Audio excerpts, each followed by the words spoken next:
Ooh, it sure is cold today. I wonder how much heavier the snow's gonna get.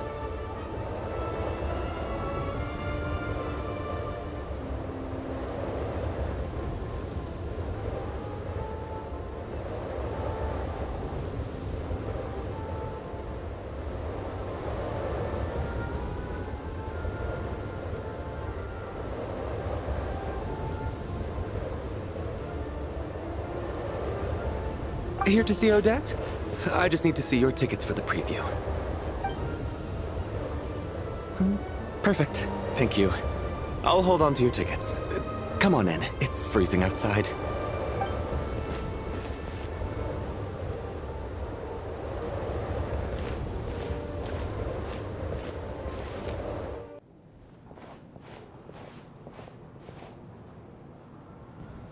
I think I'll leave the Lelic question until after the show's over. Then I'll go find Odette.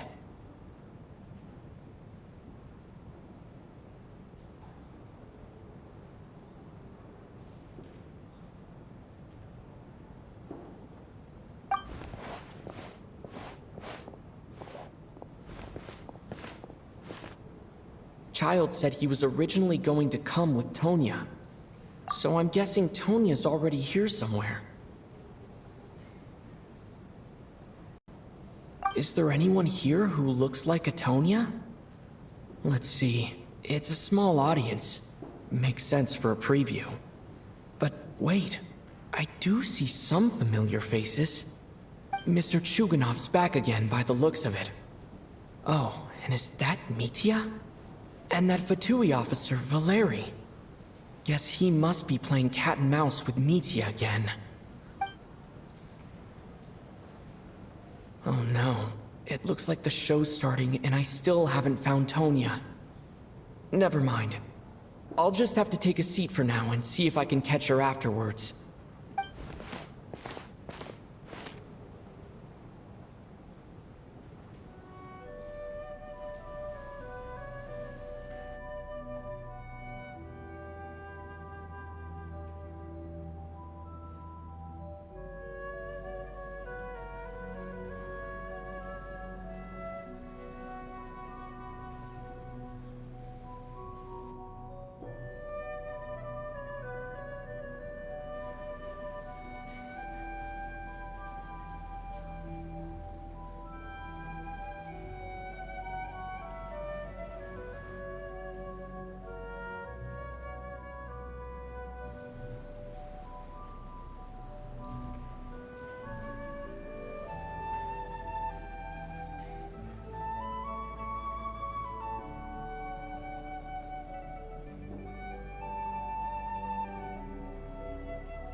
Members of the audience, I'm a staff member here at the theater.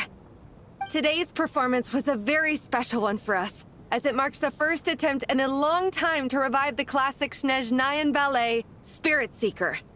To commemorate this occasion, we would love to take a group photo of the cast, crew, and audience members present today. Could I kindly ask the audience to please come up onto the stage?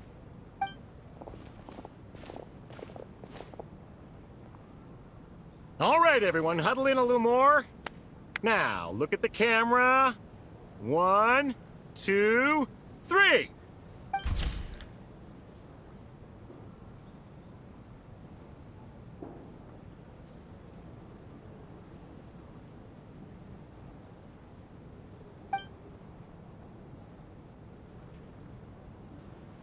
Are you quite satisfied, Mr. Energy Scientist? I rather hope you don't have any other escape plans to add to my workload today. What are you talking about, Sarge? This was simply my way of inviting you to watch Miss Odette's new show with me. And wasn't the performance spectacular? In the future, I heartily encourage you to take a leaf out of my book. Find some soul-nourishing pastimes to enrich your time outside of work.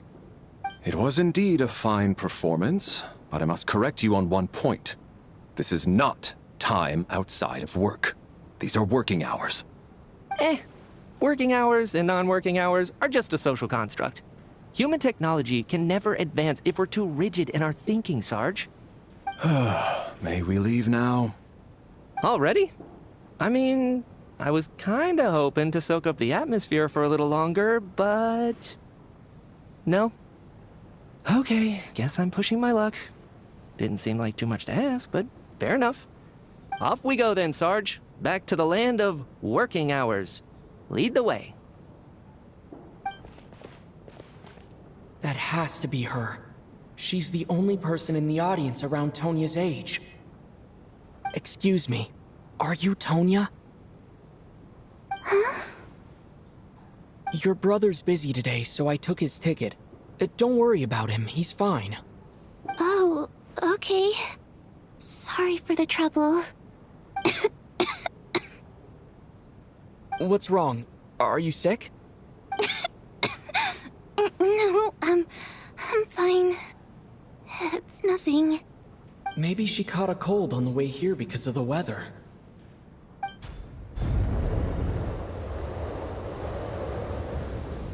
I haven't seen snow like this in a long, long time. It's most unusual. I know. It's completely white out there. You can barely see a thing. I've never seen such heavy snow in my life. Let's wait it out for now. You'd be lucky not to freeze to death in this weather, let alone find your way. Well, look at that. Maybe we shouldn't be in such a rush to get back after all. What do you think? Let's wait and see. Why do you need to take it so seriously? Fate has given us this wonderful chance to take a break. We owe it to ourselves to make the most of it. Come to think of it, there's a small inn not far from here that always keeps plenty of extra blankets on hand for guests. I know the route well. Shall I head over and borrow a few blankets? That way, anyone in a hurry can wrap up warm for the journey back. Just remember to return them next time you're over this way. Sir, there's really no need to go to all that trouble. Hey, it's no trouble at all. Wait here, I'll be right back. What a kind gentleman. Very good. My wife and daughter are waiting for me at home, so I shall be heading back as soon as I get my blanket. So... Are you expecting us to go back to the Armory Palace wrapped in blankets too? Don't worry about that. I made arrangements in advance. Should I not return to the Armory Palace within 3.5 hours after Operation Showtime begins, an armed squad will be sent to collect us. They will escort us back. You are one of our key military personnel, so any weather-related risks must be eliminated. Operation Showtime? So, wait. Every single time you drag me back to work when I sneak out, it's a whole official operation? I gotta say, you've really turned this into quite a moral dilemma for me. It's snowing pretty hard out there. I think you should stay here for now. You seem a little under the weather. Sure. My brother might come pick me up in a bit anyway. Time to get to work. I should head backstage and find Odette. I need to look her in the eye and ask her about Lelik. Excuse me, are you looking for someone?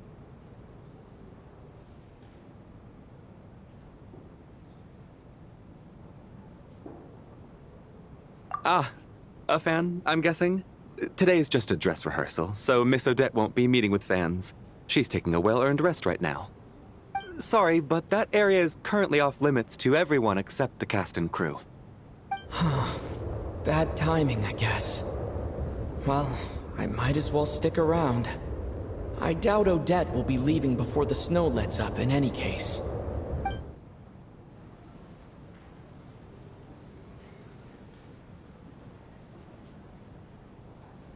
What happened to the gentleman who went to fetch the blankets? How has he still not returned? I was thinking the same thing. It's still snowing very hard. Do you think something might have happened to him? Whatever the reason for his delay, I must say I hate nothing more than people who make empty promises and fail to deliver. Well, I have to treat my employees like that on occasion, but that's different.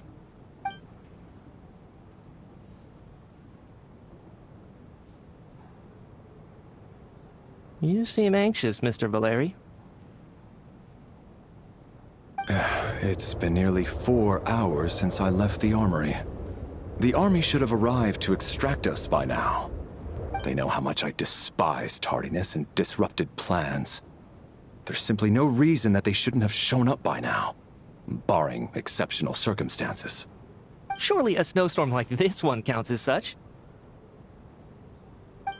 Few things in this world can stop the Snezhnayan army, Mr. Mitya. And a snowstorm is certainly not one of them. Why don't you go out and take a look? They might be right outside, waiting for your orders before they dare come in. An absurd hypothesis. I have no intention of leaving your side for even a moment until I have escorted you back to the Armory Palace. This doesn't look like an ordinary snowstorm to me. That guy who left earlier. It looked like he just vanished into thin air. Either that, or my eyes were playing tricks on me. A man-eating snowstorm? Come on. Night hasn't even fallen yet. Spare us the ghost stories.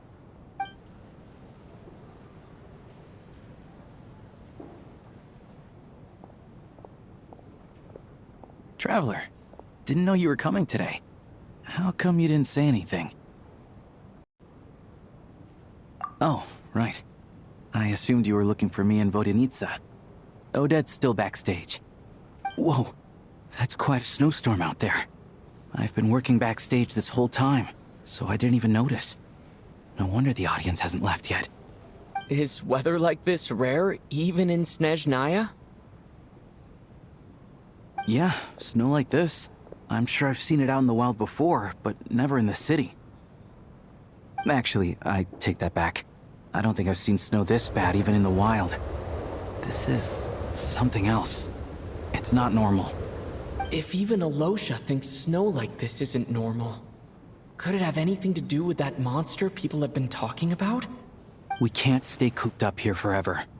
Someone needs to go out and take a look.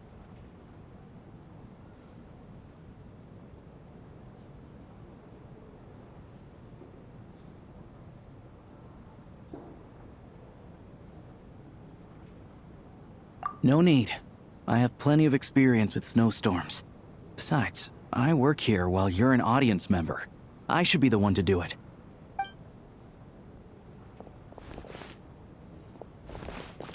Everyone by the door. Careful not to let the snow soak into your shoes. In a snowstorm, you gotta look after your toes above all else. Heading out, my man? Be careful. I've been told the snowstorm eats people alive. Thanks for the advice. I am planning to be careful. I just want to take a quick look at the situation out there.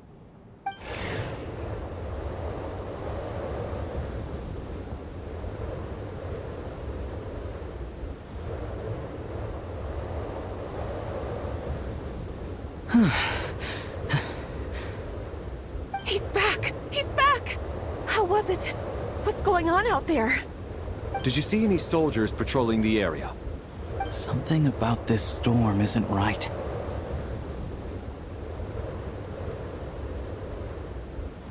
There's no one out there. I didn't see a single soul. And something in the air gives me the creeps. This isn't your average snowstorm. I suspect it might be related to recent events in our nation. I strongly advise everyone to stay here until the snow dies down. Are you serious? So all of us are trapped here now? That sounds a little far-fetched to me. You want to go outside and see? I, for one, am not risking my neck in that weather. This just turned from a minor delay into a major hassle. We can only hope that our friend who went to fetch the blankets just ditched us and went home. Is it really that bad? But my daughter, I won't be able to read her a bedtime story tonight. Huh? What are you all still doing here? Whoa! It's snowing hard. So now we're stuck here? Oh, this is terrible. Luckily, it was just a dress rehearsal today, so there aren't too many people here. On the bright side, the theater's always well stocked with supplies. If the snow still doesn't let up as we get into the evening, you can spend the night here, everyone. At least, I assume that's all right? Odette? Fine by me. This Seems like a sensible backup plan under the circumstances. My thanks to the theater for being so accommodating. What are you staring outside and praying for, my man? You anxious to get home too? Oh, Your Majesty the Tsaritsa, I beg you, please do not let tonight's snowstorm stop. This is a golden opportunity to spend the night under the same roof as the 2 top stars in all of Snezhnaya. It's a once-in-a-lifetime experience. I think I've changed my mind. Sir, if you so much as look at us funny, you'll be seeing stars in a whole other way. Behave yourself, or you'll be begging for that blizzard. It's getting colder. We need to keep the indoor temperature up. Close the door and lock it tight. Let's head somewhere warmer.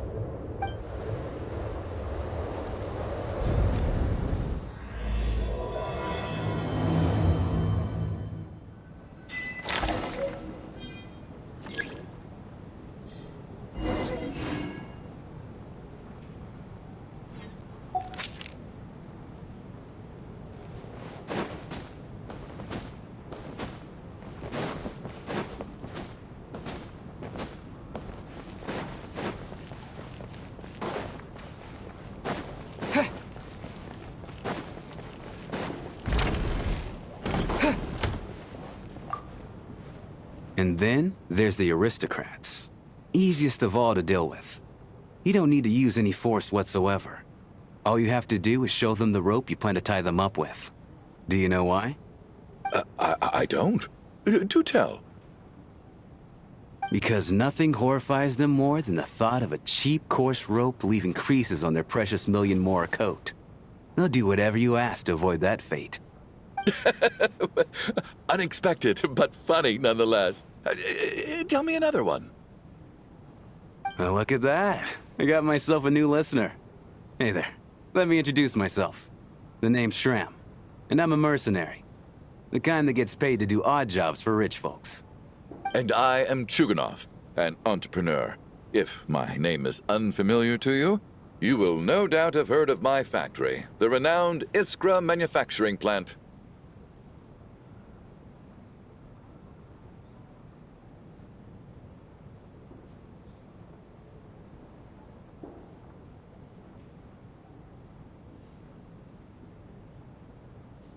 Are you really that famous, Mr. Chuganov? How come I've never heard your name before? Excuse me? Is that a joke? Or are you being serious? Oh, I'll have to ask my rope later. He's probably tied up more entrepreneurs than I've ever heard of.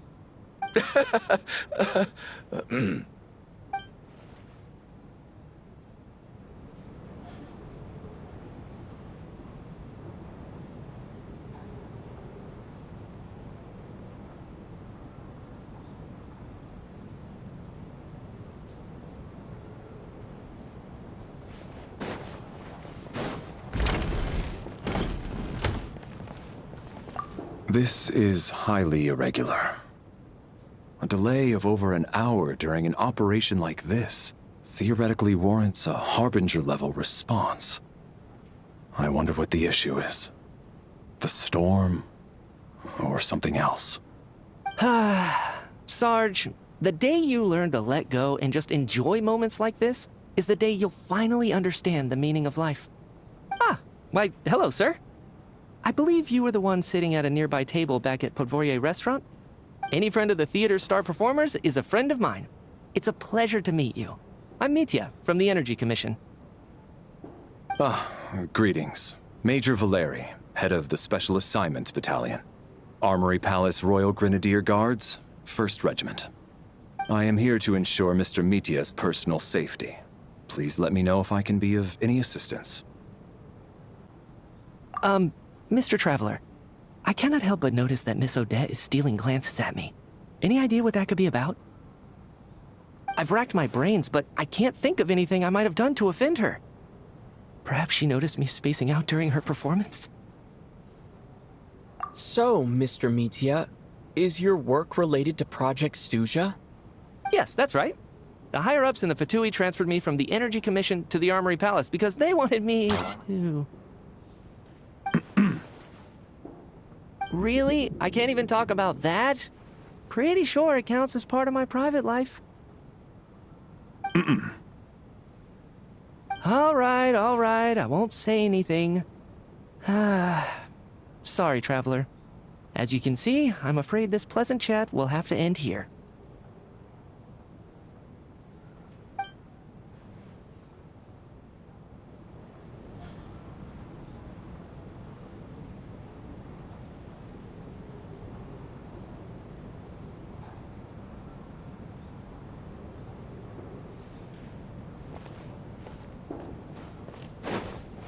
I have to say, even though today was a rehearsal and there were some hiccups along the way, Miss Odette's performance was one of the best I've ever seen, even compared to an actual show.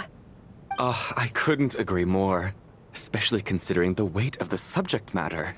It takes a truly seasoned professional to do justice to a theme like love and regret. Do you think we were coming on too strong? Odette's ignoring us again. What about you? What did you think of today's performance?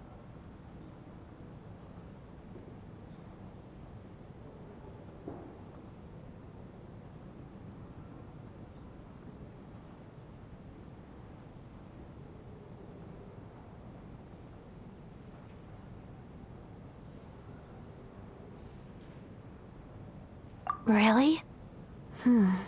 That means it wasn't captivating enough to draw you in.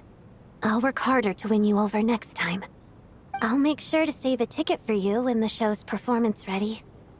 This doesn't seem like the time or place to bring up the subject of Lelik. I need a chance to speak with her in private. So unfair. Talk about double standards. And now it looks like I've been spotted.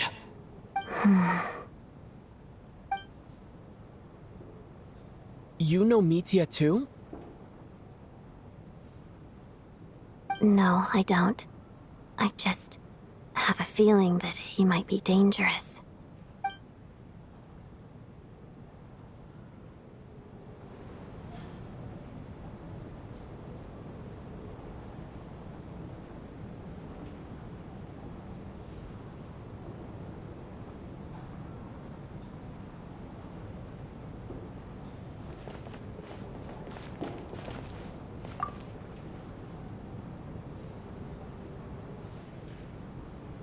I don't think it's ever been this lively backstage before. I didn't know you were coming today. Hey, have you seen Chuganov? I heard he was coming today. Have you spoken to him at all?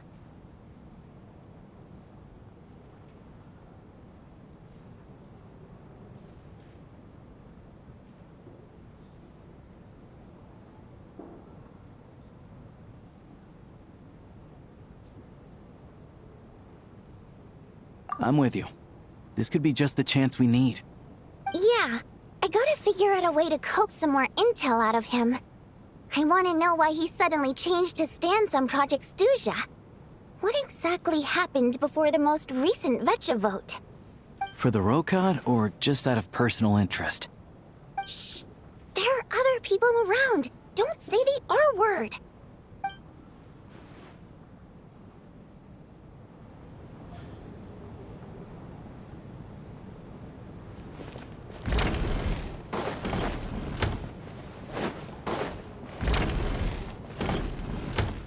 My husband has major trust issues. To him, I doubt even this snowstorm is a good enough excuse for me to stay out all night.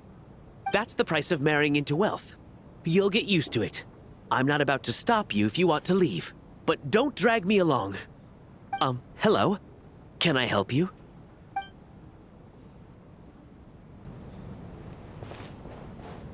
How are you feeling, Tonya?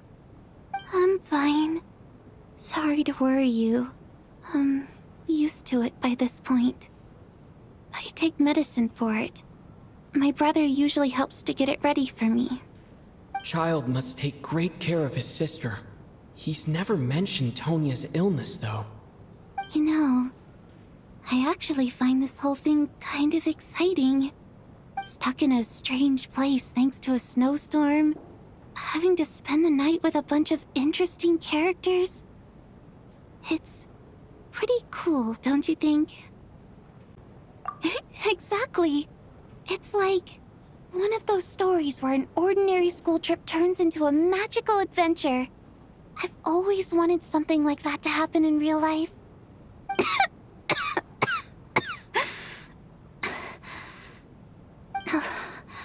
I'm fine, really.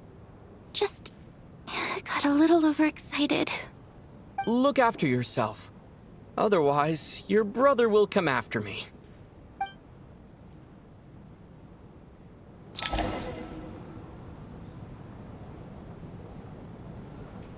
How's it looking, Alosha?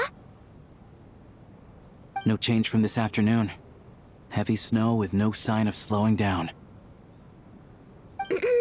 May I have your attention, please? The storm is unlikely to stop tonight, and it'll be even more dangerous outside at night than it was during the day. We at the theater owe everyone here a duty of care. Therefore, we strongly suggest that you stay on site overnight and avoid going outside unless absolutely necessary. In a few short moments, we'll give you a tour of the theater's various quarters. You can choose to sleep in the VIP room, the office, or backstage. Or on the stage if you'd prefer. We won't mind.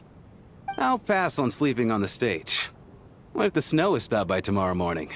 The early birds in the audience might think we're part of some experimental new show. A drama about sleeping? That could be fun. Maybe we could come up with a title for the production. What? Gotta admit, I didn't get that one. Anyone who doesn't wish to sleep on the stage, please follow me. I'll show you to the rooms.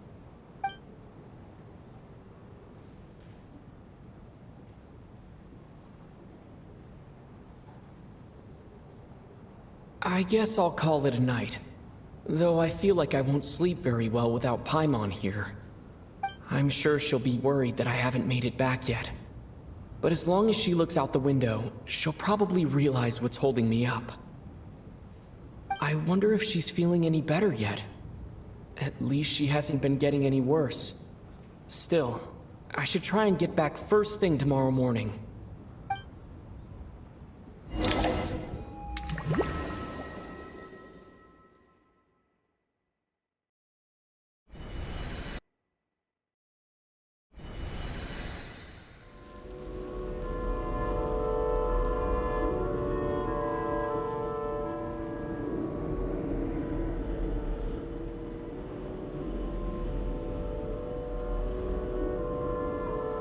Ah, finally!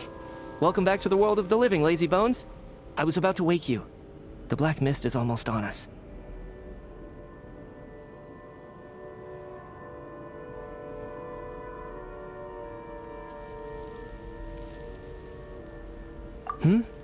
Still waking up, huh? You know, the black mist. It's been chasing us from below ever since we were born.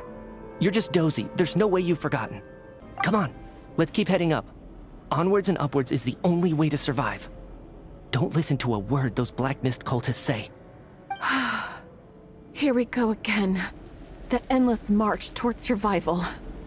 What's going on? That black mist down there is creeping me out. And it's rising. Guess I should head upwards and get away from it.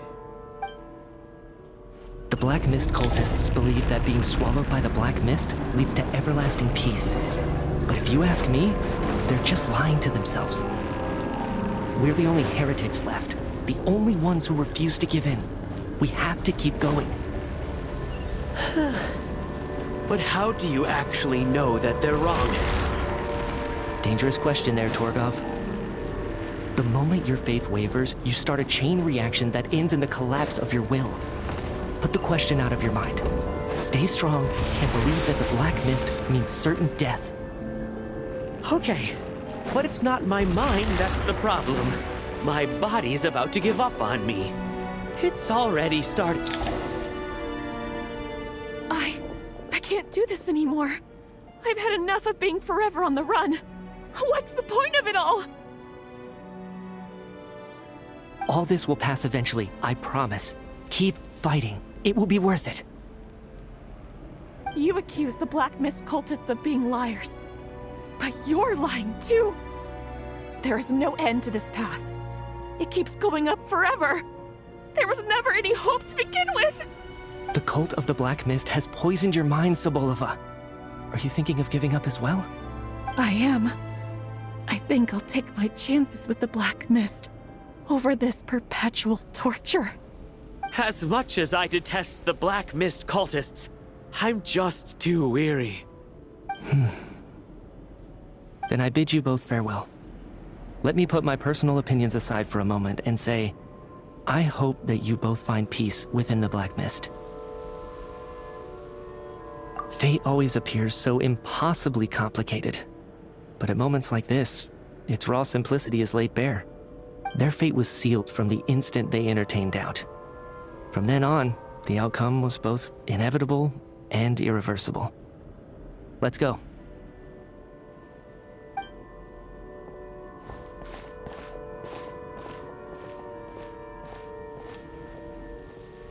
Torgov and Sobolova are gone. I never thought the day would come when even they would be swallowed by the Black Mist. It's just you and me now. Yes, it looks like it's satisfied. For now. This happens from time to time, but it won't be long before the Black Mist starts chasing survivors once again. No one knows how to stop its advance for good. Well, we should make the most of the precious moments of rest that those two bought for us.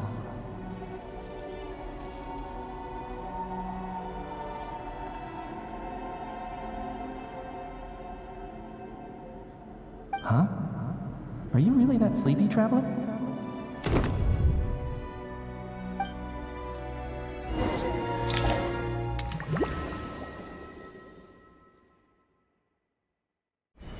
Ah! Help! Somebody, come quick! What is it, Chuganov? What's wrong? Huh? Is it morning already? What's all the commotion?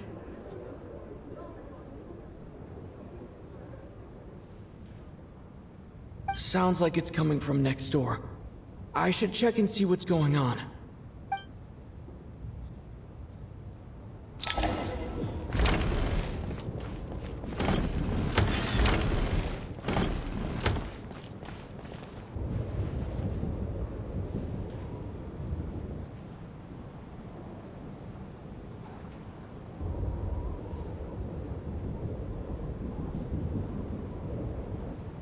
Don't look, Miss Tonya. Stay here. Okay. What happened to them?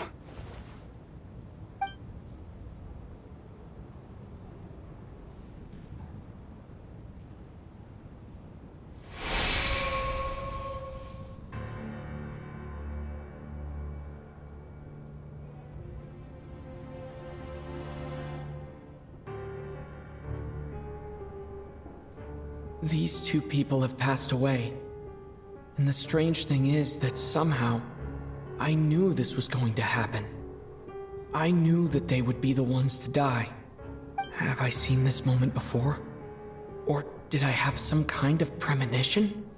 I can't remember what it was. Let me take a look.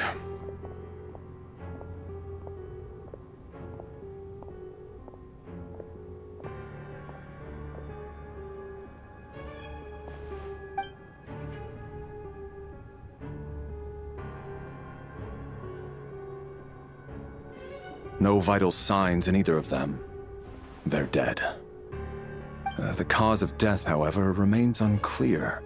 No wounds on the bodies, no signs of a struggle, and no skin discoloration caused by the buildup of toxins.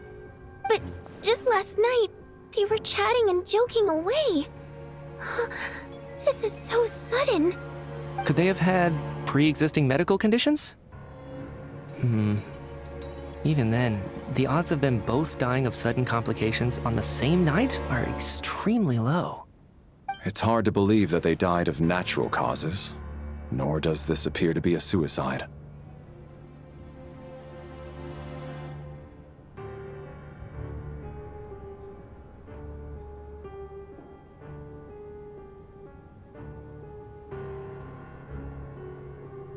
Who was the first to discover the bodies?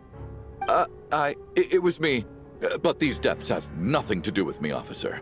I got up early because I wanted to see if the snow had stopped. Then I noticed that the door to this room was open, and it looked like there was a man and woman inside. I just went over to see what was going on. I had no idea they were... I can corroborate this. I was doing my morning exercises near the stage. When I saw Mr. Chuganov heading this way, I followed him. I can also confirm that I didn't see a single person approach that room before him. The snowstorm was raging all night, and it's still going now. There's no way someone could have come in from outside, correct? You mean an intruder? No, not possible. I slept by the door last night as a precaution. There's no way I wouldn't have noticed if anyone had tried to open it.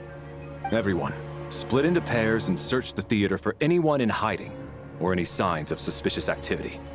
I'll follow up with a full search of my own shortly. Go. There is no time to waste.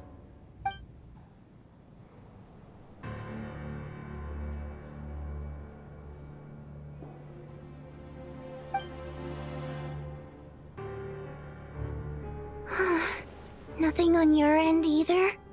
Backstage is clear. No signs of suspicious activity. We checked the basement. Also clear. I don't think there's anywhere here that a living person could hide.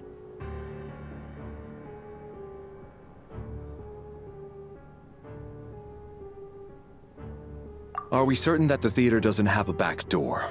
Or any tunnel or passageway wide enough for a person to fit through? No, there's nothing like that. If people were sneaking in through some secret tunnel to avoid buying a ticket, we'd have sealed it off ages ago. I also checked the windows. All of them are locked from the inside, and there's no sign of anyone entering or leaving. It sounds like we can safely rule out the intruder theory. If anyone came in during the night in this weather, there'd be no way for them to avoid leaving footprints or water stains. This can only mean one thing. It's like one of those murder mysteries you see in novels and plays, isn't it? The ones where the killer is one of us. We can't quite jump to that conclusion just yet. Could he be right? It's hard to imagine something like that happening in real life. Set in a theater during a snowstorm, a murder takes place, and the killer is among us. It's such a classic trope that it seems unbelievable. Looking at who the killer targeted, and the clean entry and exit, it all adds up. I know what this is. It's obvious now that I think about it. What is? What have you figured out? Both victims were wealthy, well-known local merchants. And the door was deliberately left open so I would discover the bodies and witness the crime scene first thing in the morning. Such ruthless methods. This was your doing, wasn't it, Lelik? Lelik?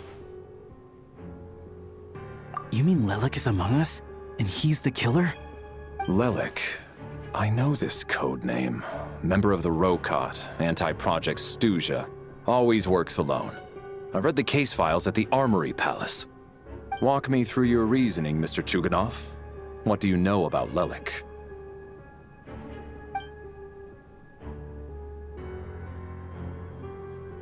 What now, huh? What now, Lelik? What more do you want from me? I already voted against Project Stuja at the Snezhno Gradvecha. You snuck into my house the other day while I was asleep. Left a threatening letter. And I did all that you asked. But Project Stuja cannot be so easily shaken. Not with the rooster in charge.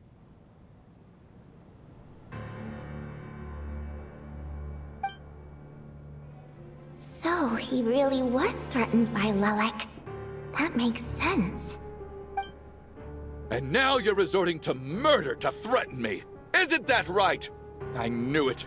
The Rokot despises the rich. The lives of the wealthy are but refuse in your eyes.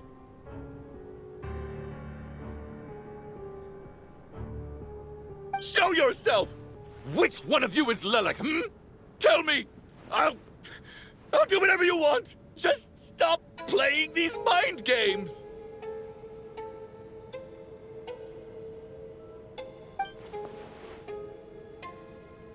Was this really Lelik's doing? Would Odette really do something like this? If Odette really is Lelik, this seems out of character. But then again, how well do I really know her? I'm probably the only one here with a compelling theory about Lelik's true identity. But if I reveal it now, I'll be putting Odette in the line of fire. What should I do? I don't think it's likely that Lelik killed anyone. At least from the stories I've heard, he's never killed anyone before. And his name has never come up in connection with any murder cases. Besides, even if Lelik did want to threaten you, why resort to such an extreme and roundabout method? It's not his style at all. Vodyanitsa doesn't know that Lelik might be Odette, but her assessment is pretty much identical to mine. Miss Vodyanitsa, why do you suddenly feel the need to speak in Lelik's defense? Defense? Oh, no, it's just... I'm worried that we're jumping to conclusions here, so I wanted to share my point of view. Also, I don't think the Rokot is as bad as you're making it out to be. Well, if you think I'm so wrong, what's your theory then, Why don't you tell us who the killer is? The case is still evolving, Mr. Chuganov. Please do not prevent others from expressing their opinions so early on in the discussion. Even so, there's no denying that the recent threat received by Mr. Chuganov may well be an important clue. So there's still a good chance that Lelik is right here among us. I can't do this anymore. I don't care if it's still snowing outside. I have to get out of here.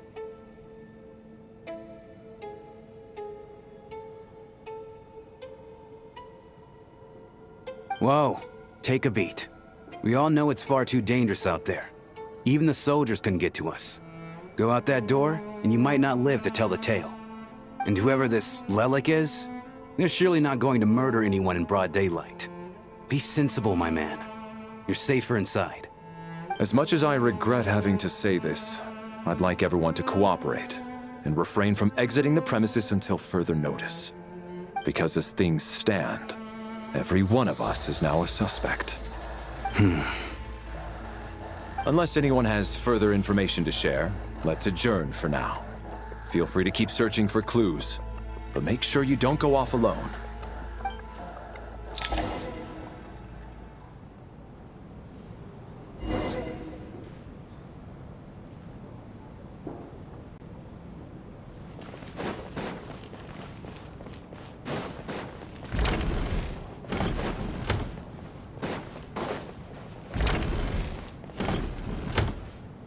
You're right, that was my bad.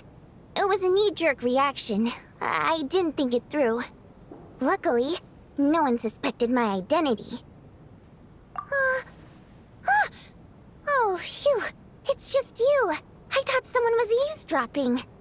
Since Vodyanitsa and I were on the same page earlier, I think I should share my thoughts with the Rokot members first. Whoa. Are you serious? I don't know if this counts as gossip, but it's definitely on track to be the juiciest this whole year. Odette? Really? Odette? Oh god, how dumb does this make me look? Lelik has been right under my nose this whole time, and I didn't notice a thing. Actually, it's exactly what you'd expect. Sometimes, hiding in plain sight is the best strategy. And now that you mention it, the more I think about it, the more sense it seems to make. It all adds up. What are we up to now? 1, 2, 3, 4...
Odette's identities.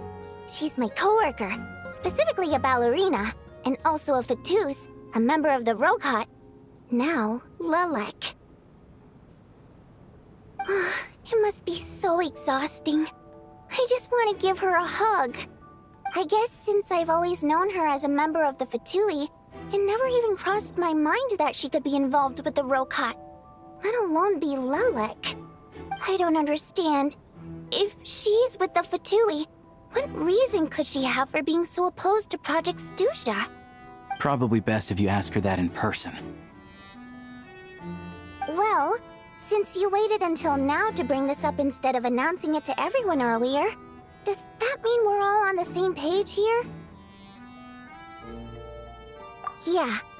Lelek may not follow orders from the Rokot leadership, but as far as I'm concerned, she's never crossed the line. If anything, her actions benefit the poor. We need to confront her face to face. Do you think she'd really admit to being Lelek? I don't know. We'll have to see how it goes. For now, we'll work on the assumption that she didn't kill anyone, and see how much she's willing to tell us.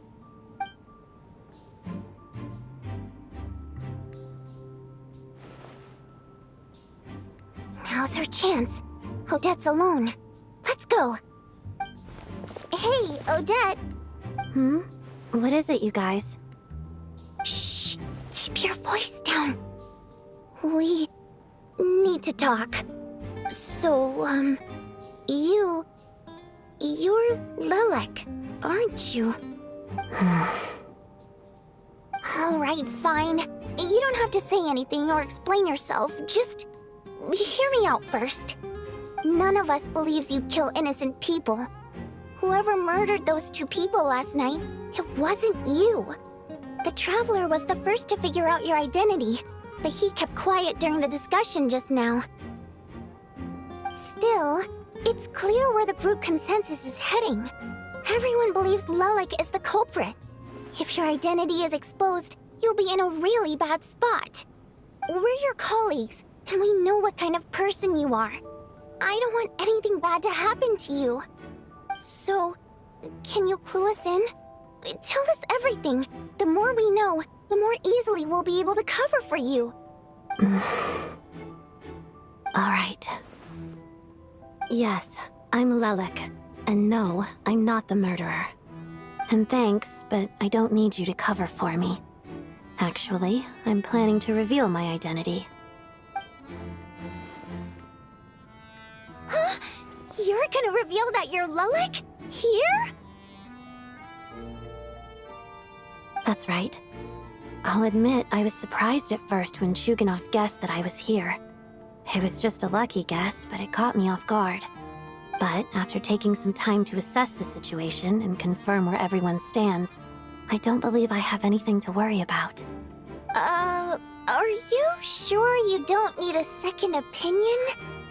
Given the circumstances... Mr. Valeri! What?!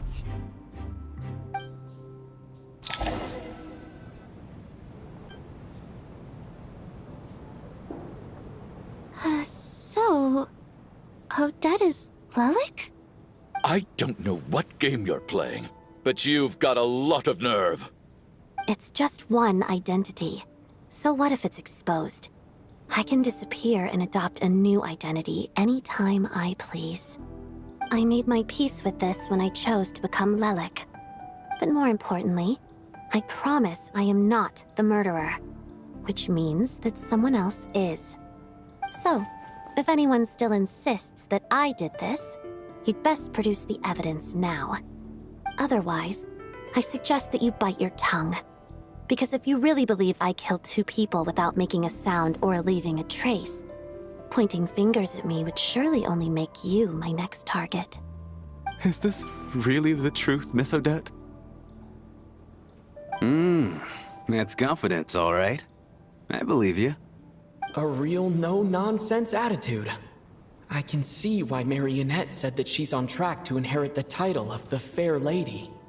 Are you seriously buying this? Hey, officer! She just admitted to being Lelek. Aren't you going to do something about this? I do have one question, Miss Odette. Why have you chosen this moment to come forward and reveal your identity? If I didn't say anything, everyone would be focusing all their efforts on... And that is exactly what the real culprit wants. I don't want to be the scapegoat who lets the murderer get away with this crime. Despite all the accusations, she made the smart choice. A remarkable display of rational thinking under pressure. Clearly, Odette's talent extends far beyond the art of dance.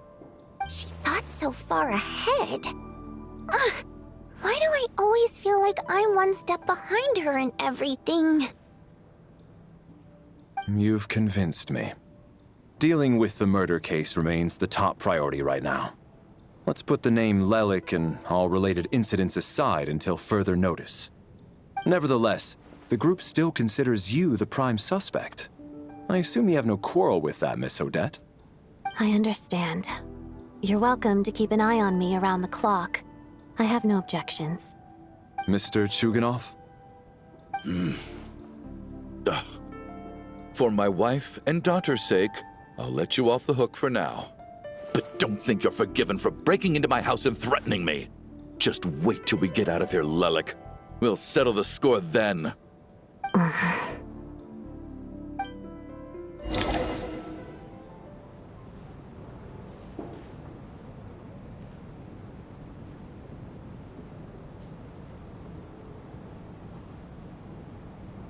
Good work, Lelik guard team. And Lelik too. Here, have some hot water. Turns out Valeri knew about my exploits. So now I've been told I have to guard Lelik with him. Shouldn't you be facing my way if you're guarding me? At the moment, it looks more like you're my bodyguards. If the true culprit is indeed still at large, as you have claimed, we must keep our guard up against them also. Don't worry, Tonya. We'll get through this. Once the snow stops, the officials will step in. The investigation will get easier, and then we'll be safe. But... once the snow stops, won't everyone just leave?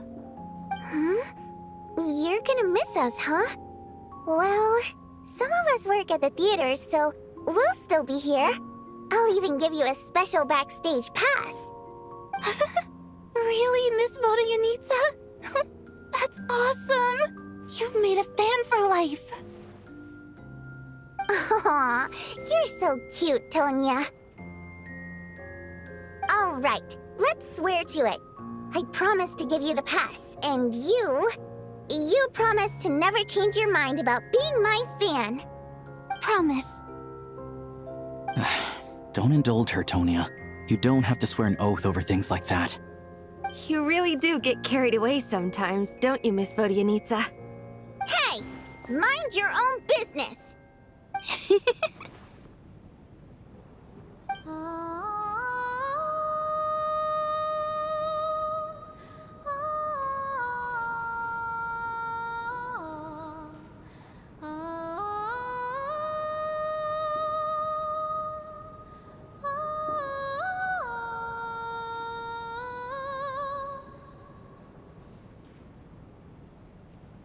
Don't be nervous, Miss Wateramp. Everyone's here. There's nothing to be afraid of. Excuse me? Do I look nervous? Don't be ridiculous. No. You sound nervous, lass. Oh. Wait, but how... Okay, plenty of people know that I'm a water imp, but still... How come you understand our primary mode of expression? Primary mode of expression. I've not come across that concept before. Do enlighten me, Vodyanitsa. Well, it's just... We water imps tend to communicate our emotions to each other by singing, rather than facial expressions. The emotions we convey through song take precedence over our facial expressions. So, we think of it as our primary mode of expression. I'm impressed, Shram. I didn't take you for a man of culture, but you're clearly rather learned. It's not about being cultured or not. The thing is, this mode of expression can usually only be understood by other water imps. It's not a simple case of a song sounding happy or sad. And yet, you're clearly human, Mr. Shram. It's really not the big deal you're making it out to be. I think I just have a knack for it. Plus, I have a... very close friend who's a water imp. A delightful lady. But keep that a secret. Anyway, we spent so much time together that before I knew it, I noticed I could understand her expressions. Oh, I guess that makes sense.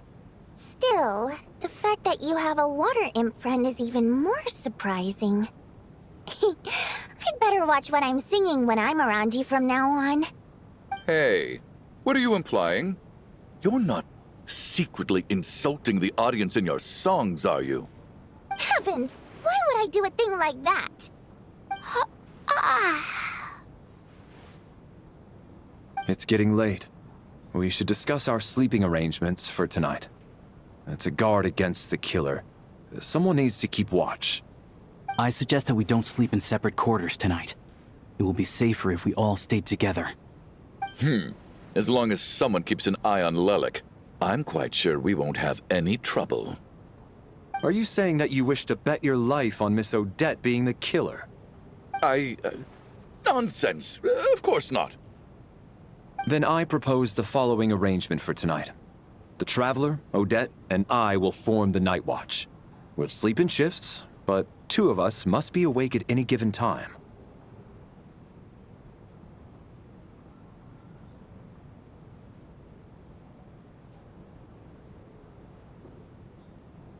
An excellent idea.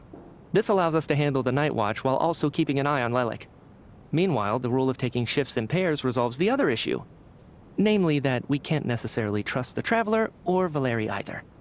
I expect that plan took you quite some time to come up with, didn't it? Actually, our field combat manual outlines a similar approach. Although the scenario there involves guarding prisoners overnight during field operations. That being said, I must clarify that I harbor no disrespect towards you personally, Miss Odette. In fact, Lelik's numerous covert operations make fine textbook examples for military agents. I care less about respect and more about the fact that you just robbed me of 2/3 of my sleep tonight. I'm calling dibs on being the first to rest. Good night.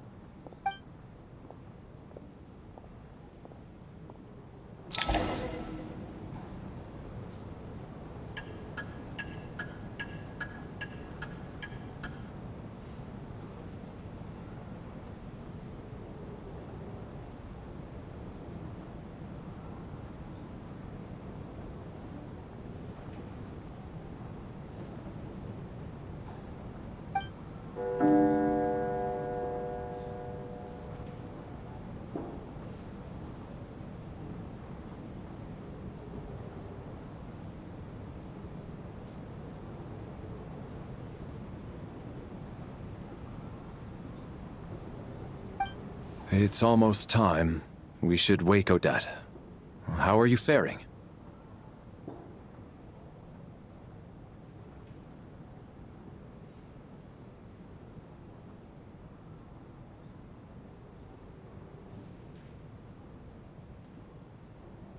Oh, not going to argue with that.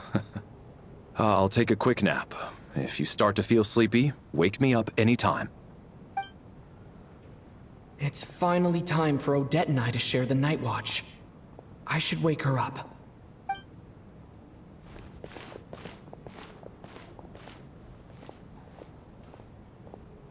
I came here to get information from her in the first place. Maybe I should think about what questions I want to ask before she wakes up. How long are you gonna keep staring at me? Couldn't sleep. My mind's been running haywire. Plus, there's something I've been meaning to talk to you about.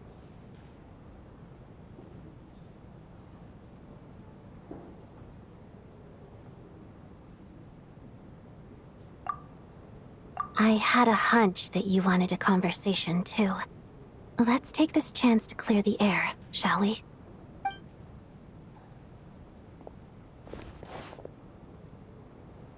I just had a simple question for you, really. It's, Rosaline, in her final moments, did she have any last words or anything? I see. Well, that was all. I have no other questions.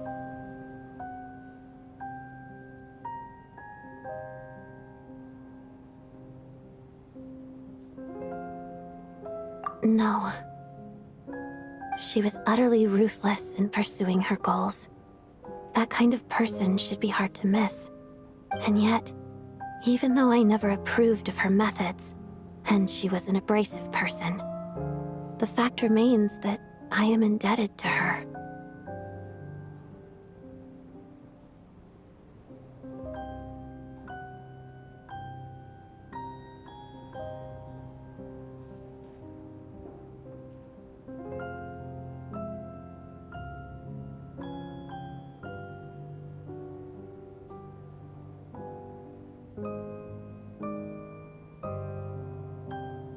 Oh, she told you.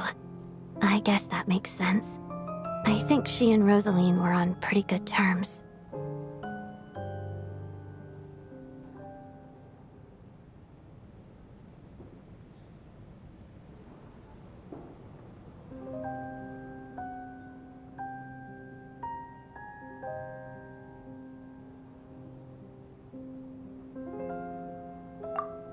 Yes.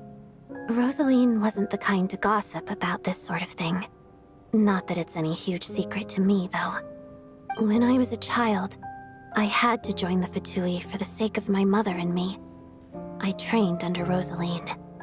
It was extremely grueling, and it didn't exactly come naturally to me.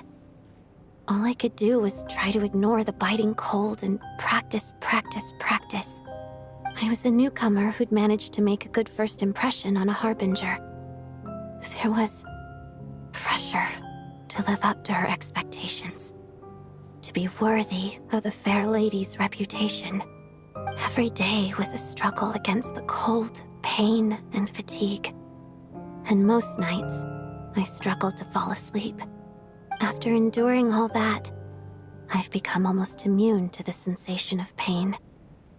I suppose that was the cost of survival. Surely, any child who had to experience that would grow to hate her lot in life, don't you think?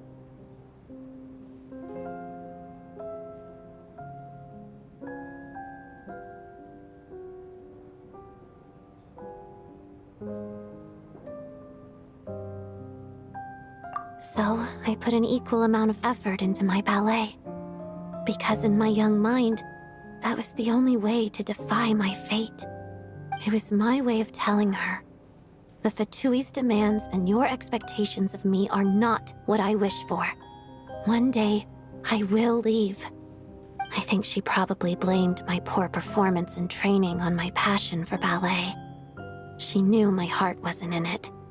One time, when I was secretly practicing a dance at night, she suddenly showed up. I knew she was there to catch me red-handed. I told her, "You don't deserve to watch the dance I learned from my mother." She looked stunned. I guess she was surprised that I lashed out first, before she had the chance. But strangely enough, on that occasion, she wasn't fierce with me like she was during training. Instead, she fell silent for a moment, and then left. After that, she never interfered with my dancing or asked me how it was going. She never came to watch me dance again either. Not even once. She was. But even now, whenever I take out this core Ignis, I can't help but think of that night. Of the look on her face. Sort of. Although gift might be too kind a term. This is her flame sealed within ice. A symbol of her favor, yes, but also her way of keeping an eye on people. She knew the location of every piece of core Ignis. If any recipient started acting suspiciously, she'd be on to them immediately. Trust her to make even a mark of approval feel suffocating. So, when news of Rosaline's death reached Snezhnaya, many people immediately crushed their core Ignis. It gave them a profound sense of relief, like they'd broken free from her shackles. But I kept mine. With my sensitivity to pain being as dull as it is, the warmth from this core Ignis is one of the few things I can still feel clearly. I still wonder, did she really come to stop me that night? I wasn't sure, but I was scared, so I said some really awful things. I guess she didn't leave anything behind. Not that I expected her to. It's fine. It's just a bit of a shame that we couldn't settle our differences before the end.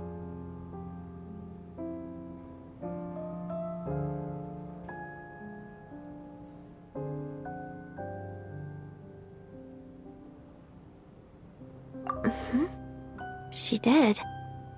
Are you sure she was talking about this event?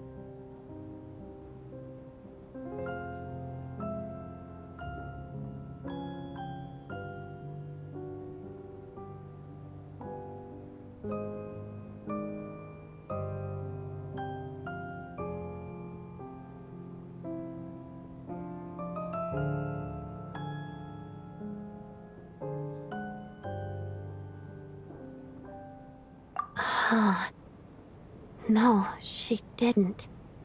I didn't even find out that she'd gone to Mondstadt until a while after she'd left. Wait, in that case...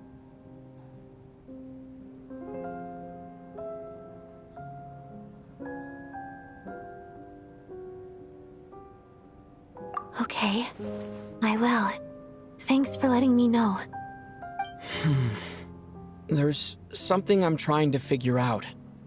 I'm beginning to suspect that Paimon's mystery illness is being caused by the energy research behind Project Stuja.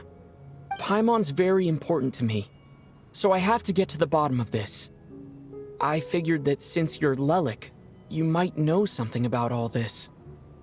The ultimate goal of this energy experiment is to create a weapon for the final battle. The weapon's construction was completed in Nodkrai. Now, all that remains is to arm it with a sufficiently powerful energy. Yes, the weapon's development and all the related experiments are overseen by Lord Piero, the Jester, and the lab is located deep within the Armory Palace. I'm not sure why this experiment would be making Paimon feel unwell, though. The best way to get to the bottom of it would be to go there in person. Once we get out of here, I'll help you apply for an entry permit. And I'm hardly the organization's proudest member, as you know. You answered my question about Rosaline. I want to do you a favor in return. It's that simple.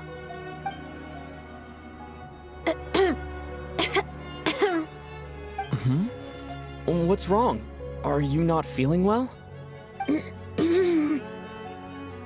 You two seem to be hitting it off.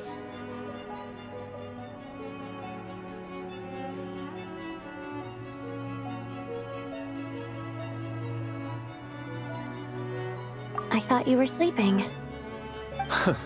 Of course I was. In the military, one learns to fall asleep quickly, even in the most inhospitable environments. It's vital to staying alert and energized. Why? Is something wrong?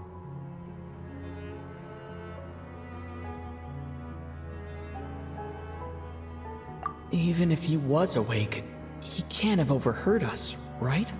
Well, thank you both for keeping watch. Traveler, I'll take over for now. It's your turn to get some sleep. Sure.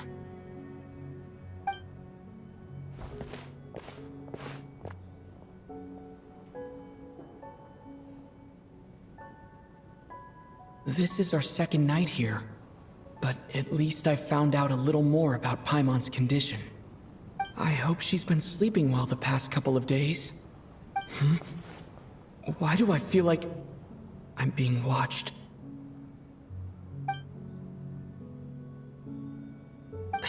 Seriously? Is this payback for when I stared at her earlier? But I thought she was asleep.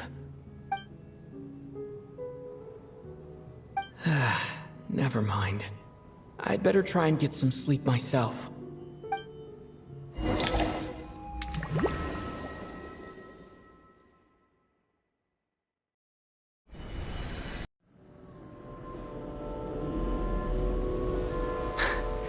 Hey, what are you spacing out for? Are you reaching your limit too? How long have we been walking for? Do you remember? Time's lost all meaning. Ever since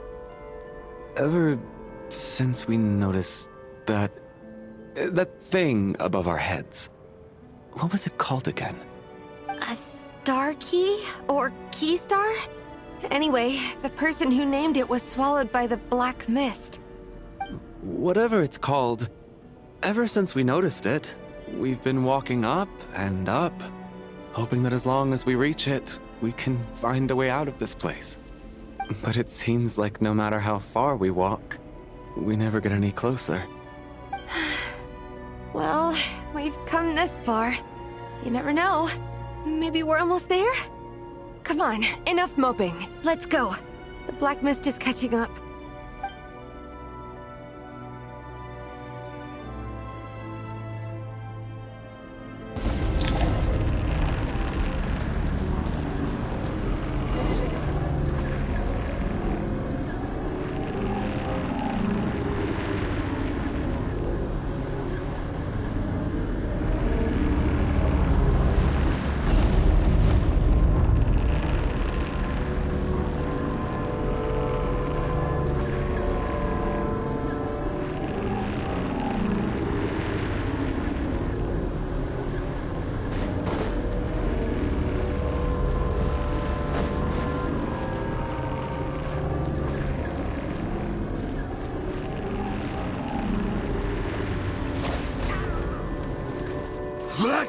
Monsters!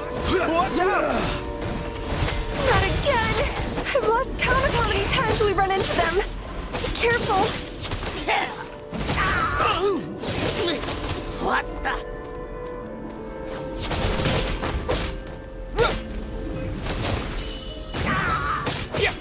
Backup is here.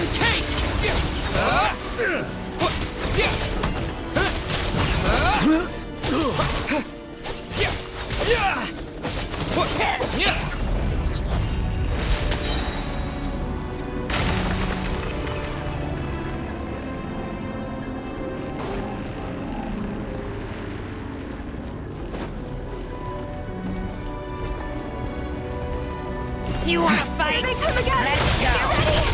Get ready! Gotcha!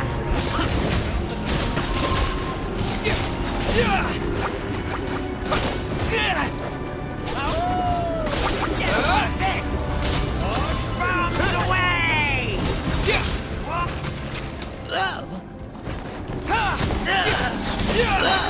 Fighting frog! Gotta...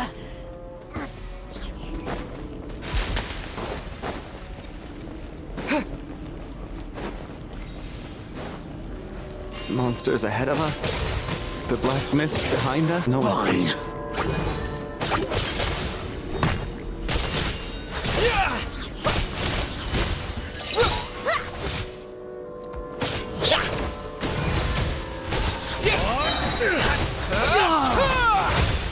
Backup is here. Shut up! Run faster.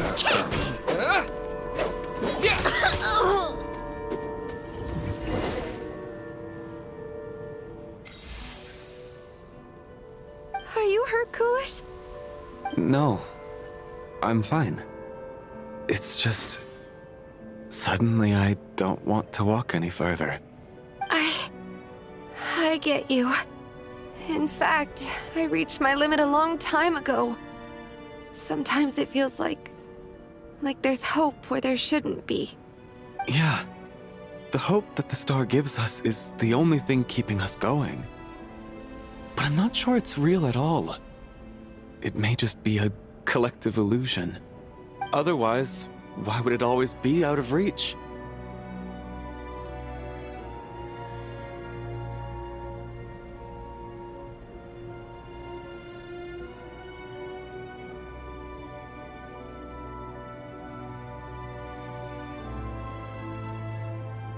We know you mean well, but you're only saying that to try and encourage us to keep going, aren't you? Thank you, friend.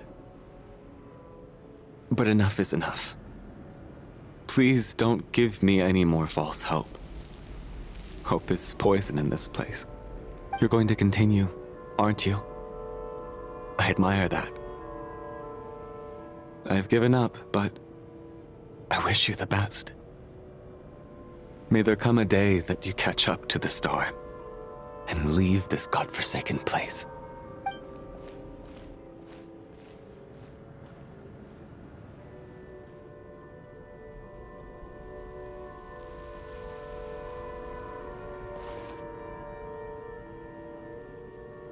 It's not an illusion. We really are getting closer to the star.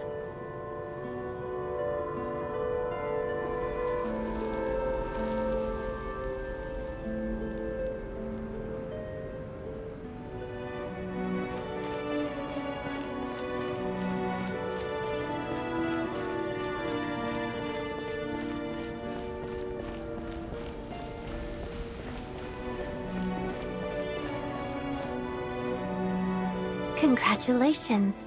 You're the first person to make it here.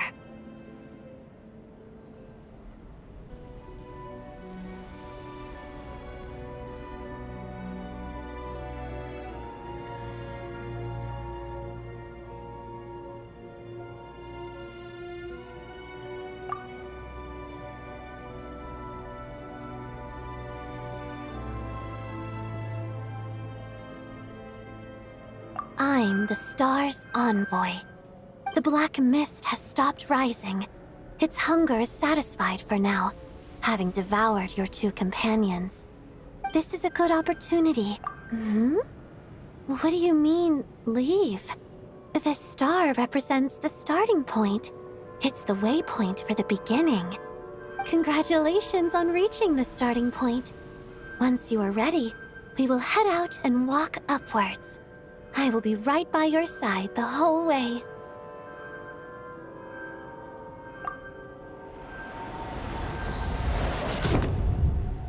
Huh? What's wrong? Hey, don't give up before the journey's even begun.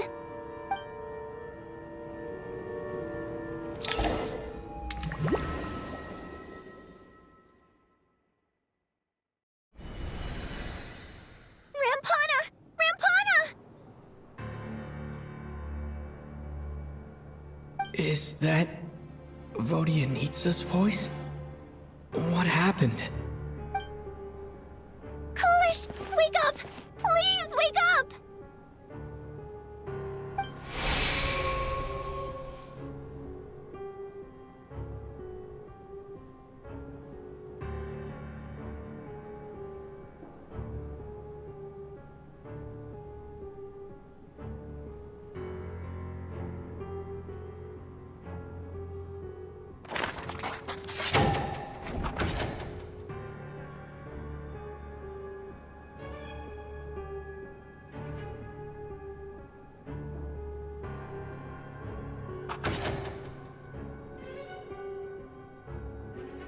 The situation is identical to that of the two casualties yesterday.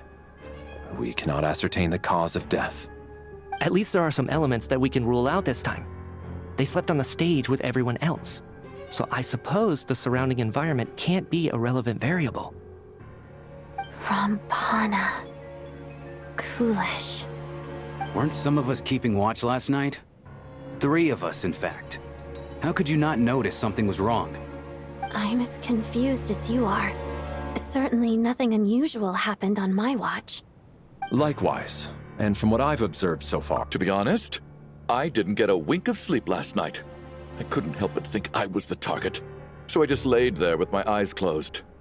I heard the Traveler and Lelik chatting, but otherwise I don't recall hearing any commotion during the night.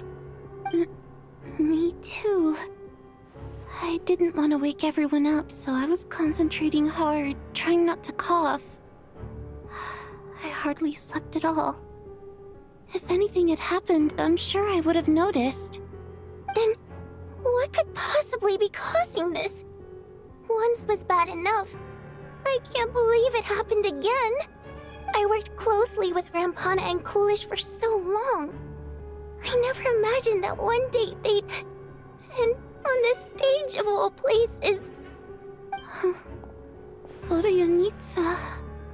4 victims in just 2 days, and we still don't have a single lead. I need to get to the bottom of this as soon as possible. And above all, keep Tonya safe.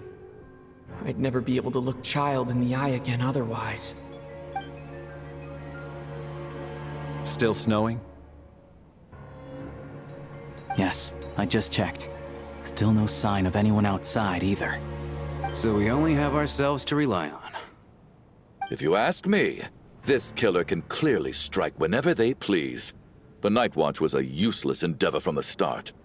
Lelik must be an expert in poisoning. Clearly she used some poison that can't be detected on the corpse. Here we go again. Listen, I was already thinking to myself last night, was Lelik's reason for revealing her identity the real story? Well, now I have my answer. It most certainly was not. She's been playing us for fools. You get off on this, don't you? Revealing your identity, only to carry on with your killing spree? That's a hideous thought. One that only a hideous mind like yours could dream up. How dare you! That's enough! Yesterday, you named Lelik as a suspect because the victims were both wealthy merchants. Lelik might have had a motive then, but today's victims were just ordinary people. Not to mention that they were colleagues of Odette and mine. What reason would she have to murder them? Let me guess. Just to scare you? Who knows? Maybe you don't know her as well as you think. I implore you all to ask yourselves, how many people are there really in this world that have what it takes to kill another person? Not many, I'd wager. Lelik is well known to be a ruthless operator, and now she has revealed her identity. How could it be any more obvious? Everything you've said so far is still just conjecture, which doesn't constitute a concrete lead. You need to back up your claims with some evidence. How can you defend her, officer? What did she say to you while you were on Night Watch? Maybe I shouldn't be so surprised. You military types are always colluding with criminals to target the rich.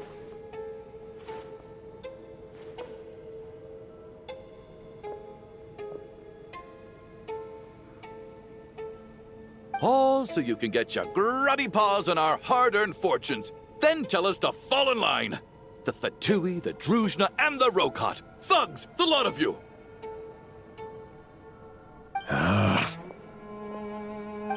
Don't you dare!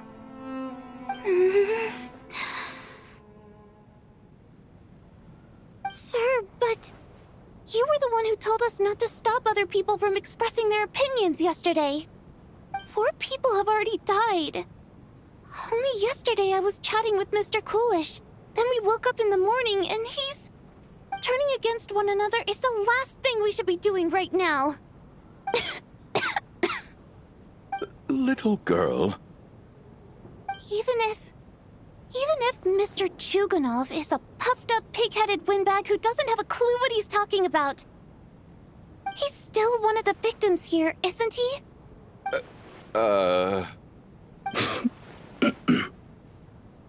Quite. I had no intention of resorting to violence. But you're right, Miss Tonya. I ought not prevent him from speaking his mind. In any case, I believe Mr. Chuganov has calmed down a little now. We may resume our discussion. I don't think there's any need for that. What is there to discuss? Nothing about this situation is normal. Did you have an idea, Mitya? You're the brainiac here, right?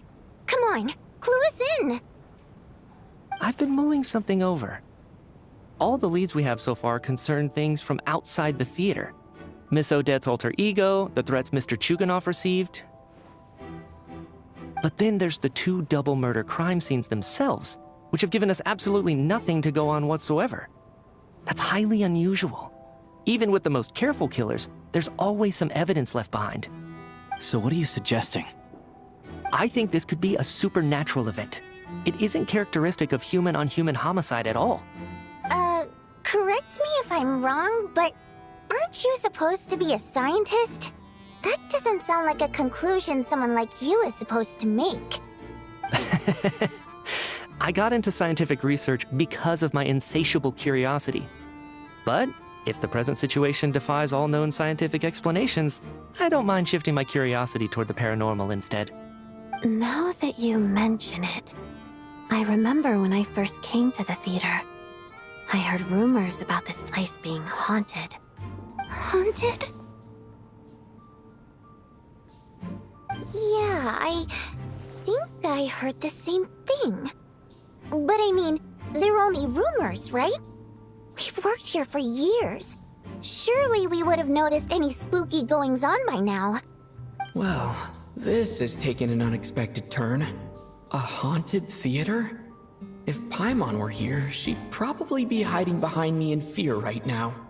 Why don't we take this opportunity to look for clues again with a more open mind?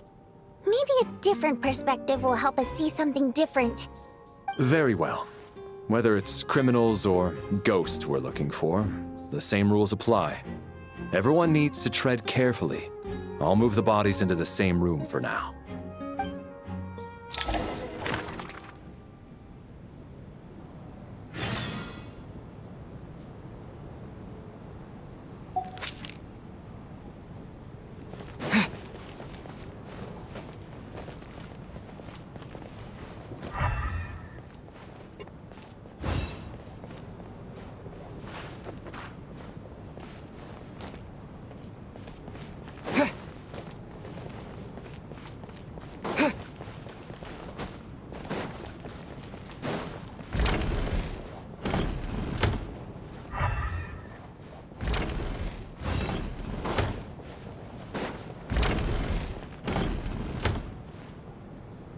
Valeri, come take a look at this. You too, Traveler. Some sort of notebook. What is it for? It's the on-duty logbook for the theater. Coolish was the main person to use it. He mostly used it to record any unusual incidents during a show, audience numbers, exit times, and so on. Yes, he'd always have this logbook with him when he checked tickets at the entrance. This should confirm a lot of key details about the recent show. So, you find anything unusual? Yes. The number of people.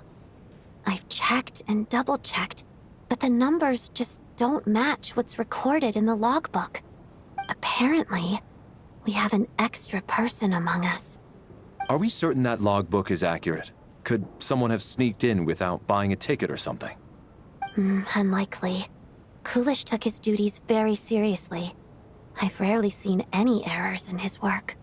Not to mention that this was a dress rehearsal, meaning smaller audience numbers and tighter ticket restrictions than usual.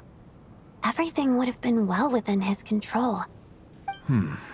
We no longer have our tickets with us, do we? They got collected on entry. I assume there's no way we can check them again. Unfortunately not. The theater recycles tickets. Once people are in the door, they don't tend to leave until the show ends, so we collect the tickets at the point of entry.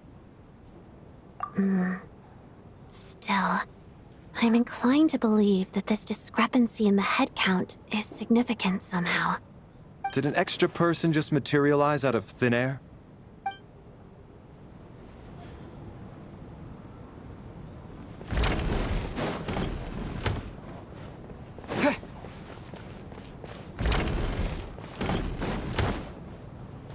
Tonya, did you find anything? Not yet. Still looking. So... Are we supposed to be looking for something paranormal? I think I'd prefer teaming up with you than looking around on my own. This looks like somebody's notebook. Shall we read it together?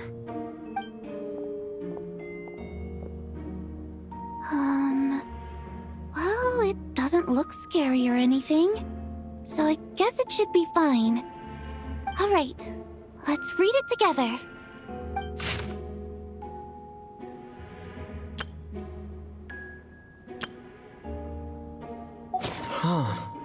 This has to be Vodianitsa's writing, surely.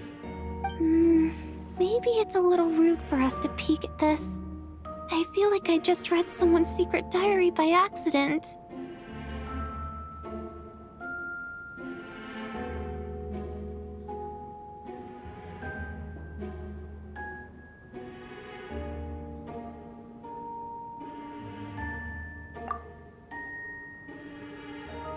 It sounds like she's writing this for her parents, right? I don't understand. Why put this stuff in a notebook instead of mailing it in a letter? Because her water imp parents belong to the aristocracy, who were driven out of Snezhnaya by the Tsaritsa long ago. And now they live somewhere new, where the postman can't get to.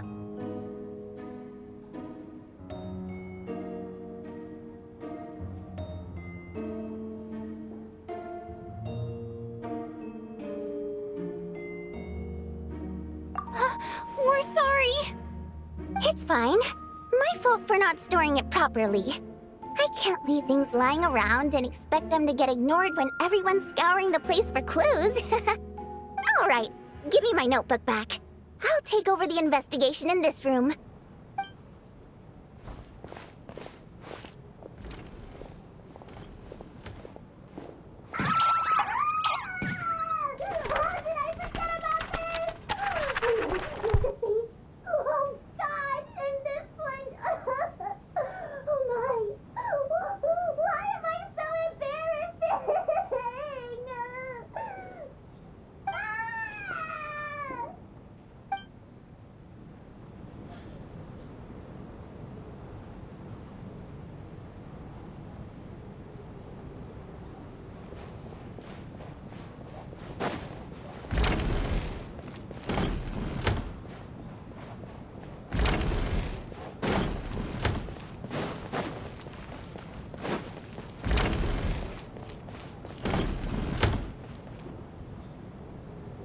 Ah, Traveler. Since you're here, come take a look at this. Alosha found it. We're both curious to hear your perspective. It appears to be well, an investigation report. And the focus of the investigation was the rumors of haunting we heard about earlier.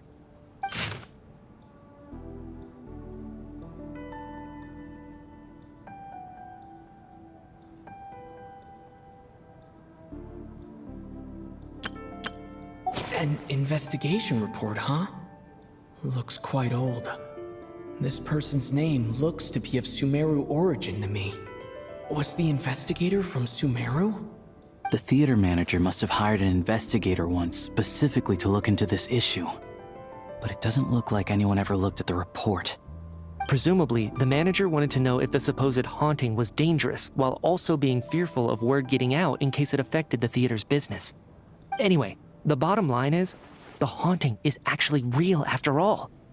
It's caused by an obstruction in the ley lines. Is there any chance this is the key to finally making some progress with the murder cases? Ley line problems are pretty unexceptional to me by this point. And while it certainly offers an explanation for the ghosts, it's hard to imagine what connection it could have to these two murder cases.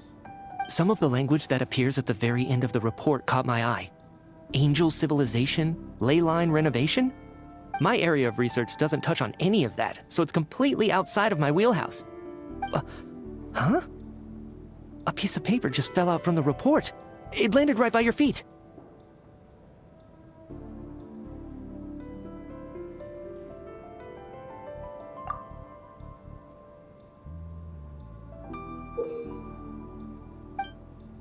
How unnerving. It was tucked inside the report, so it must be a note left by the author. Death is near. Is that supposed to be what's going on here? With us in the theater? But if so, how did the author foresee it? Could he predict the future somehow? Maybe things are more complicated than we thought. No, wait a second. If we take the report and the note at face value, they completely contradict one another. The report definitively concludes that the hauntings in the theater are harmless and cannot affect the real world. But the note seems to be warning of potential danger. The question is, what exactly does the note mean by death?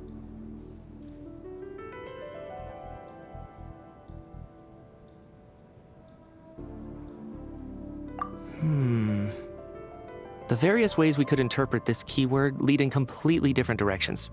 Let's pause our analysis here for now. I think we need more information.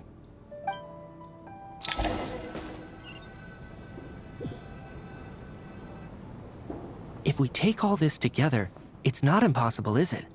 If anything, it's the natural conclusion. Oh, I beg to differ. This sounds to me like a product of a researcher's vivid imagination. And perhaps it's because I'm still viewing this through the lens of a typical murder investigation. But still, I'm struggling to be persuaded by your theory. Does it really sound that far-fetched? Alright, well, let's treat that as speculation for now. I do agree with what you've said, so let's go with your idea for now. Good. Okay, now that we finally have some meaningful leads, I think it's time to reconvene. Let's get the others.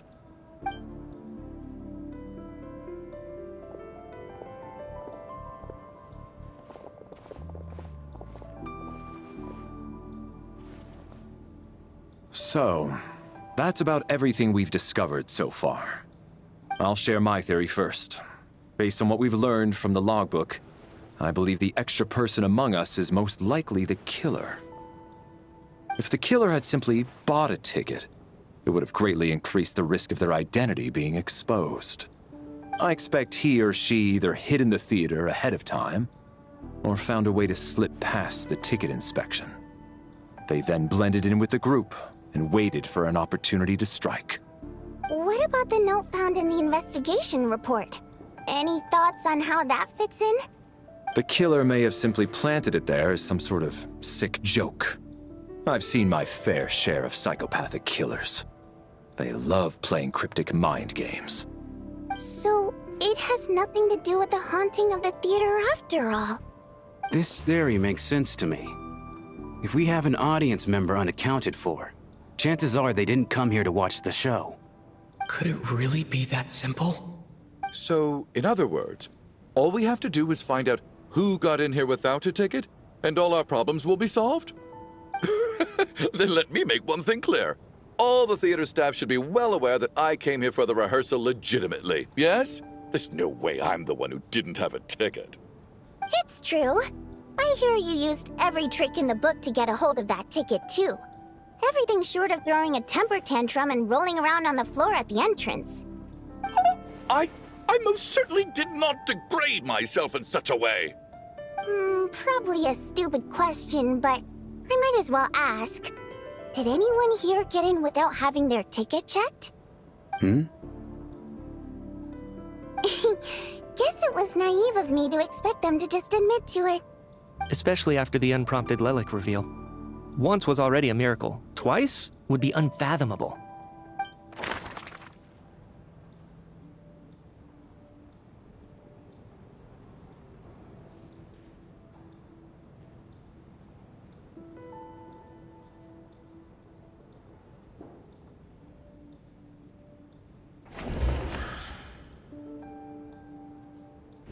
Sounds like Chuganov went to a lot of trouble to get his ticket, because everyone at the theater knows. I got my ticket from Child.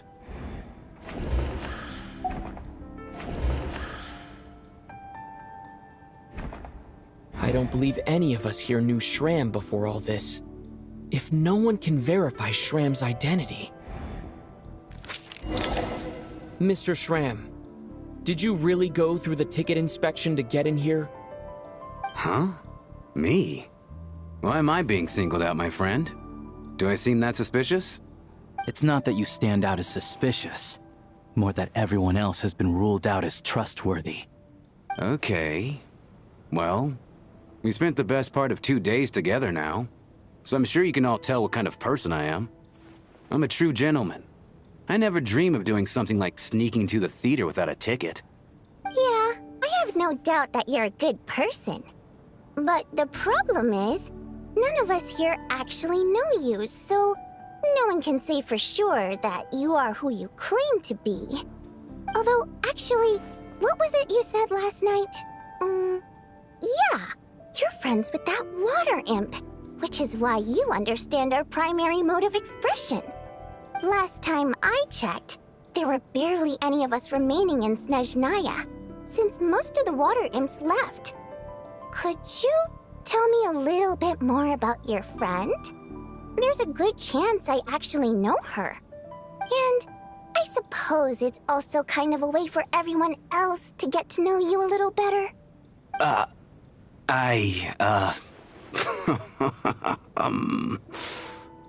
Good grief. Are you blushing? Pull yourself together, man. Stop giggling like a teenage boy. It's revolting. Hey, revolting is a little strong. All right, fine. I'll admit it. That water imp friend of mine, the truth is, we're dating. I was just the bodyguard hired by our family. But the stars must have aligned, because sparks began to fly between me and their daughter.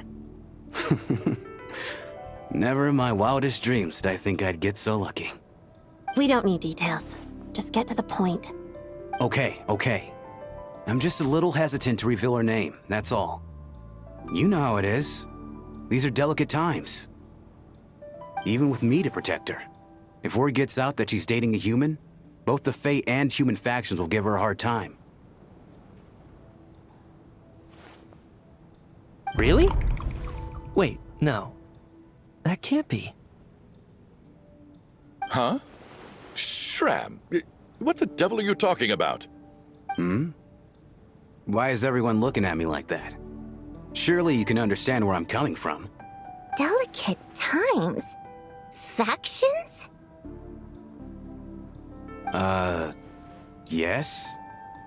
You know, the Civil War? Last time I checked, the Fae and the humans were still at each other's throats.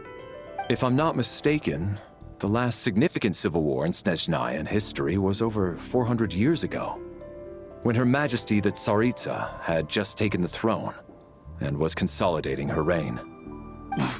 What do you mean, 400 years ago? What's going on here? Is Shram from the past? All right, Mr. Mitya, you win this round. As far-fetched as it is, it appears that your theory may be correct. I'm just as amazed as you are. I didn't even believe it myself, to be honest. Is someone going to explain what's going on here? From the look on your face, you figured it out too, haven't you, Traveler?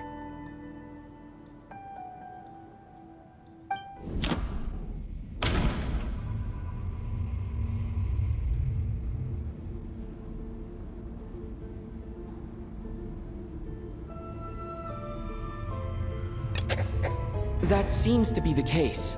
Shram's the extra person, but there's no way of learning his identity from the... No. The truth lies within the clues we've already discovered. The theater's ley lines have been modified to block souls within its grounds from returning to them. Some souls can even wander this place forever. Mr. Shram's statement proves he is from hundreds of years ago. And according to the investigation report on the theater hauntings, Mr. Shram is very likely a lost soul wandering the theater.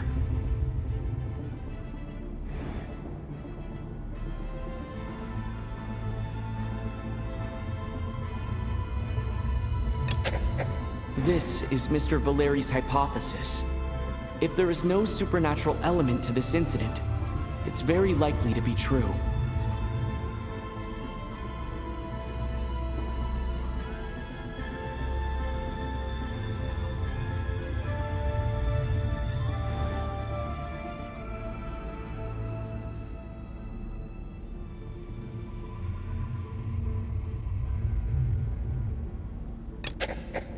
That's not it. If that's the case, we're back to square one. I don't think I'm that redundant. For some unknown reason, the soul that has been wandering the theater due to the ley line issues has joined our group and blended in. Yeah, that must be the immediate reason why the ticket count doesn't match the number of people present.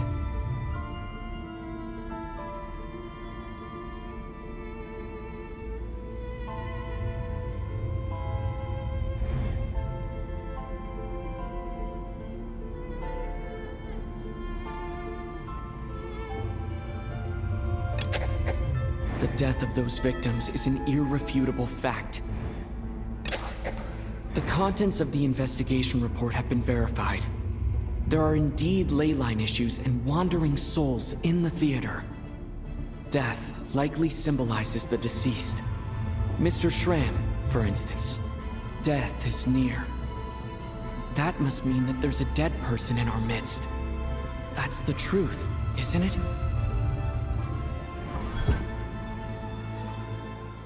Yeah, the logic is clear now. The investigation report said that there would be souls stuck wandering around the theater because the ley lines were cut off. Mr. Schramm must be one such soul who died in the theater a long time ago. In which case, that also makes him our extra person. So when the note said death is near, it must have been referring to death as in the deceased, people who died a long time ago. Someone who died a long time ago. In short, there's a dead person among us. The extra person we've been searching for is a ghost from the past. You mean I'm a ghost? No. Don't make jokes like that, my man. There must be some mistake. But even if I was dead, I know for a fact I didn't kill anyone these past 2 nights. Yeah. Even if all that's true, the report also said the souls inside the theater can't affect reality, right? They're harmless. Then what if the problem isn't the souls at all, but the ley lines themselves? The ley lines have a powerful ability to attract and devour souls. Let's say that the ley lines are like a black hole, constantly seeking to engulf souls. But the souls that don't want to return are trying to avoid being sucked in. Why does this analogy sound so familiar? What happens when the black hole can't achieve its goal? I'm only speculating here, but what if it ended up swallowing innocent souls by mistake, or intentionally taking other souls to compensate? That could explain why we weren't able to determine a cause of death. If you're right, and their souls were devoured by the ley lines, it does make some sense. It does seem to explain a lot of the things we couldn't make sense of. Does that mean it's true? Except there's no concrete evidence. Mitya's relying on a lot of logical leaps. Still, it seems like the best explanation we have under the circumstances. All right, so how could Schramm not know that he's dead? Seems a little unlikely that he hasn't noticed anything unusual even after several days interacting with us. On the contrary, it's perfectly normal for a soul to wander the theater for centuries without questioning their existence or reason for being there. It's simply what's natural for them.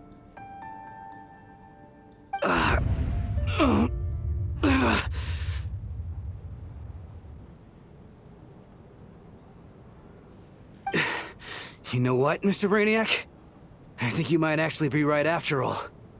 I'm trying to remember and... even though my head feels like it's going to explode, I think... it's all coming back to me.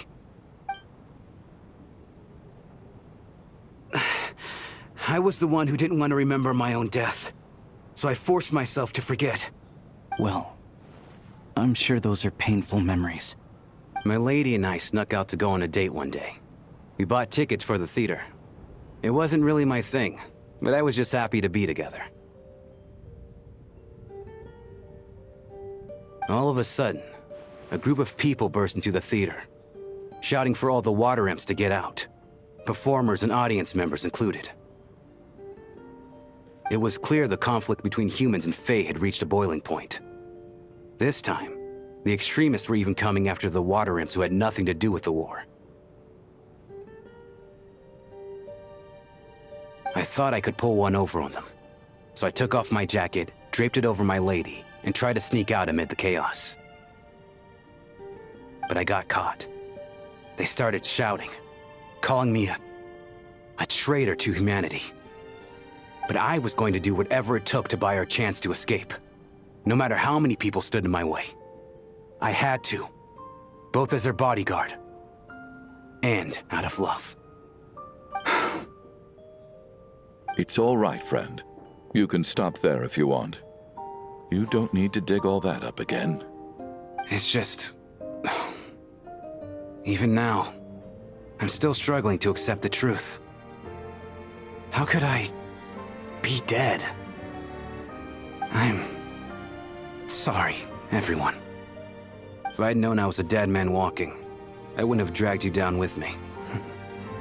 If I'm the cause of all this death, then punish me however you see fit. But, Mr. Shroom... No. I refuse to be a burden. I know what I have to do. You said I've been wandering the theater for centuries, right?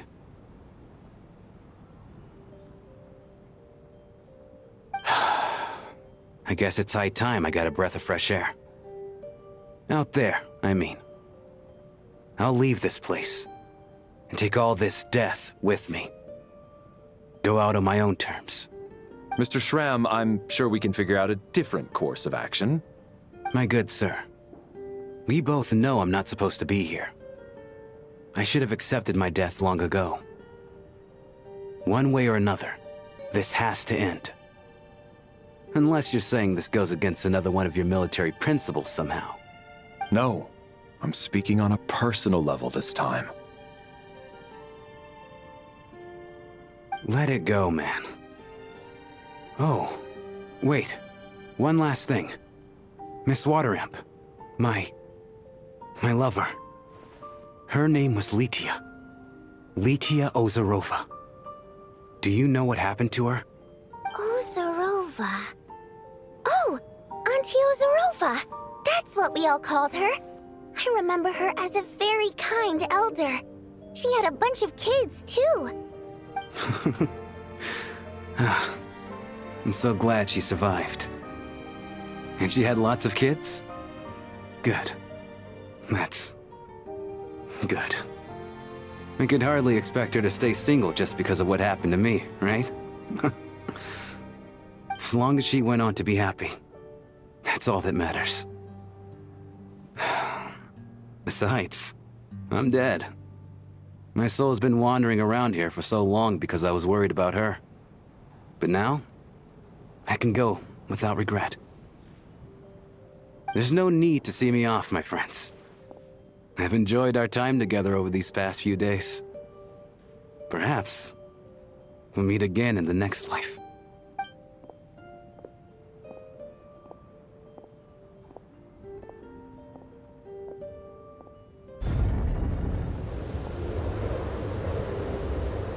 Take care, my man. I knew Mr. Shram was already dead, but... I still feel so sad. Death is cruel, no matter how we might try to make sense of it. So, was the conflict between Fae and humans really that bad back then? I was only little, so I don't remember much.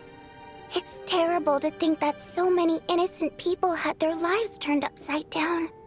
Even the historical records about that time period don't say much about it. All people know is that the Tsaritsa founded the Fatui, drove out most of the Fae aristocracy without explanation, then used her terrifying power to suppress the humans. It seems to me like the Tsaritsa chose to make herself the enemy. She downplayed the conflict, directing whatever animosity both sides had for each other at herself instead. That's also why, despite how brutal the conflict was at the time, there hasn't been much lingering tension between humans and Fae since. Things have been fairly harmonious for the past few centuries. So, the Tsaritsa banished the Fae to protect the Fae living in the city? She offered herself up to be hated in exchange for peace. Maybe it's not quite as bad as it sounds. I don't think Her Majesty is too concerned if mortals hate her or not. And besides, there are very few who truly do. All this time, I had no idea. All right. If Mitia's theory is correct, then I think we can consider this matter settled. Let's all take a break.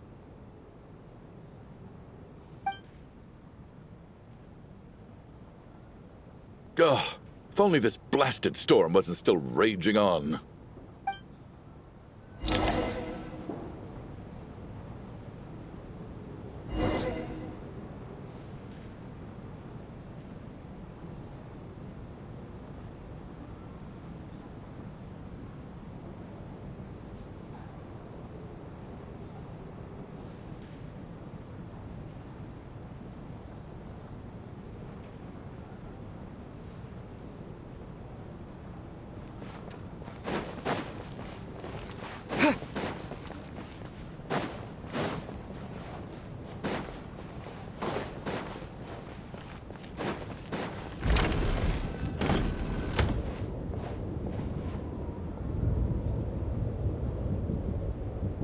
Looks like now we can just rest until the snowstorm stops.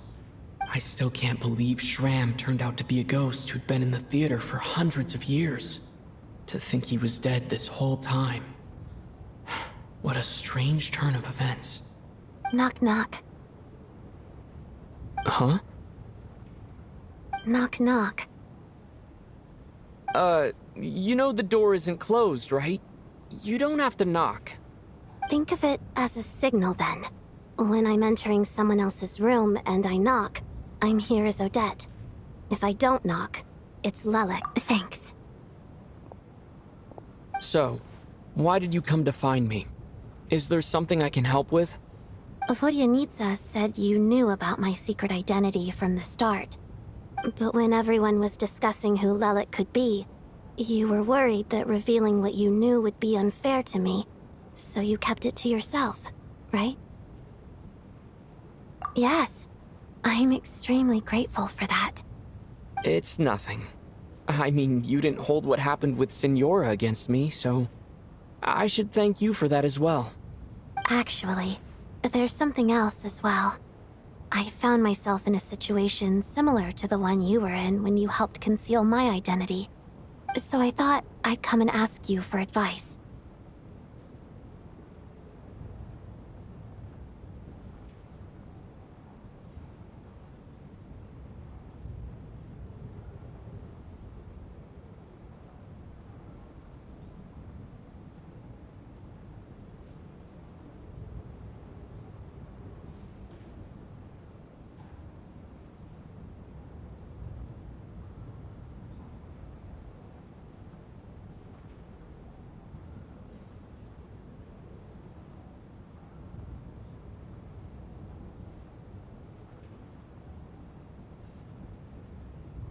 It's about Mitya. Before all of this, the last time I saw him, he was dead.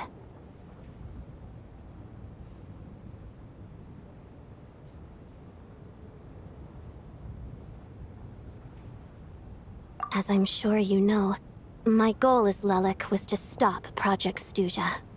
Well, when I found out the tech lead for the experiment behind Project Stuja was Mitya, I immediately started planning to track him down and threaten him to back out. I often saw him around the theater, but I soon concluded that making my move there would risk exposing my identity. So I decided to infiltrate the Armory Palace and go directly to his lab. That way, the threat would be much more effective.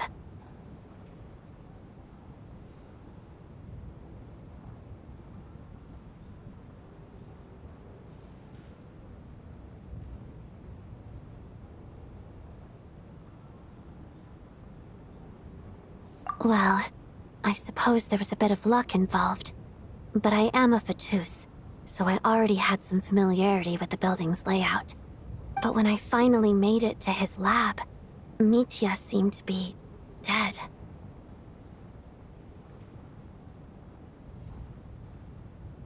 I checked his breathing and his pulse. He had no vital signs whatsoever. I'm certain of that.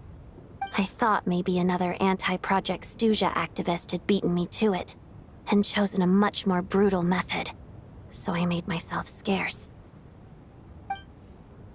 That's why you were so on guard around Mitya that first night here. Yes. When I saw him sitting in the audience during the performance, I could barely contain the shock. To me, it was a miracle. Somehow, he'd come back from the dead. But then, the murder started happening and things got so complicated that it wasn't really at the front of my mind. That is, until Mitya himself said there must be a dead person among us. Then, I couldn't ignore it any longer. And yet, you thought that bringing it up right away would single Mitya out. Just like when everyone was suspecting Lelik. Exactly. I thought there could be something I was missing. Besides, we soon figured out that Mr. Shram was a ghost. And we knew there was only one extra person. So we thought he had to be the one. But now, it seems like there's another candidate. I understand why you kept it to yourself. There was so much information being thrown around during that discussion. Bringing up Mitya would have just introduced more confusion. So, what do you think we should do? Let me confirm one thing first. When was it that you found Mitya dead? Around a week ago. Sometime in the afternoon. A week ago? That's earlier than I thought. I saw him just a few days ago at a restaurant. That definitely would have been after you found him dead. He seemed completely normal to me, chatting with Vodyanitsa, trying to avoid Valeri. So he was definitely alive on that day. Huh. Well, all I can say is I know what I saw. Here's a thought. The reason we even suspected a dead person could be among us was because of the problem with the theater's ley lines. But Mitya's death happened inside the Armory Palace. The ley lines affecting the theater shouldn't reach that far. You're right. I guess he doesn't fit the profile of the person we were searching for. I think the chances of it being him are very low. Surely he can't have died for real in the Armory Palace. Unless... Unless what? Unless he really did come back from the dead. You're right. Do you think we need to disclose this to the others? Huh, what's this? A private meet and greet? Where do I line up? That's not what's going on here. Well, I was just making the rounds. Thought I'd try to lighten the mood a bit. Vodyanitsa's handing out food if you're hungry.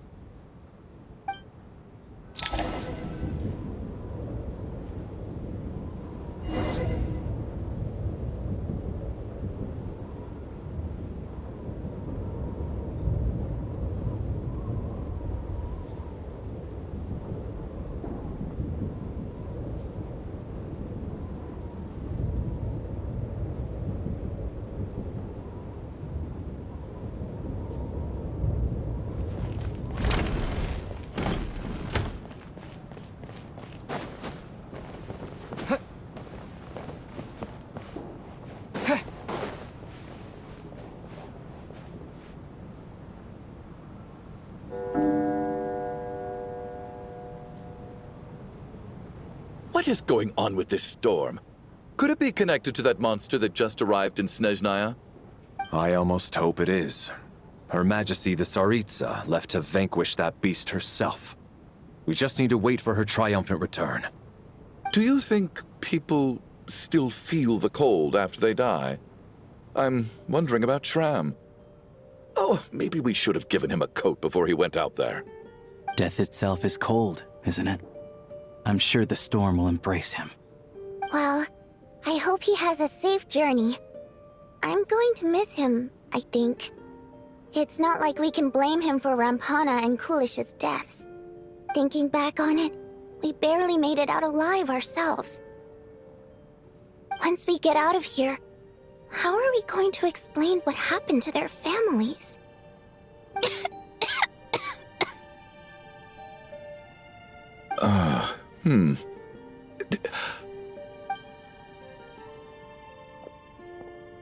Are you okay? Here, take this. I've never used it.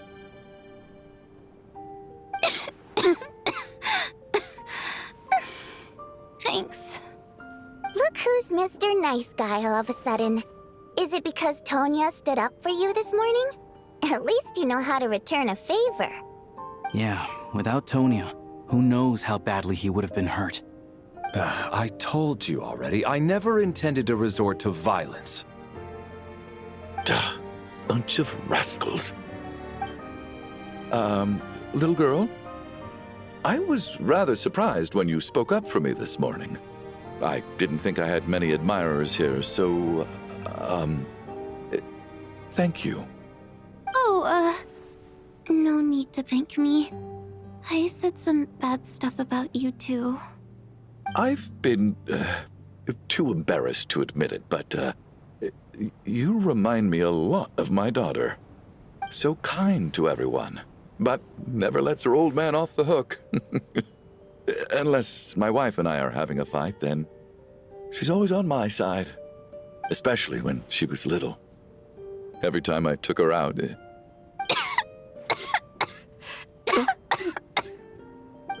All right, easy now. How long have you had that cough, Tonya?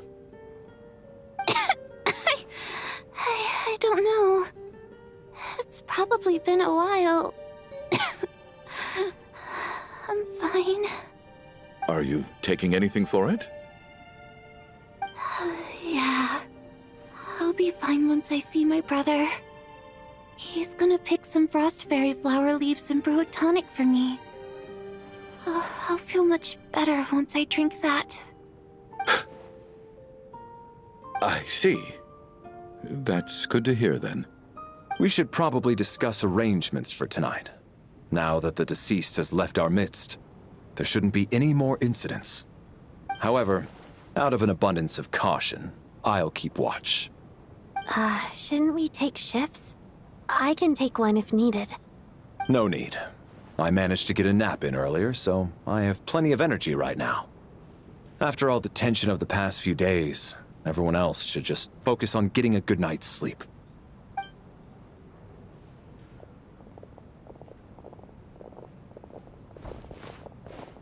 What a long day. This whole situation turned out to be way more complicated than I expected. But Valeri's right. I should just try to calm down and get some rest. The last thing I want is to give myself nightmares.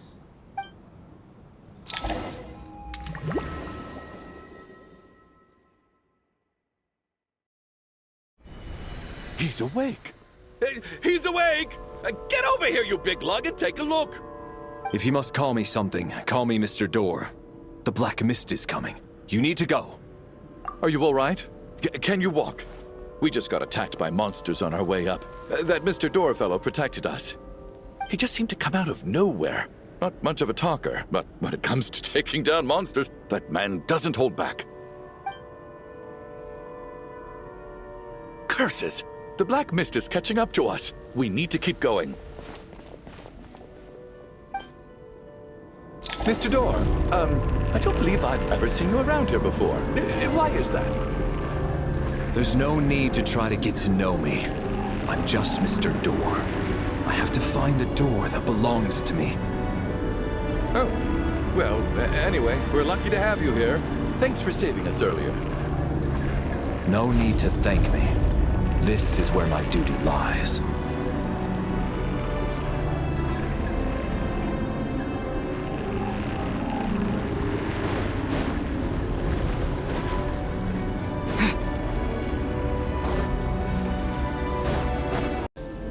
Looking for trouble? And Kate! Yeah! Yeah!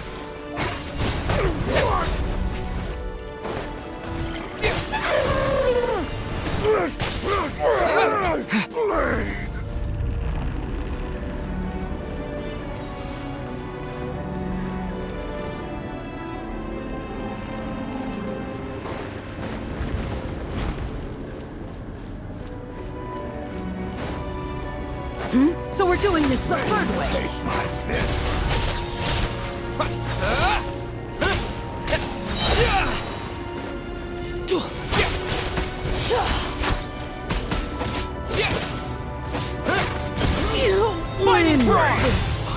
Oh, remarkable work, Mr. Door. If I had your muscles, I'd do the same.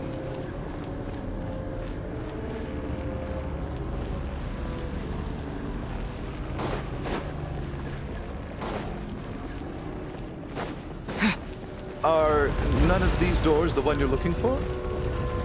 No.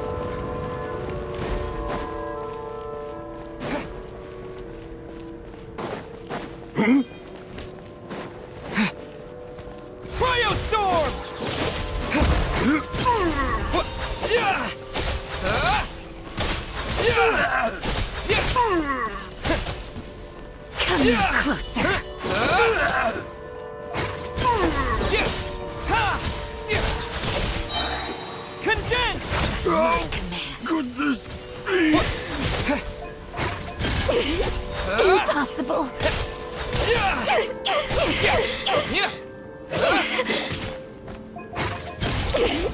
Impossible. I'm so exhausted. And the black mist is still rising. Oh. Wait, look! There's more monsters down there. Are they coming from within the black mist? No, no! They're gaining on us! Quick, keep going, or they'll be at our heels any second!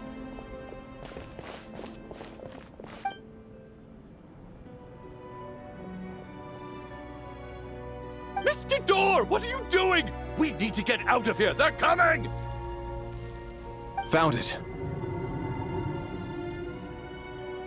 This is my door. What? You mean you're going to stay here? I am a door. This is where my duty lies.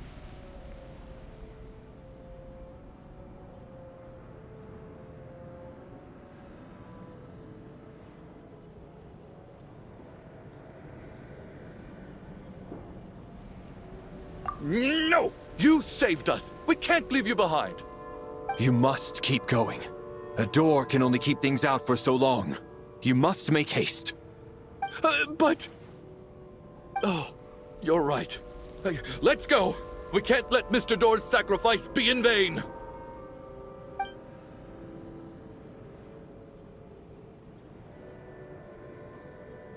The black mist isn't moving anymore.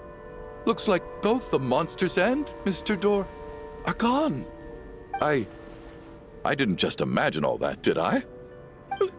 Surely I wasn't so scared out of my mind that I hallucinated a door as a human being? Oh, okay, good. There's no way we both hallucinated the same thing. Getting sleepy? Well, looks like we're safe for now. Go ahead. Let's get some rest.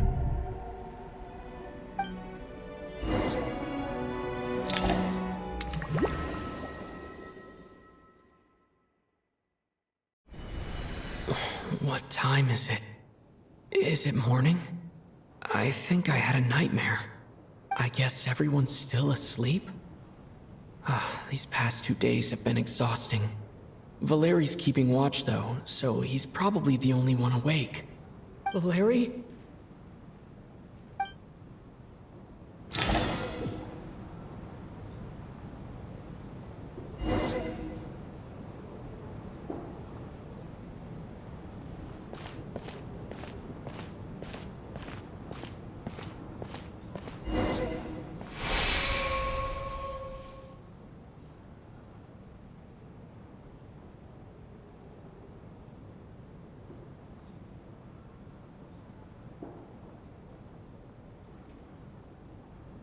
Wake up!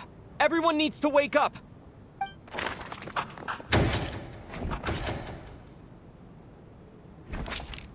Just like the last 2 nights. No clear cause of death. I've been a real thorn in your side, haven't I, Mr. Valeri? Now you can rest in peace. But for me, life will be all the duller for not having to run away from you, my friend. How's Tonya? Is she okay? I just checked on her, and it doesn't seem like anything serious. She's just exhausted from the past couple of days, and she's still recovering from her illness. We should let her sleep a bit longer. That means Valeri was the only one who died last night. If Valeri was awake and keeping watch, it would have been impossible to kill him without waking everyone else up. That much is certain. This is so frustrating. Why has nothing changed since yesterday? I thought we already dealt with the dead person causing all this.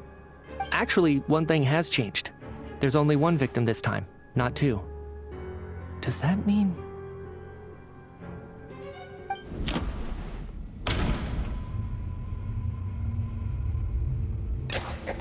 After the deceased Shram left, there was 1 less victim last night.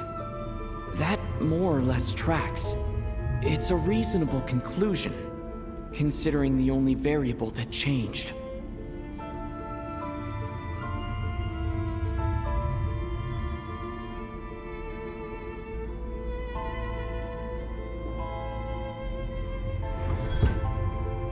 The number of people who die each night is equivalent to the number of dead among us. That's your theory, right? Exactly. We identified Mr. Schramm, and the night after he left, the death toll dropped from 2 to 1. By that logic, there must be one more dead person left among us. Another one? But there was only one person unaccounted for in the ticket checks, right? The head count should match up now. Having an extra person was definitely a cause for alarm, but being one person short isn't nearly as unusual. Someone could have left in the middle of the show, or made it out before the storm hit. One more dead person among us. If Mitya's theory is right, then what Odette told me seems a lot more relevant. It's just, at the time, we had no reason to think there was more than one dead person. If only we'd taken it more seriously as a possibility, maybe this could have been avoided. I'm sorry. This is my fault. I had information that could have been helpful, but I held back. I should have brought it up right away. I'm partly to blame as well. I was too quick to dismiss Odette's concerns. What is this about? What have you two been getting up to behind my back?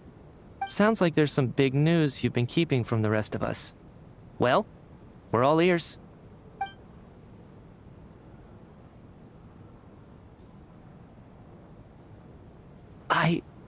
I'm the dead person?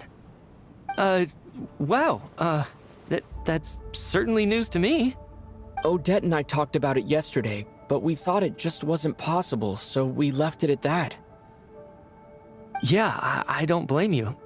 If I'd been there, I probably would have reached the same conclusion. It just sounds too unbelievable. Let me just try and verify this. I just scoured my memories trying to think back to the afternoon Miss Odette mentioned. But I honestly have no recollection of dying. That's where I'm different than Mr. Schramm. Having seen Mr. Mitya a few days ago myself, I also find it hard to believe he could be the other dead person among us. Well, if it isn't Mitya, then who? Do we vote on it? If you don't mind me asking, Traveler, I believe you mentioned that you know Tonya's brother. Had you ever met her before all this? No, never. Wait, are you saying... Now, just 1 minute. I know where this is going. You can't just randomly point a finger at anyone you want. You're in the hot seat, and all of a sudden you want to divert our suspicions onto somebody else? Trying to pick a fight, Mr. Chuganov? Whenever you open your mouth, all you do is attack people, and I've had enough of it. If you don't want to engage in a civil discussion, you can shut up. You little brat! Did Mitya ask about Tonya because he suspects her? I suppose I only identified her by age, and nothing else. Could that mean... I'm just saying, you're going around casting suspicion on people for no reason. How could Tonya be dead? I can vouch for her, if nothing else. I've seen her before. She's the sister of that Harbinger, isn't she? The one called Child. Oh, really? You're telling the truth? Since being here, I don't think I ever mentioned she was Child's sister specifically. Does Chuganov actually know her?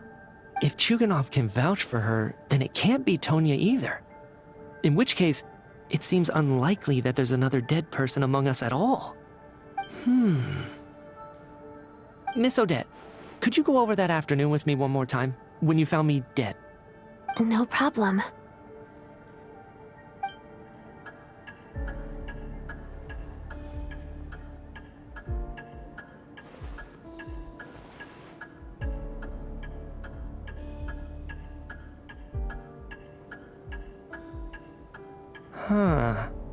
No matter how hard I try, I just can't remember anything about dying. But I do remember something else. Miss Vojanitsa, during our last meal together, I told you how some of the researchers were suffering from temporary memory loss. Do you remember that? Oh, yeah.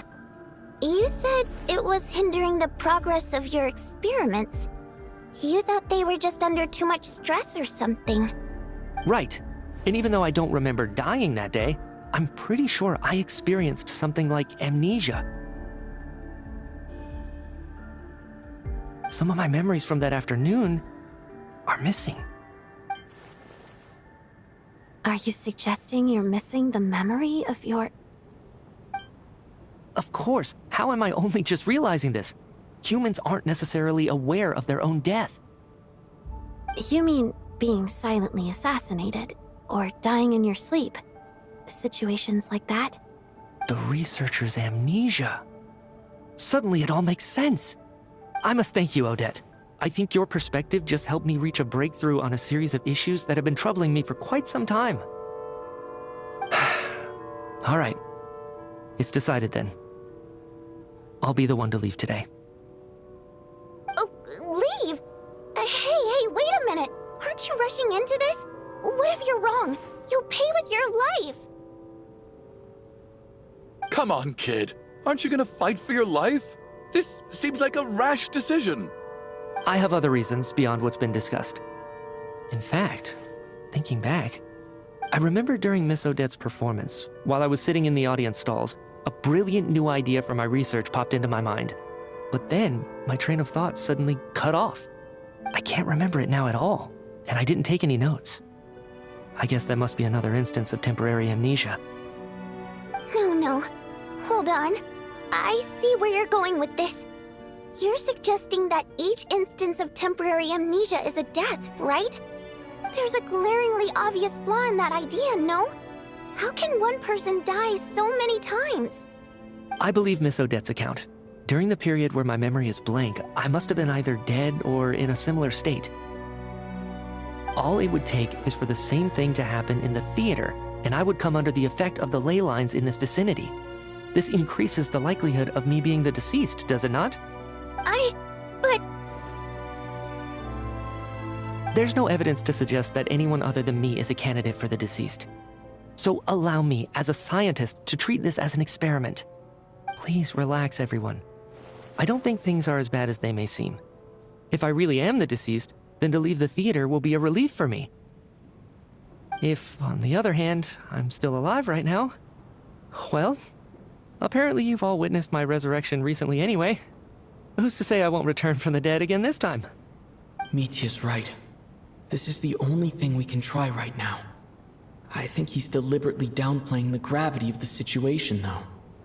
He probably doesn't want to burden everyone. What is a scientist if not someone who gambles on experiment after experiment in an attempt to obtain the truth? With this snowstorm, the ley line phenomenon, ghosts of the dead, and my amnesia, we've been paralyzed by not knowing and powerless to do anything about it. It's a terrible feeling.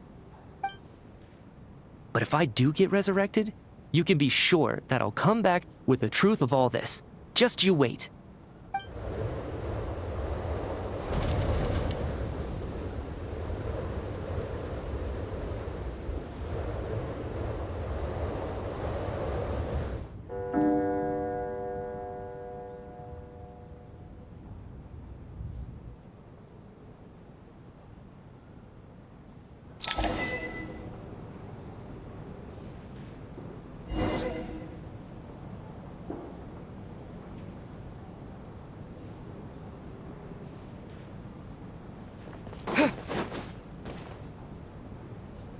Poor Mr. Mitya. I didn't even get to see him one last time. Maybe it's a good thing that you weren't there to see it. It was a hard thing to watch. I hate goodbyes.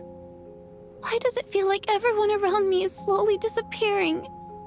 Not just in here, I mean. In the outside world, too. Maybe it's the realization that, at the end of life, everyone has to face it alone. Come to think of it, the main reason we're still alive right now is pure luck. Each morning here, for every one of us, there's the chance that we might not wake up. You could take it a step further and say that the same is true outside, too. Who can ever be 100% sure when they drift off to sleep that they'll open their eyes again in the morning? If I make it out of here, I'm going to cherish every moment that I'm awake. and live without any regrets. Without regrets. I feel like a strange sense of anxiety has been quietly growing inside me over the last 2 days.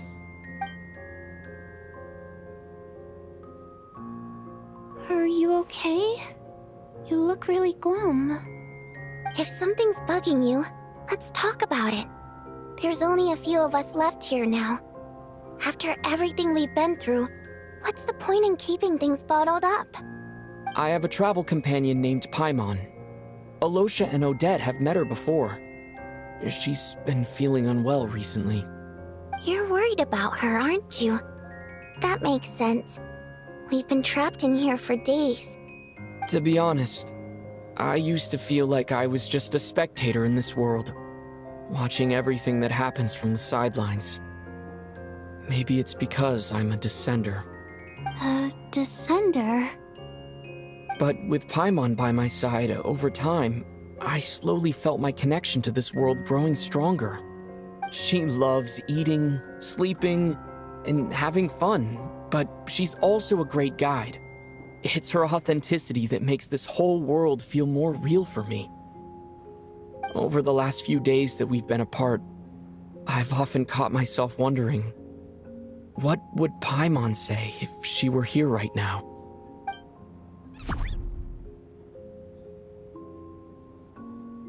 But by the time I snap out of it, the conversation has already moved on, and I'm still in my own little world. I'm trying to overcome this sense of detachment, but I really miss Paimon. I guess, in a way, she means the whole world to me. I bet she misses you when you're not there as well. Maybe you're her entire world too. I don't know if this will make you feel any better, but back when the water imps left Snezhnograd in droves, I also felt like the whole world was suddenly empty. I could be surrounded by people all smiling and having fun, and still feel completely separate from it. So, I totally understand how you feel. Later on, I started to think, maybe accepting the fact that our loved ones won't always be with us is something that takes a lifetime. All we can do is cherish their companionship from moment to moment. So, once we get out of here, you better hurry back to our side as fast as you can. You can't let your story end in regret. That's the trope I hate the most. Thank you. That's exactly what I needed to hear. But Vodyanitsa, if you hate goodbyes too, why didn't you leave with your people? That's just the choice I made. I used to regret it, but I don't anymore. Like I said before, singing is a water imp's primary mode of expression. It's how we convey our emotions. Our songs have echoed through this theater for hundreds of years, each one a story pieced together through moments of joy and sorrow. But does a story exist without someone to read it? To me, the answer is no. So I made the choice to stay. That way, there would still be someone left to sing these songs and listen to their stories. Otherwise, they could have been lost forever. Could you teach me how to understand your people's songs sometime? I want to be able to truly hear them, like Mr. Shram. A fan after my own heart. Thank you, Tonya. How about I sing something for you, and you tell me what you hear? Okay, I'll do my best.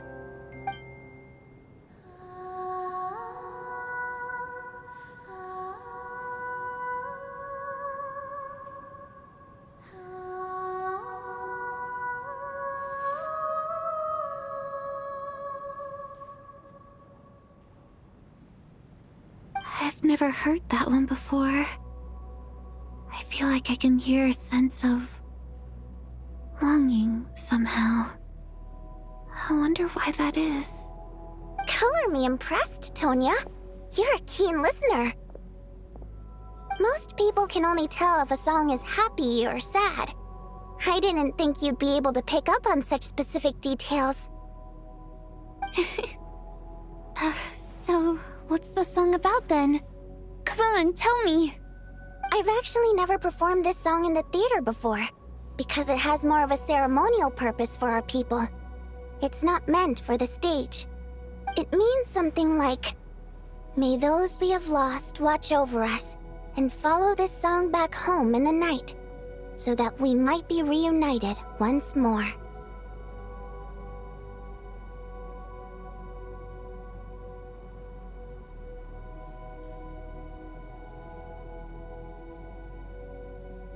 No wonder I could hear that sense of longing. You sing it for loved ones who have passed away. I hope it reaches them. It's getting late, Tonya, and you're not well. We should all turn in early. I suppose there's no reason to keep watch tonight. Okay, but, before I go to bed, could you sing that song a couple more times for me, Vodianitsa? Of course. Anything for my #1 fan.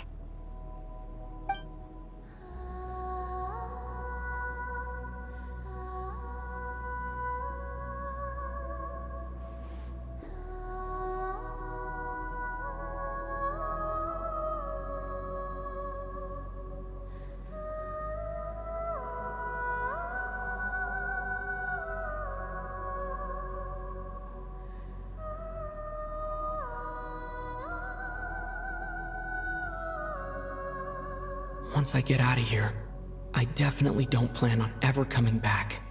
But I guess that means I'll never get to hear Vodianitsa sing again. That's a sad thought. Before I fall asleep, I should cherish this moment of companionship while it lasts.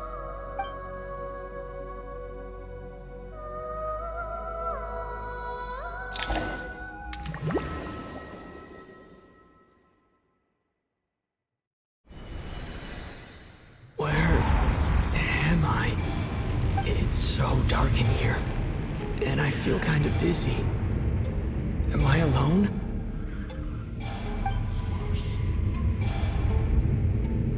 Huh? What was that noise?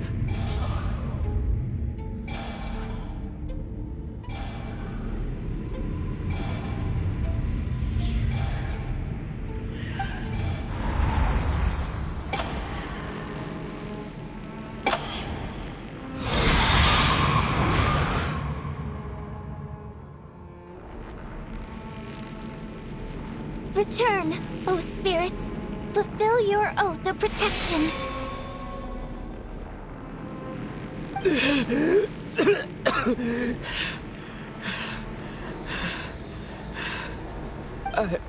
I'm alive?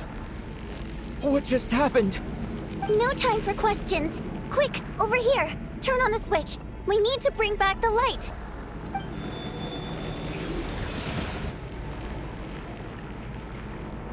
All right, we're safe. The spirit just now is called Night Prayer. The light subdues her, but she'll attack without a second thought in the dark.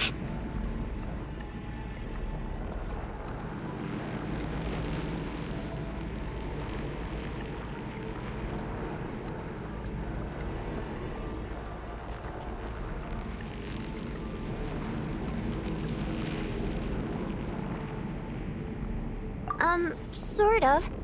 I know it's hard, but you can't let this place go dark, or she'll kill you again.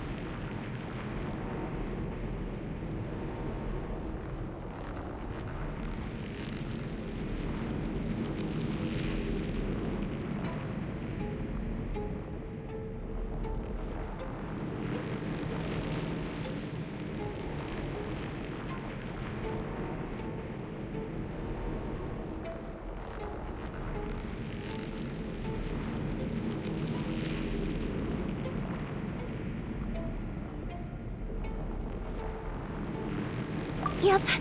Luckily, I was here to resurrect you. Otherwise, that'd have been a real bummer. A bit more than a bummer, I'd say. Wait, so you have the ability to resurrect people? Sure I do. I'm your guardian spirit after all. I specialize in soul recall. Oh, it's nice to meet you, by the way. Thanks. It's nice to meet you too. Alright, there's no time to waste. The black mist is already catching up. We need to avoid it and Night Prayer at all costs. Come on, let's go. We need to reach the next switch before the place gets too dark. If we bring the light back, Night Prayer won't be able to get to us.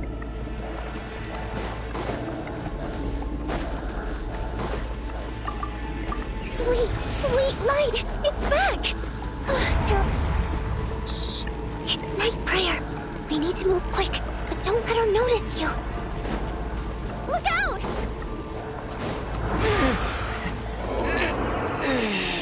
Return, O spirits. Fulfill your oath of protection.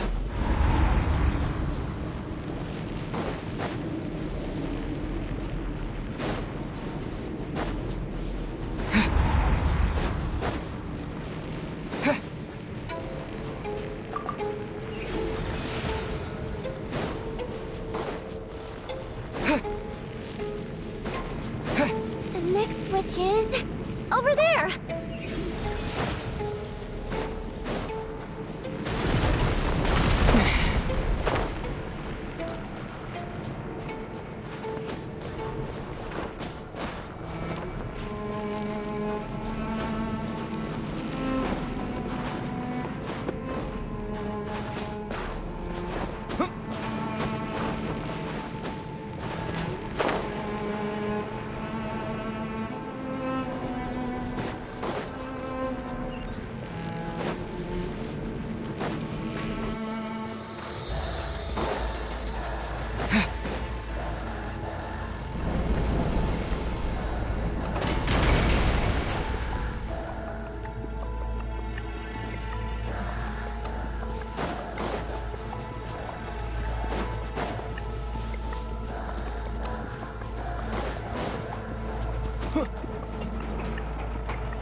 No, Night Prayer is here too.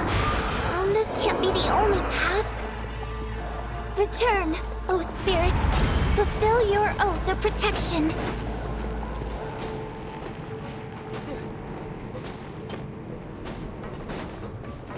The switch is just up ahead. Hurry! It's too dark. We're not gonna make it. Come on, faster!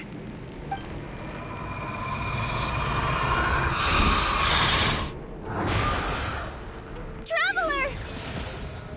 I won't let you die like this. Not on my watch.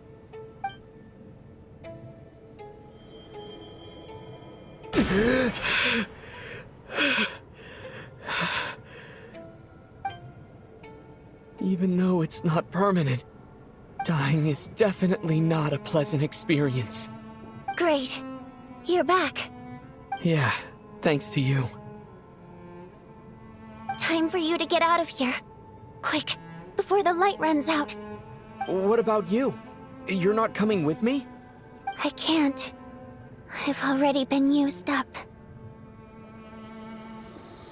A guardian spirit's skills are finite. I can only resurrect someone so many times. I might not look any different, but my essence has been exhausted. Now, I will slowly start to fade away. I can go no further. The black mist is where I belong. It's okay. Why didn't you tell me sooner? Because it wouldn't have changed anything. That knowledge would have just burdened you. And a guardian spirit's role is to protect. But... Go. Now, before it's too late. I already hear Night Prayer approaching.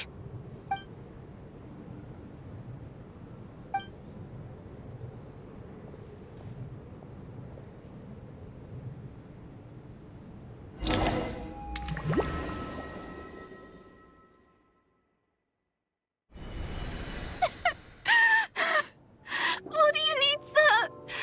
How could this happen? What do you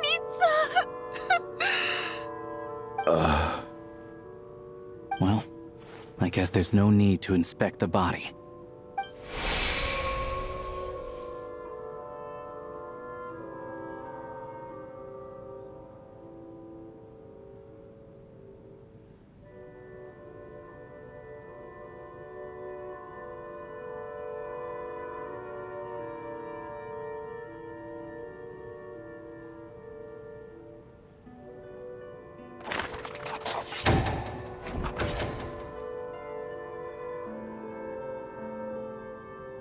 This wasn't supposed to happen. You lied to us, didn't you, Chuganov? You've been lying from the start. Take a long, hard look at yourself before you go around accusing other people. I suspected you on day one, Lelik, and now look where we are. By some strange coincidence, you've never been targeted. You just happen to have survived this long? No, you should be the prime suspect. And you, little hunter, ever so content with staying on the sidelines. Yet you were the one who stopped us from leaving from the start! Why are you trying to keep us here? Now you're just lashing out indiscriminately. That's either a sign of anxiety or a guilty conscience. Where was all this passion and bravado before? Decided to fight until the bitter end, is that it? Is that a threat? Fine, bring it on. You think I'm afraid to die after all this? You want to kill me? Go ahead. I'd like to see you try. After all the trauma of the past few days, everyone's been pushed to the breaking point. Valeria and Mitya aren't here anymore. Someone else needs to step up and take charge. But first, I need to think this through. Considering everyone left, who's the most likely candidate for the deceased?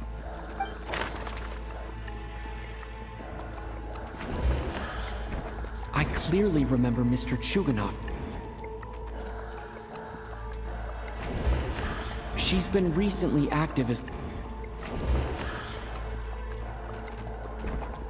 Of those who remain, people are easily misled by first but Mr. Chuganov vouched for Tonia's identity yesterday, with basically no other possibility.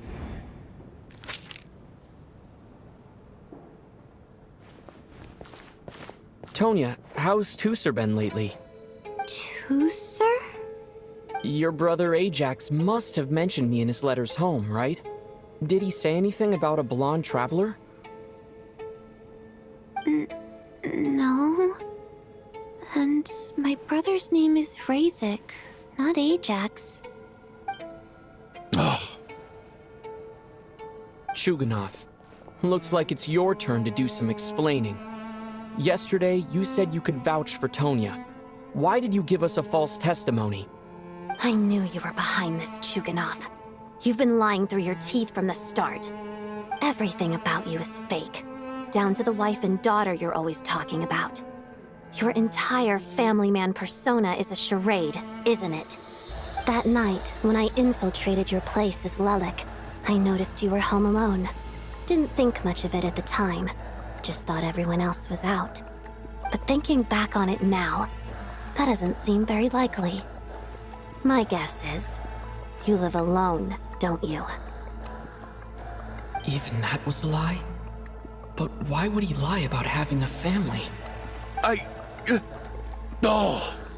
Curses! Oh! Why is there no end to this blasted snowstorm? If it would just stop! If it would just stop. I think I remember now. I know how I ended up here. It feels like a distant memory. But at the same time, it's just like it was yesterday.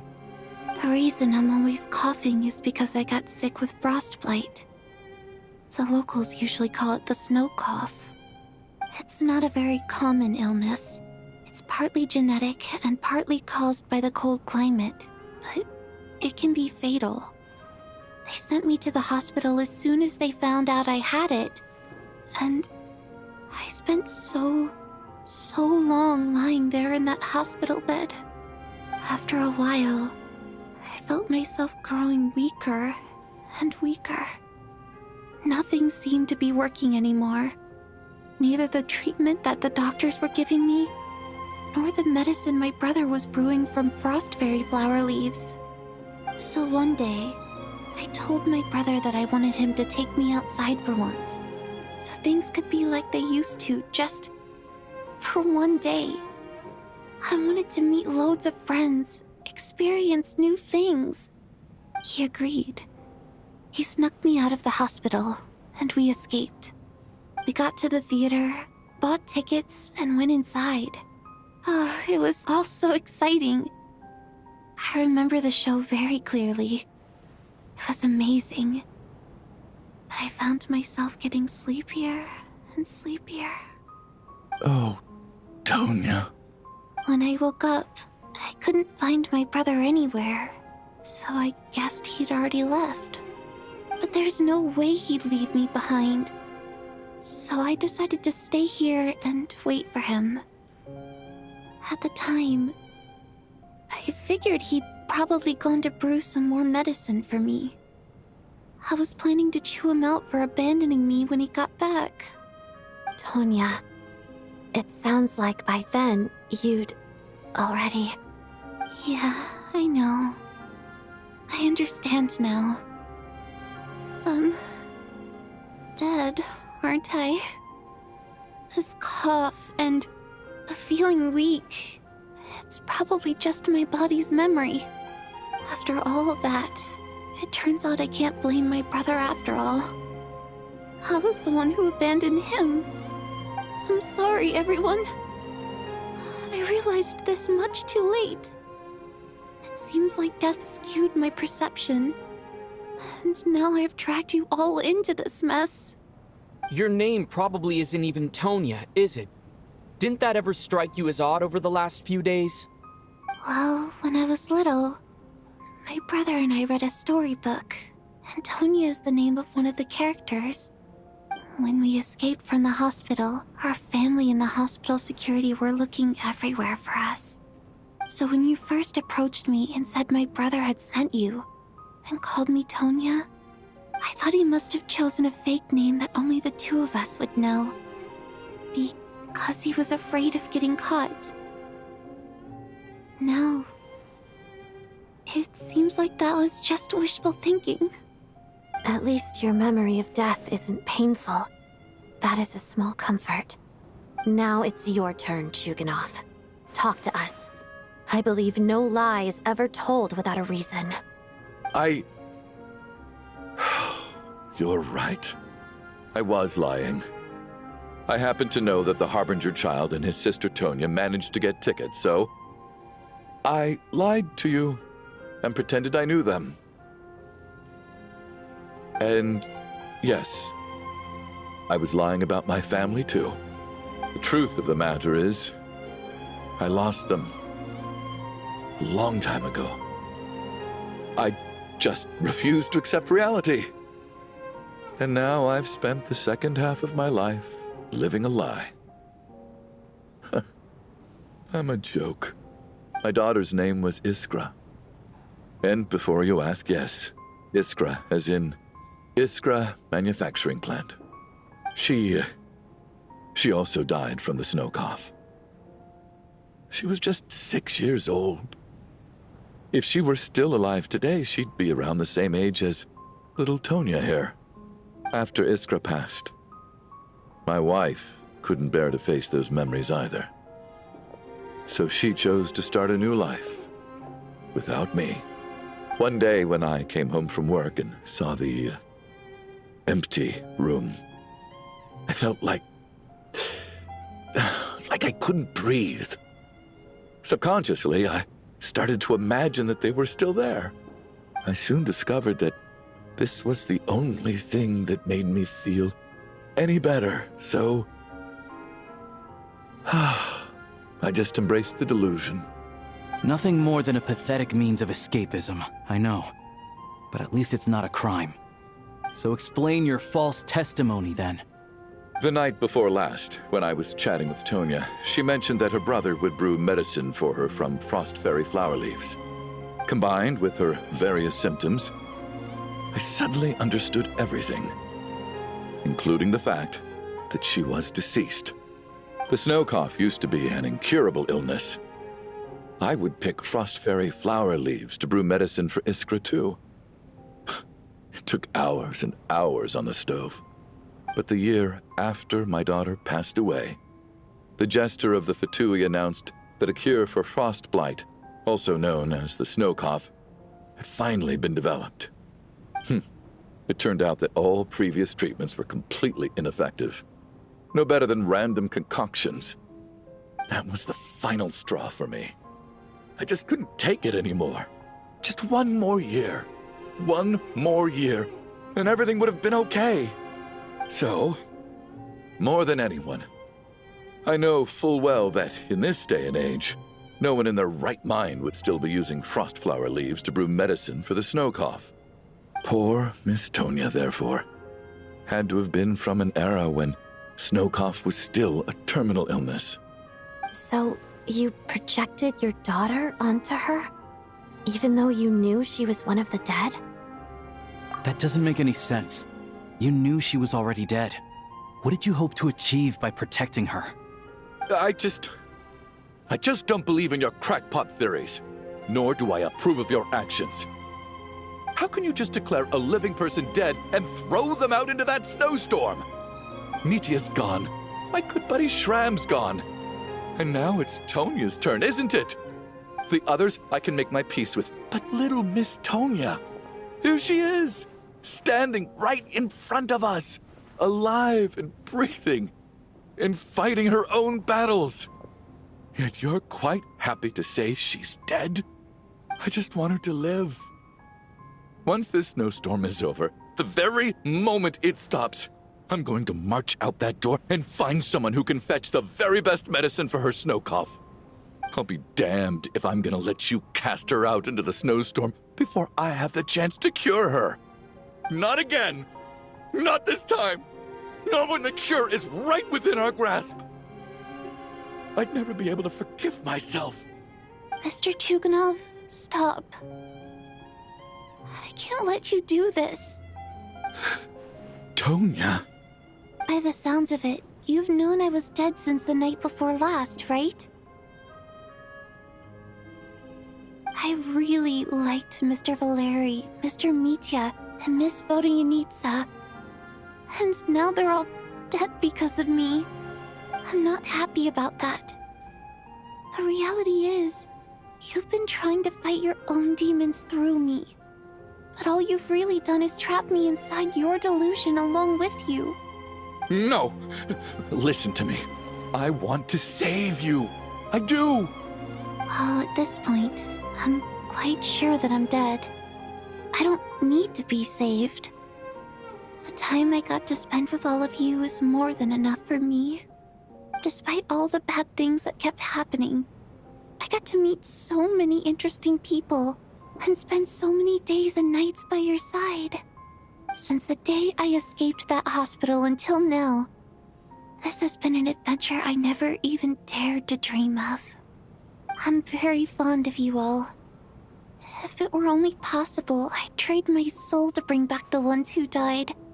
If it meant things didn't have to end like this. And that's why I'm not fond of you at all, Mr. Chuganov. I'm sorry. It's them that you owe an apology to, sir. Not me. Well then, I suppose this is it. It's time for my adventure to end. I've caused enough trouble. You're leaving already? It's still early. Don't you want to stay a little longer? No thank you. Oh, and by the way, my name is Patashka. It was nice meeting you all. Feels strange that we're only being properly introduced now that it's time to say goodbye. Tashka.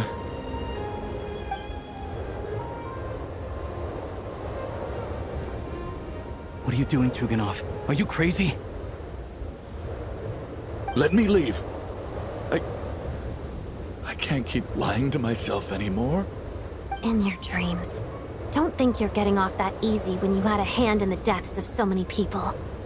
The Fatui have honed quite an array of enhanced interrogation techniques since they were founded. Once we're out of here, Lelik will personally give you a taste of every last one.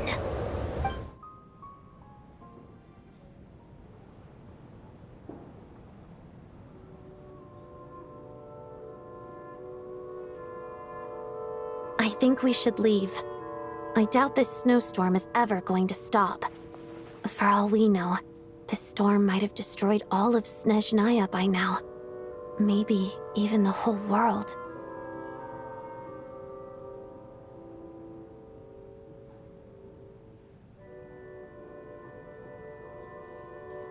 Wait, we finally solved the mystery of the haunted theater today. Maybe let's at least try to enjoy tonight? Fair enough. I don't particularly feel like dying in Chuganov's company anyway. And yet you won't let me die first. Hey, Chuganov, on a serious note, if we do make it out of here, you should close down that factory of yours. A lot of people are freezing thanks to you. Is this really the time to be discussing my factory? All right, fine. I'll shut it down. Doesn't matter to me anymore. Am I hearing things? Or was that a knock at the door? There it is again. But I don't understand. The snowstorm hasn't stopped, has it?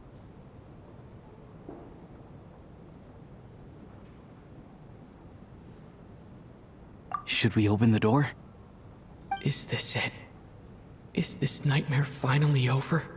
If the last few days are anything to go by, I probably shouldn't be getting my hopes up. Whatever lies beyond that door at this moment, it could be something even more terrifying than everything we've been through so far.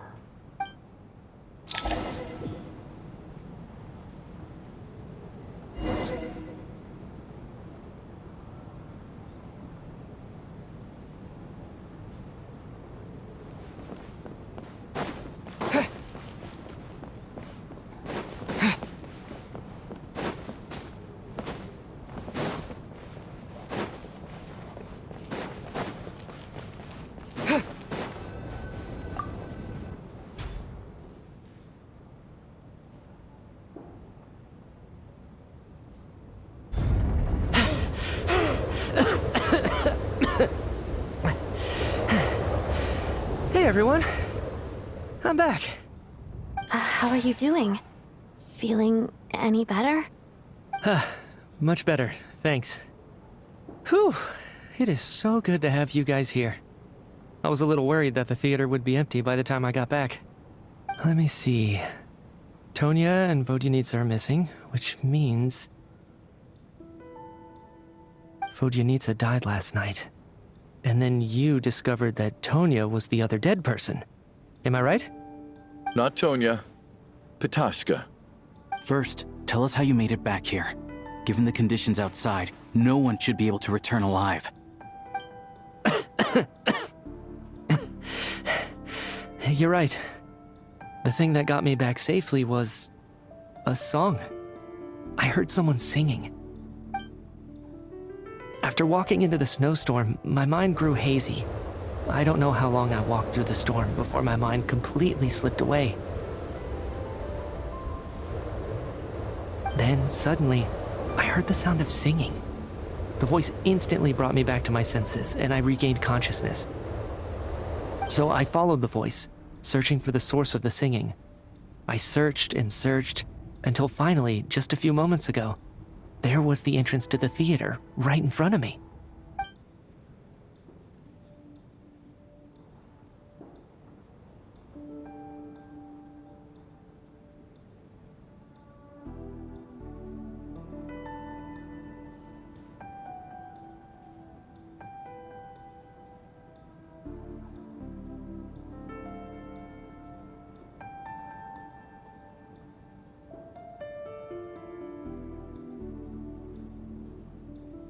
I've actually never performed this song in the theater before.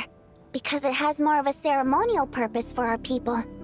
It's not meant for the stage.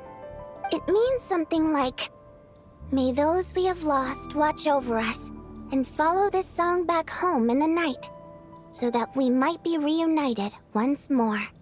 That must have been Vodyanitsa's Requiem. Who knew it actually worked? That song is meant to guide the souls of the dead. Mitya, that must mean that you... Huh. No kidding.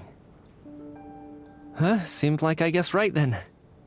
This is what I've been so desperate to tell you about. When I first stepped out of the theater, I was still quite lucid.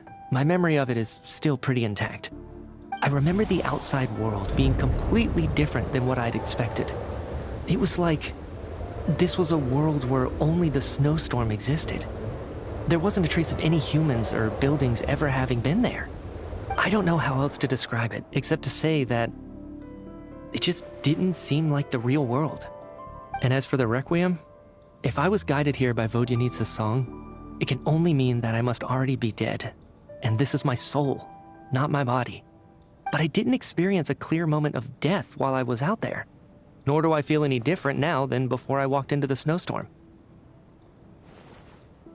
You don't seem any different to me either. In fact, this is something I've been wondering about for a while now. If souls aren't physical, shouldn't they lack tangible form? Both Shram and Patashka were clearly deceased, and yet their souls didn't look or feel like ghosts at all. They were visible, tangible, no different than you or me. This raises a truly terrible thought. Is that really what Mitya is suggesting?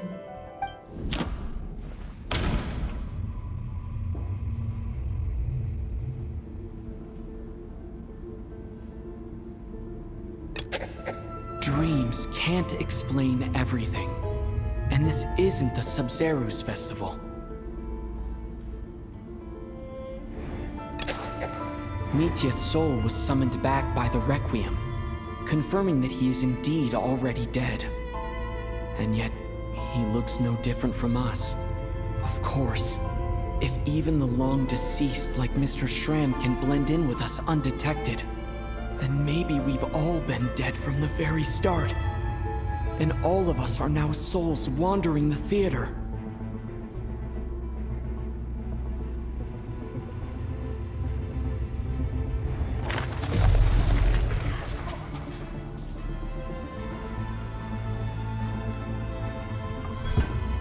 Yes.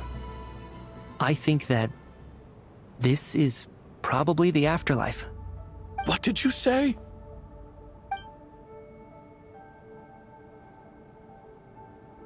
You heard me.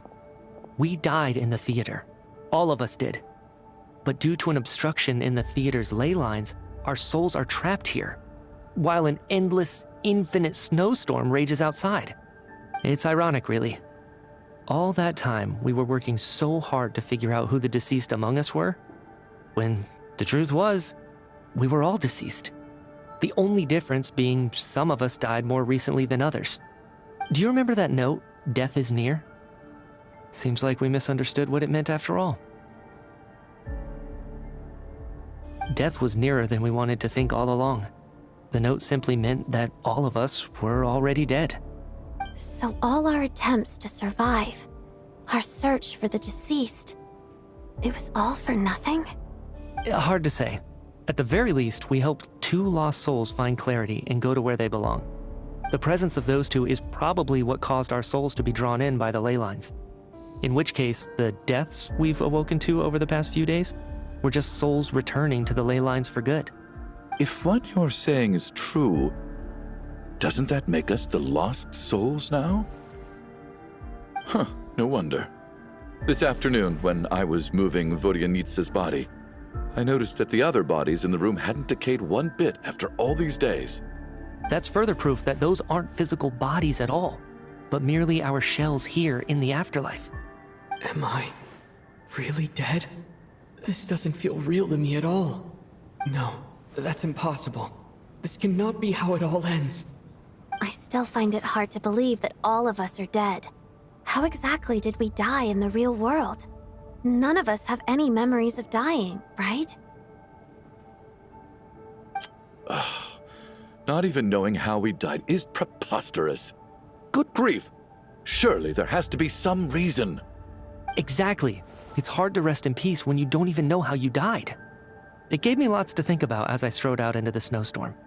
I racked my brains trying to remember the cause of my death, the exact moment I died, the root of all of this, right up until my consciousness faded. Wait. Hold on. Right before I lost consciousness, I think I saw something.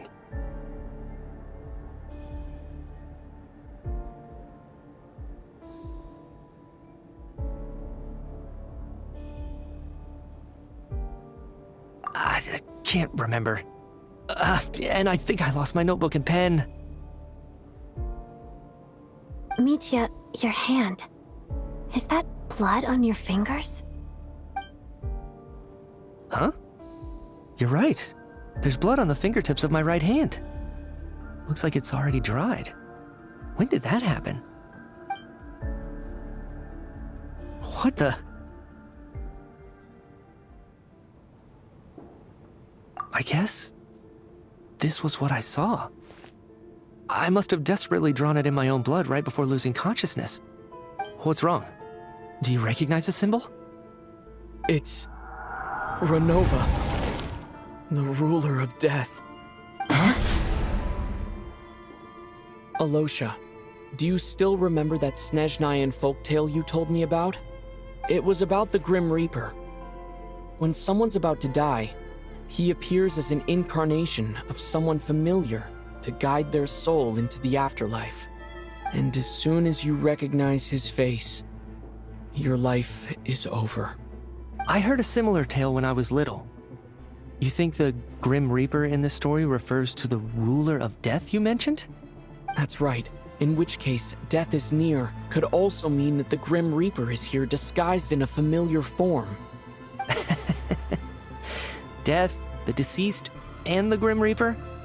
So it's a triple entendre. When I first saw this note, I thought it contradicted the investigation report. But now it seems like that was the whole intention. So the Grim Reaper deliberately misled us. Then, we started suspecting each other and searched for the deceased while they hid in plain sight. By that logic, the one person most likely to be the Grim Reaper incarnate is...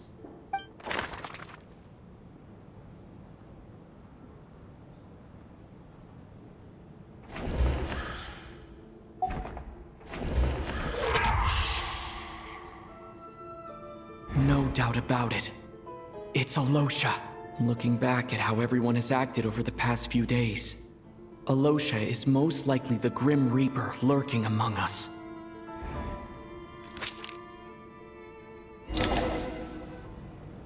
Is it you, Alosha?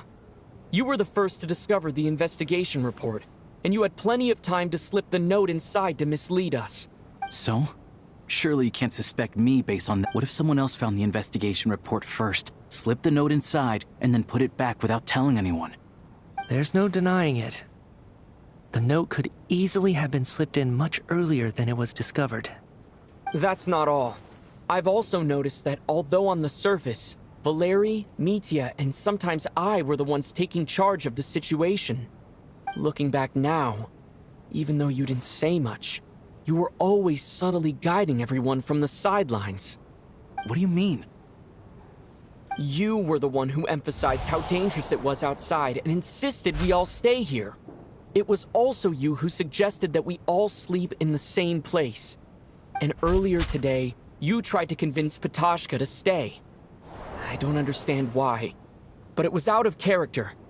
So, you didn't understand my intentions, and now you're assuming the worst. Seems pretty unreasonable if you ask me. He still won't admit it. Fine. Let's see how he responds to the most damning evidence of all. The biggest question I have right now is, if the Grim Reaper is impersonating Alosha, then where's the real Alosha? When did they switch?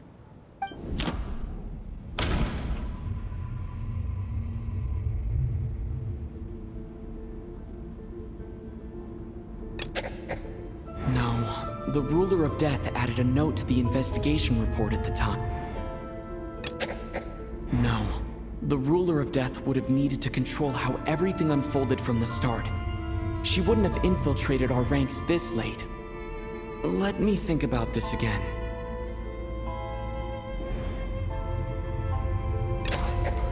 That's right. This was the moment. Right at the start, before any victims had even emerged, Alosha was switched with the Ruler of Death while everyone's guard was still down.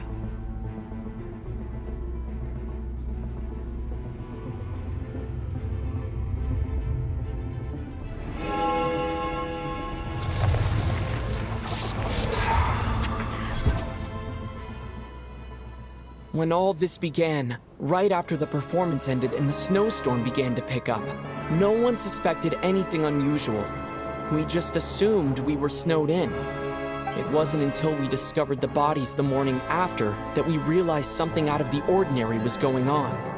But it's clear now that the oddities actually started earlier than that, when Dimov walked into the snowstorm and never came back.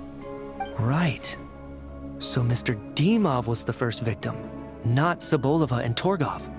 And if we pinpoint that moment as the beginning of this incident, then one thing becomes clear. Alosha, you are the only person who walked into the snowstorm and came back without the help of Vodyanitsa's Requiem. More precisely, Alosha never came back at all. The one who came back was the Grim Reaper. Not bad. Well, since you've backed me into a corner, I suppose there's no point in keeping up the act anymore. Alosha? You're the Grim Reaper?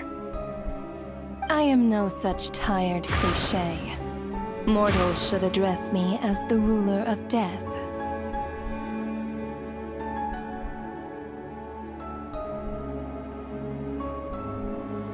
Before being wiped out for good, you identified the two deceased, and even sensed my presence.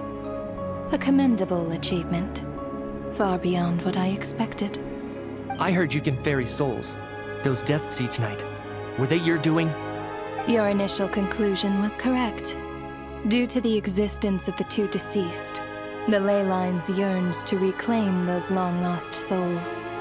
Every night, they devoured an equal number of souls to fill the void. This required no intervention from me. Though, of course, ferrying souls is indeed my authority. Here, take a look.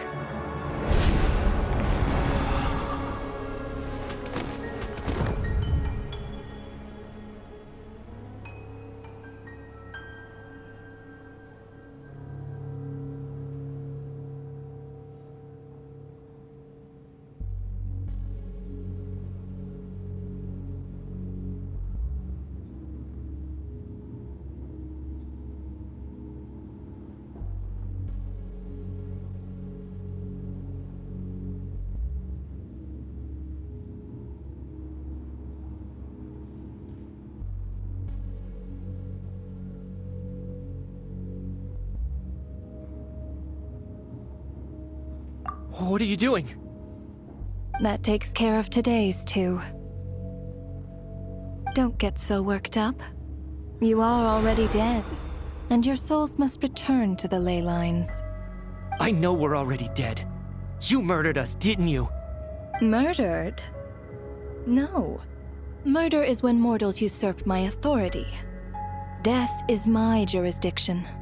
If I require someone to die, I need not resort to such laborious methods as murder.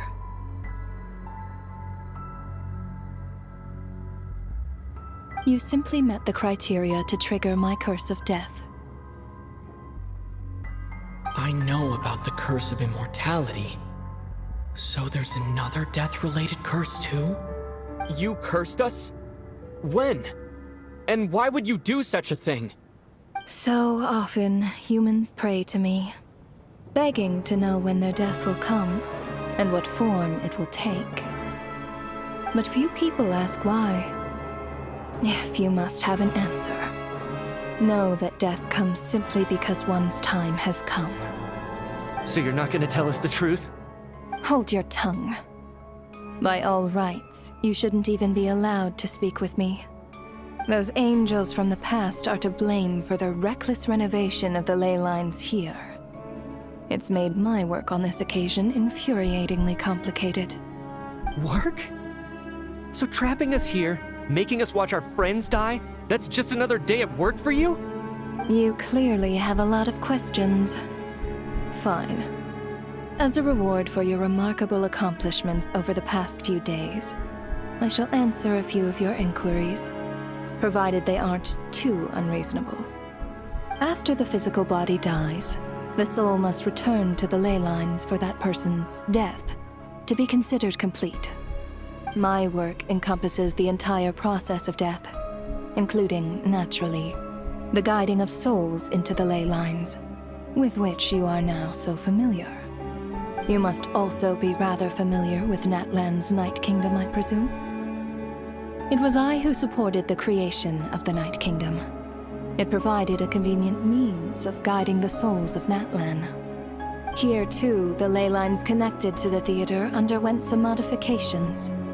The angels hoped to make them capable of accommodating the souls of some special creations. But this actually hindered their ability to accept ordinary souls to some degree. This effect manifested itself after you died from the curse in the theater, leaving you stranded in the afterlife, unable to achieve a complete death. But if souls who die from the curse of death fail to return to the ley lines within a short window of time, they will miss their chance for good. Then, they will remain forever suspended between life and death, no longer subject to the authorities of either. So if you don't resolve this matter soon, and see all our souls return to the ley lines before long, we'll escape your control. Mitya is sharp. This must be what Renova was worried might happen, and the reason she got involved to begin with. But if you have the authority to guide souls, why didn't you just show yourself and get it over with? Why hide among us in the form of Alosha? You seek to understand the mind of a god. Very well. I'll tell you. This is a theater, and I decided I wanted to watch a show about death. That's why I encouraged you to take the events to the stage. I found myself getting quite immersed. I suppose the entertainment you provided makes up for all the trouble you've caused me by being so defiant in the face of death. There. Are you happy with my answer? Can't say I am. Really? But it fits the stereotypes you humans have about gods. Just moments ago, you were complaining about how infuriatingly complicated your work here has been. Work is work, I get it. There are times when it's a huge pain, but you just have to get it done, right? That's a rather unique perspective for a human. You are in fact correct. There is a pain point in this case. Due to the obstruction in the theater's ley lines, there is a hard limit on the number of souls they can receive each day, making it impossible for me to ferry all your souls at once. Revealing my identity too soon would inevitably have led to futile resistance, and there was a risk that any souls who chose to run would disappear. Then there was the issue of the 2 lost souls you called the deceased. The way you resolved that quandary was all part of my design. That's what I don't understand. If all of us were souls of the dead, what made their presence among us special? For centuries, they have refused to return to the ley lines, exploiting the issues created by the angel civilization to resist being drawn in. Centuries of obsession accumulated during this process. You may think of this obsession as the resentment of the dead, and in this quantity, it was a bomb that could have detonated at any moment. It reached the point where I could not afford to leave it unchecked. But the only way to fix it was to help them acknowledge their own deaths, make peace with their regrets, and willingly walk into the snowstorm. Only then, with my guidance, could they finally return to the ley lines. Otherwise, You would not like to know what the consequences would have been. I vaguely remember seeing Batashka, but in the most terrifying form. Was that in a dream? Is that what would have become of her if she hadn't returned to the ley lines? I see your dreams brought you many revelations. So you see, death in fact grants wisdom to mortals. Souls connect to all things in the world and see the chain of cause and effect between them. It's nothing unusual. Anyway, giving psychological counseling to lost souls is not my strong suit. That is more of an angel's role. It was something I could not resolve directly using my authority, so I decided it was easier to leave the bomb defusal to you. Meanwhile, of course, their presence caused the souls of other members of your party to return to the ley lines each night. From where I stand, that was killing two birds with one stone.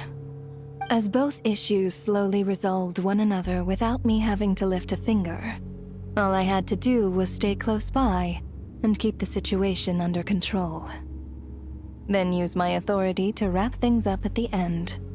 And, of course, while I was at it, I thoroughly enjoyed watching this drama, dealing with death from a mortal perspective, play out on the stage. Sounds like you had it all figured out, Grim Reaper. I just did the math. You said there's a hard limit to the number of souls the ley lines here can receive each day. It's 2, isn't it? That much is obvious, even to a fool. It's time to review this whole affair. If the ley lines can only take in 2 people per day, I need to go over the deaths from these past few days again.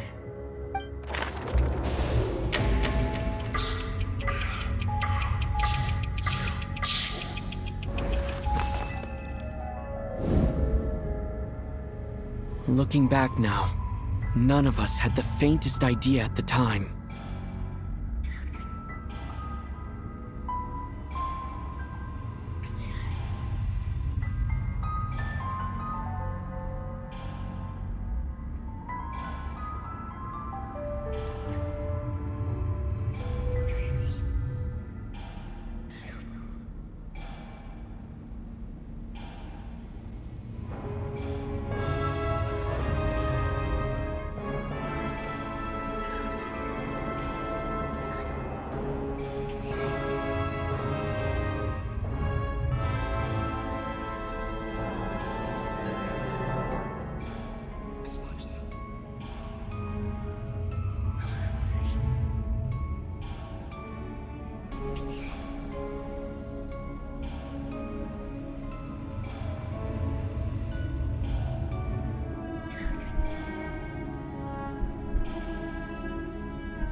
From the moment that staff member named Dimov walked into the snowstorm, the incident had already begun.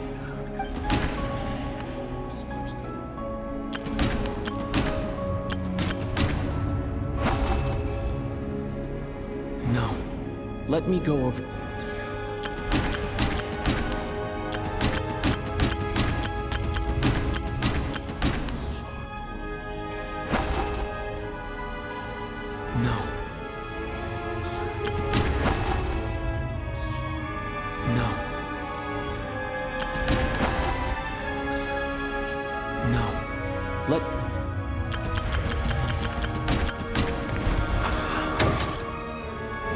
was the second to walk into the snowstorm after Dimov to investigate. During this process, the ruler of death assumed his identity, making him one of the victims.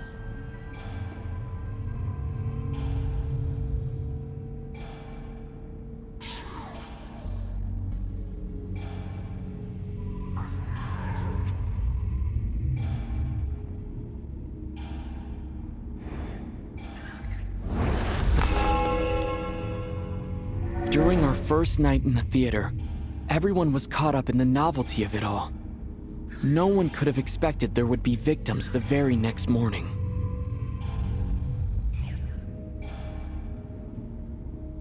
Despite all the confusion, and with the help of hindsight, we finally began to realize that something was amiss with the snowstorm.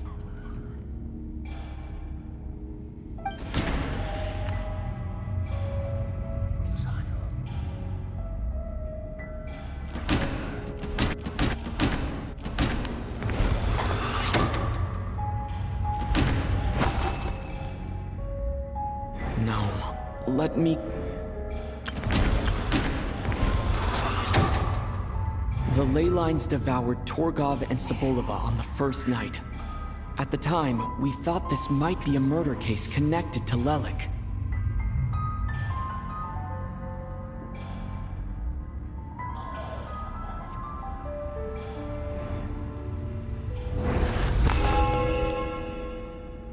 Odette and I spoke a lot that night.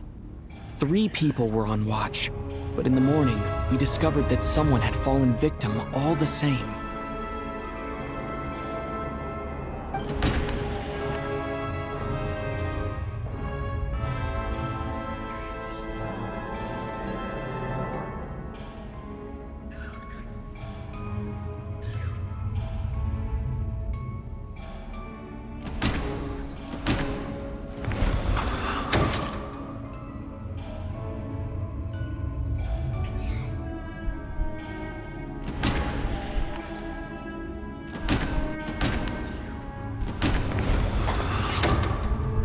The deaths of Kulish and Rampana caused everyone to stop suspecting Lelik.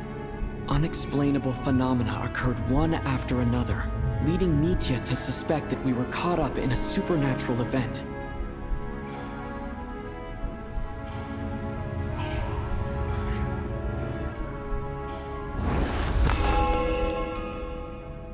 Later, we discovered that there seemed to be an extra person among us, and subsequently discovered the existence of the deceased.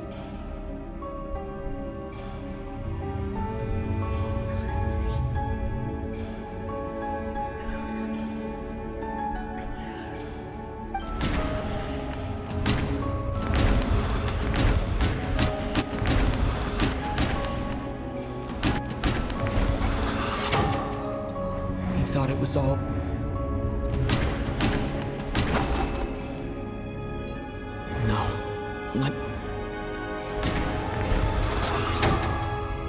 Mr. Schramm realized he was the deceased and walked into the snowstorm to return to the ley lines of his own accord. It turns out there really was a dead person among us. A lot happened today. Mr. Valeri's death led us to discover the connection between the number of deceased and the number of victims during the night.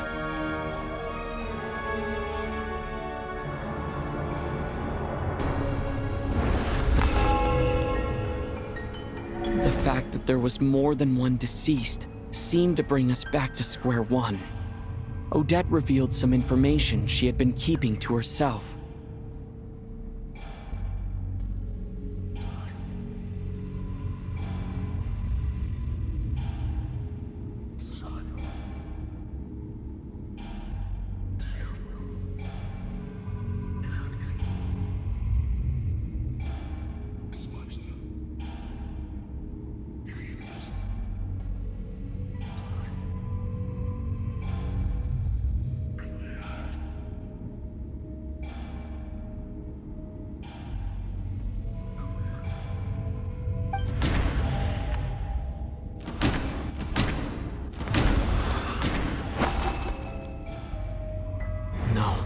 Let me go over this.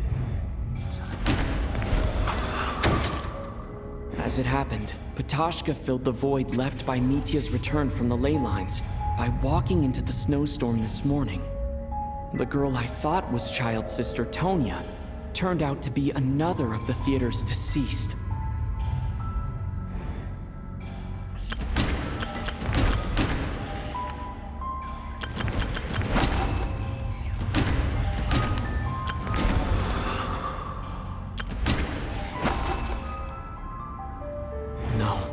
Let me...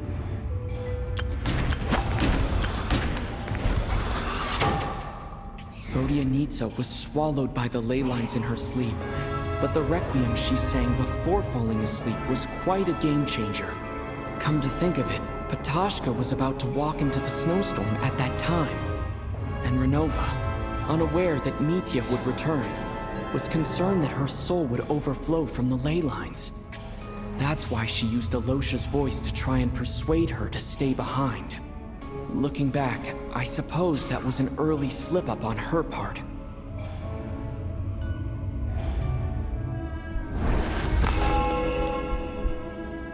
No one could have expected anyone who walked into the snowstorm to return.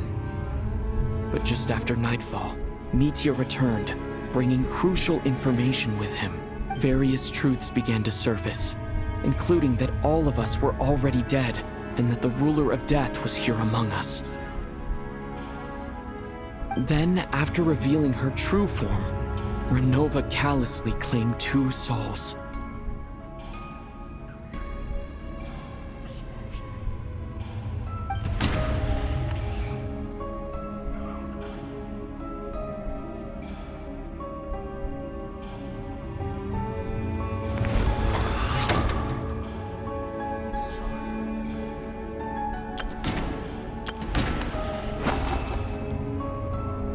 No, let me go over. In fact, everyone was already dead by the time we took the photo. And in the days since, we've experienced many more partings in the afterlife. Now, only Mitya and I remain. And the true culprit behind everything still stands before us. That covers everything. It's all clear now. Your work isn't finished here yet, is it? The Traveler and I are still standing here, safe and sound. The Water Imp's song threw things off a little, but it is of no consequence. The ley lines have already anchored your soul, and the first ray of light tomorrow morning will take you back. I, meanwhile, need to review my attitude towards the Water Imp race.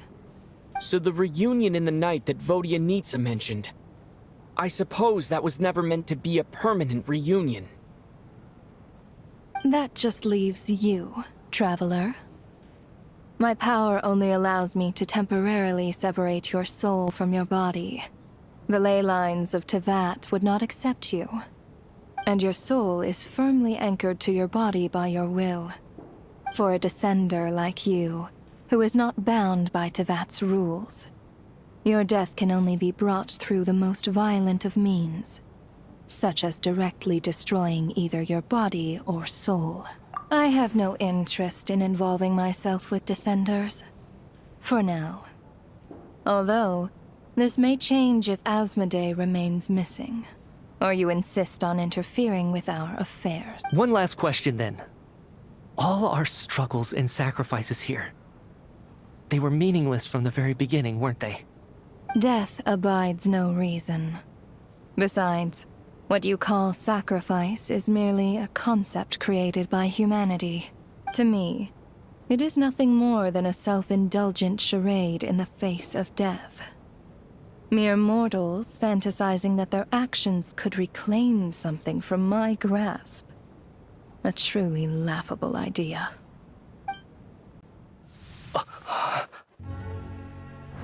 Grim Reaper, you really know how to get on my nerves.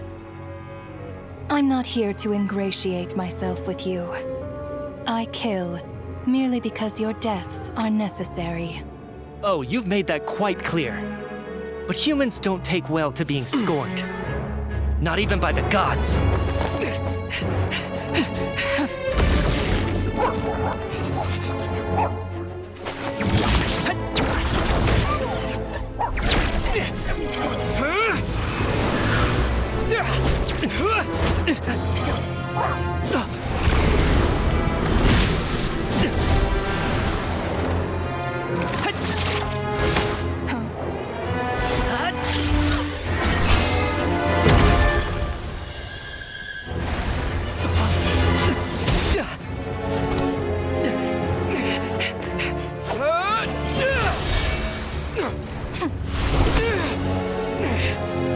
This is futile. You must know that you are powerless against me in my own domain. I suggest that you save your strength. For what? Maybe we can't change it. But if nothing else, we can at least teach you to have some respect for the dead. Audacious.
How are you holding up, Odette?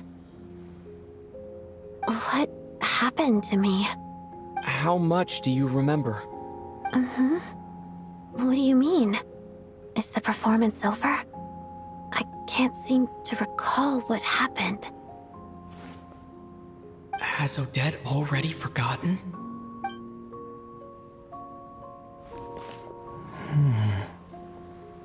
Mitya? Oh, I'm sorry. I guess I spaced out there for a second. Remind me who you are? Don't you remember anything?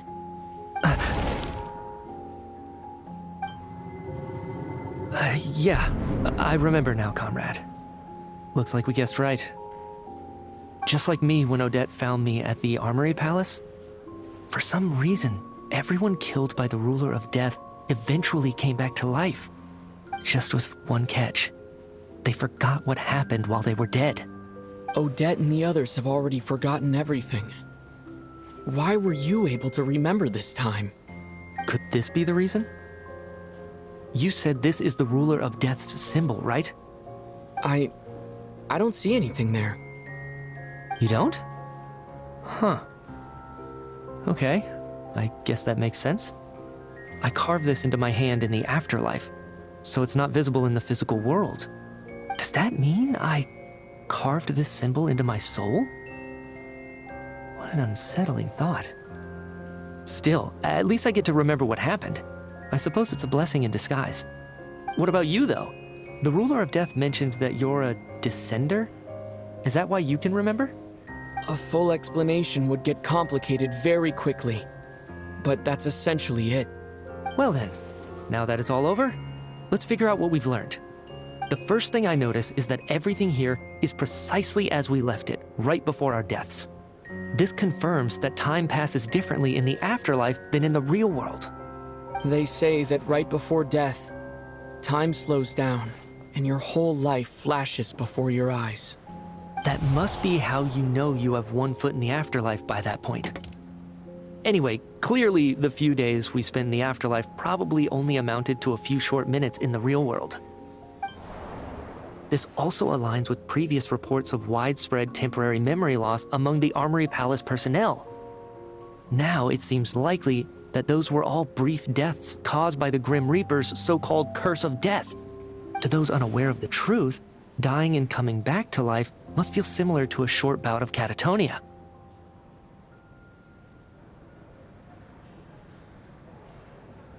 This leaves me with a couple big questions.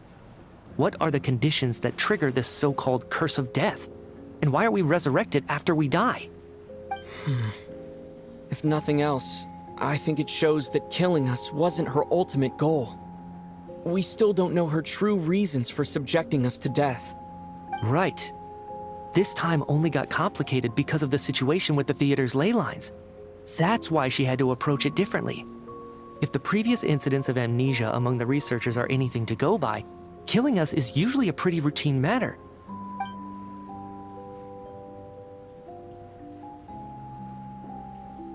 Come to think of it, wasn't I about to note something down before I died?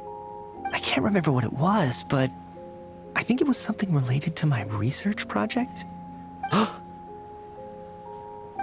Sorry, Traveler. I'll catch up with you again later. Right now, I have to make a trip back to the Armory Palace. Sir, if I may, no one of your description has ever shown up in my investigations into Mr. Mitia's friends. Yet, you two seem very familiar with each other. Could you perhaps tell me where he was in such a rush to get to? And, by the way, have we ever crossed paths? Forgive the presumptuousness, but I feel a vague and indescribable sense of familiarity about you. I can explain everything. Could you help me gather everyone in the theater in one place?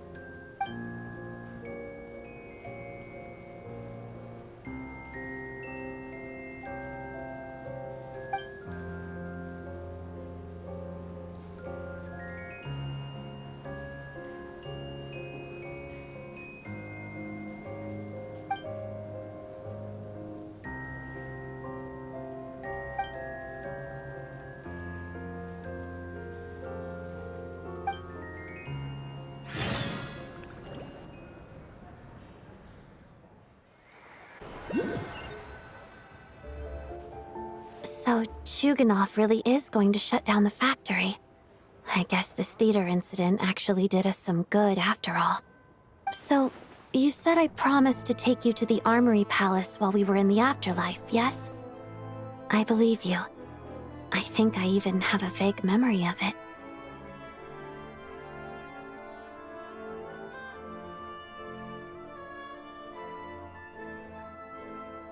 Agreed. Let's check in on her first.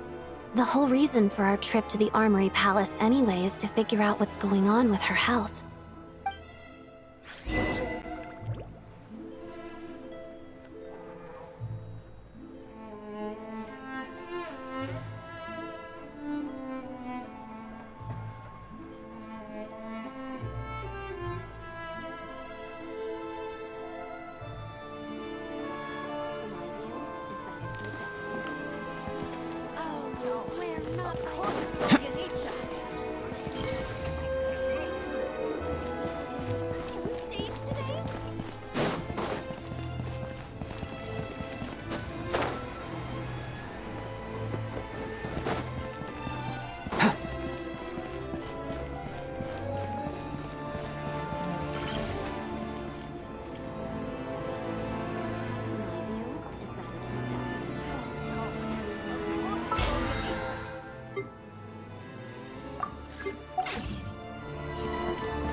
I'm finally back, even though a long time has passed from my perspective. As far as Paimon's concerned, I probably just went out to watch a very short show. I should keep my emotions in check when I see Paimon again, or it'll seem weird. Wait. The atmosphere here feels off.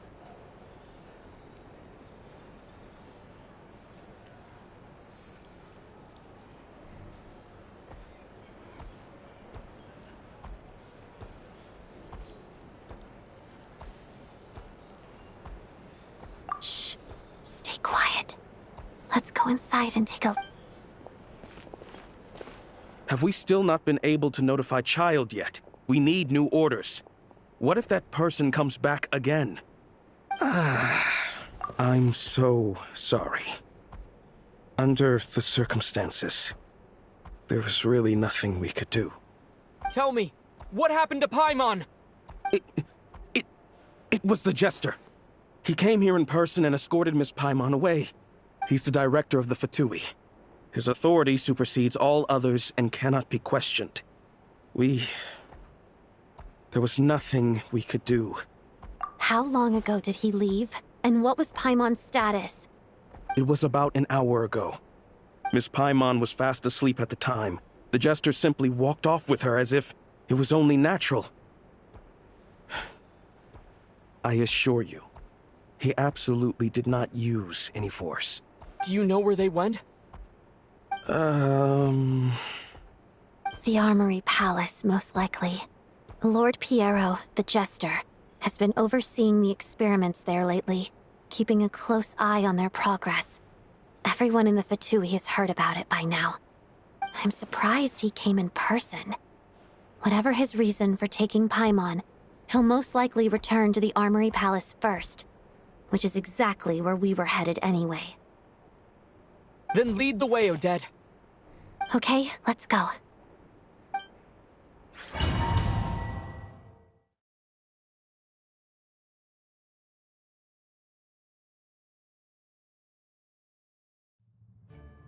It's just up ahead. Quick, let's get inside. No, I'll go alone. You know I'm planning to force my way in. You're with the Fatui, so you should stay outside. I was hardly planning on taking you through the official channels anyway. I'm here to force my way in, just like you. I may be a Fatus, but I'm also Lelik, enemy of Project Stuja. Paimon's safety is paramount right now. With me around, you'll have an extra pair of hands. There might be devices inside that are easier for an insider to deal with. If you say so. Let's go. There's no time to hesitate.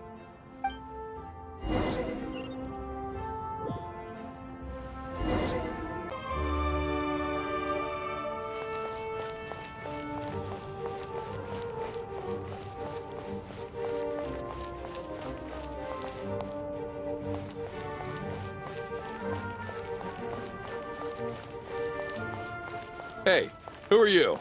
This part of the Armory Palace is under restricted access. What do you think you're doing? No questions, please. We're short on time. I'll make short work of you.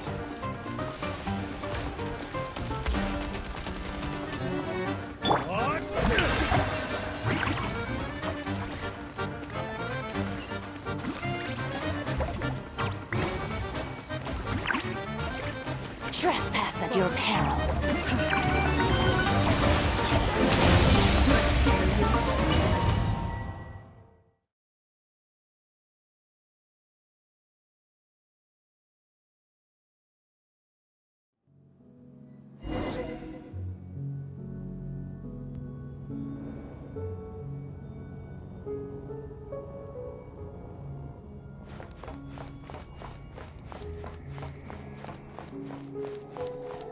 Now You have a pass? Where are you coming from? So, you're intruders, huh? Don't blame me for what happens next! Shine down! Gather!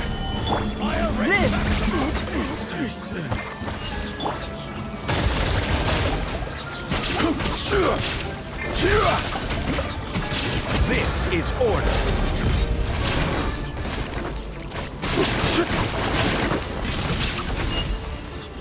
Did it take too long? The Armory Palace is hidden this deep in? This place is much bigger than I imagined. They're conducting top-secret research after all. The deeper it's hidden, the better, is standard Fatui logic.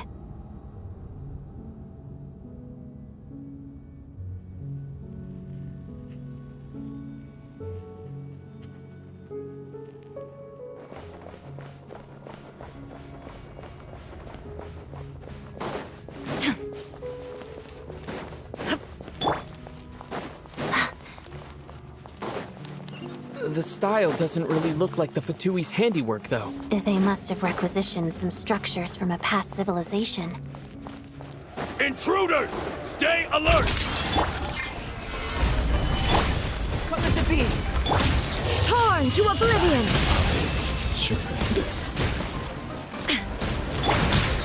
Strike a pose! Yeah!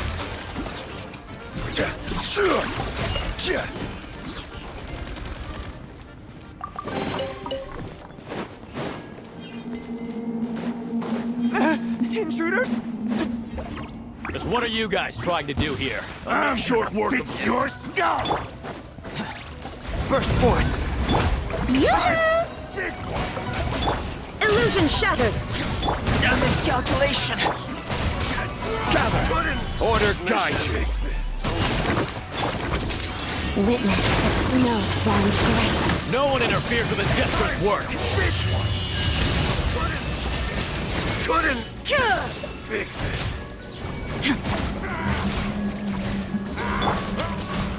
Coming to be!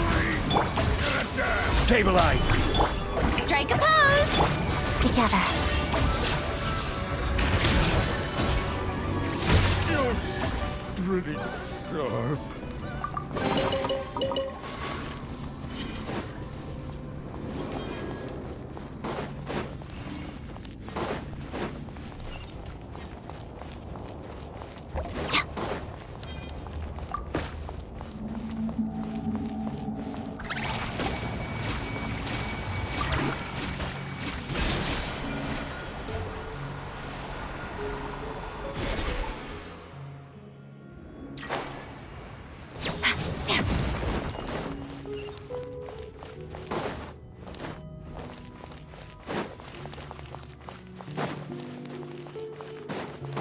Looks like no one's guarding this place. There's something off about that decoration over there.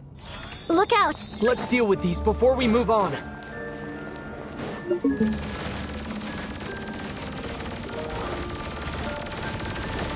Shadow me.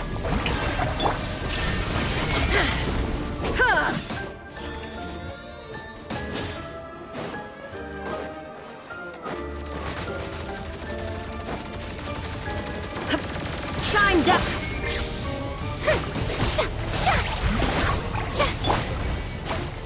Burst forth! Gather!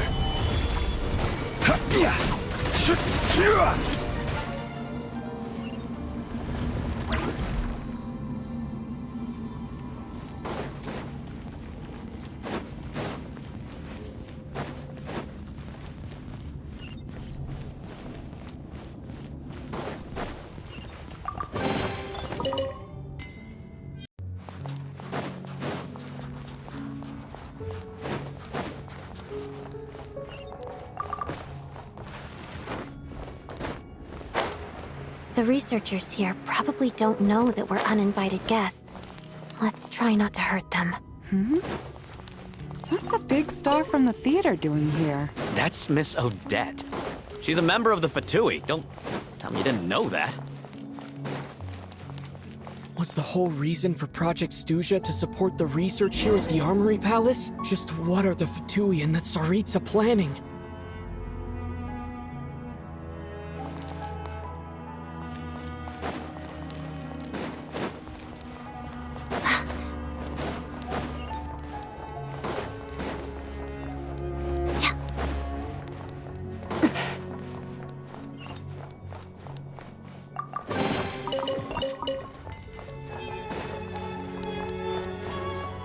Whoa! Who are you? Never seen you around here before. Looks like there's no way through here. Maybe using the power of this prism could help?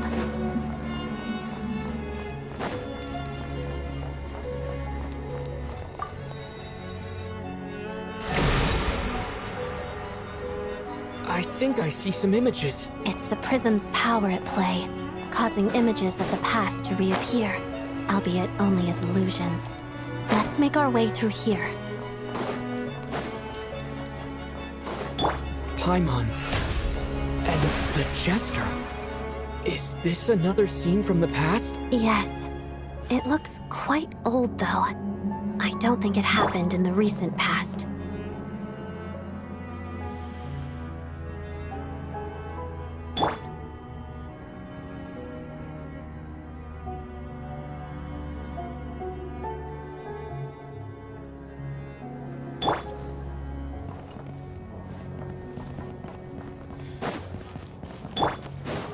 Illusion shattered! What's going on here? What happened? The source seems to be the Armory Palace. They must have started some large-scale experiment. Wait, what if this has something to do with Paimon? We need to hurry!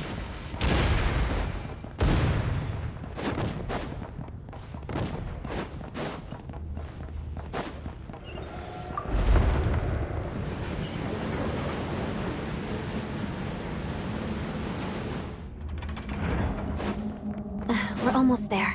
The Armory Palace is just up ahead. Paimon, please be okay.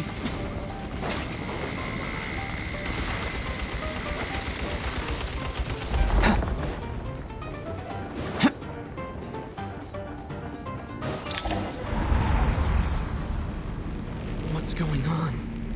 Wait, I remember this feeling. It's the curse of death. No, no, not now! Why is the curse of death striking again already?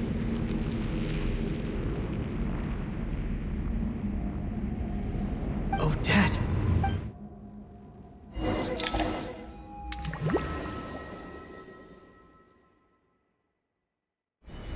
Is this the afterlife again? I need to find a way back to reality. Is that Odette's core Ignis? Could that be what just woke me up?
Odette? Odette! No signs of life. But past experience says that she should be resurrected before too long. Right? Did Odette intentionally use her core Ignis to guide my soul? I feel like something similar happened in a dream I had before. Thank you, Odette. If not for you, my soul wouldn't have found its way back to my body so quickly. And I might not have woken up so soon. But I'm sorry. I don't have time to protect you. I have to use the time you bought me to get Paimon back.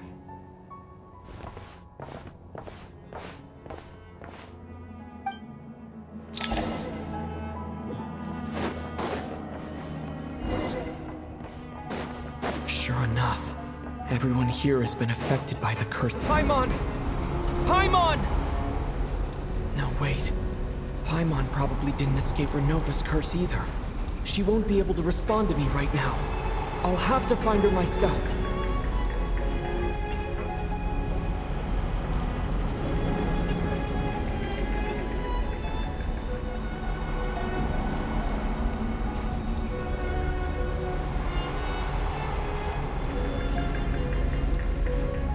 Mitya!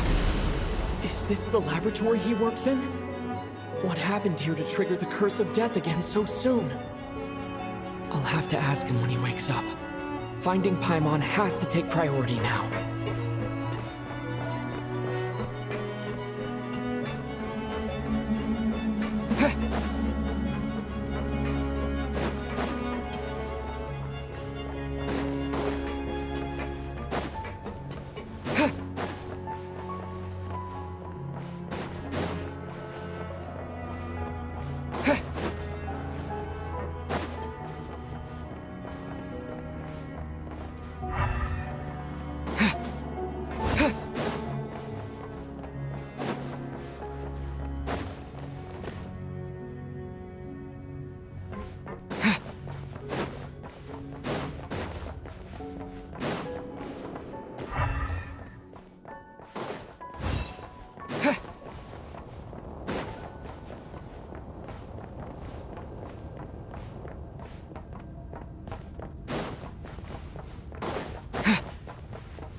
Found her!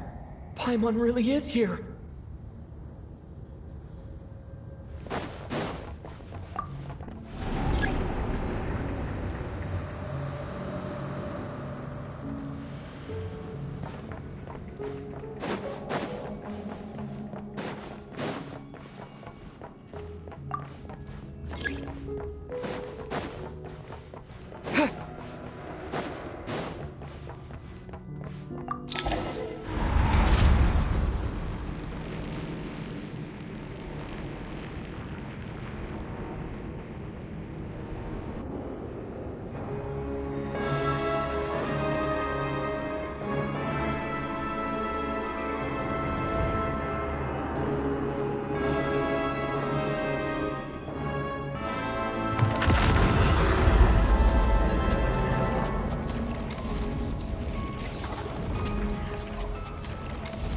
You don't learn, do you?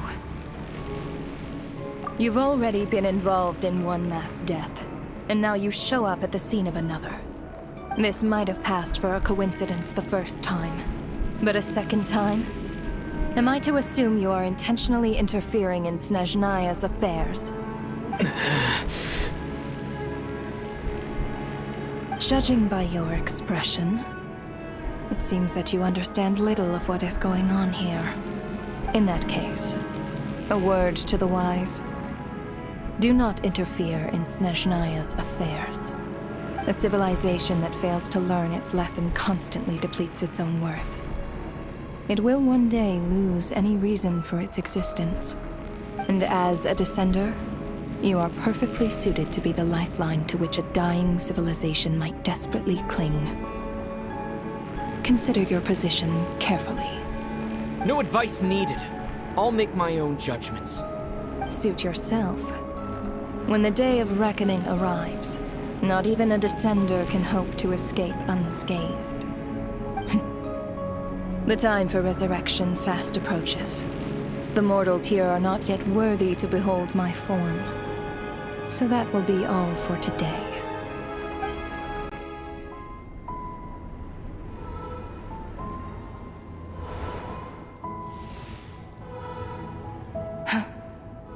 That thing is coming with me.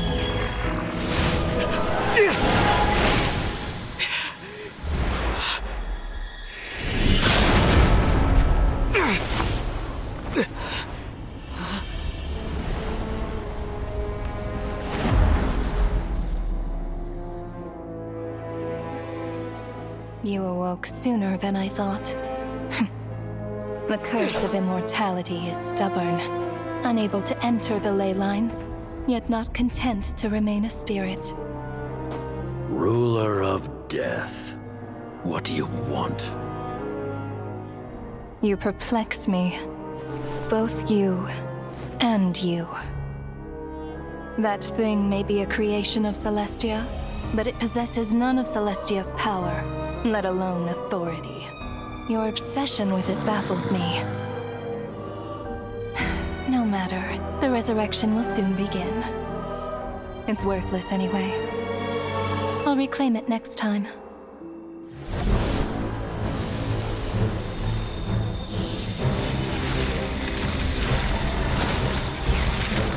Hey, who says there will be a next time?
I missed you, Paimon. What are you talking about?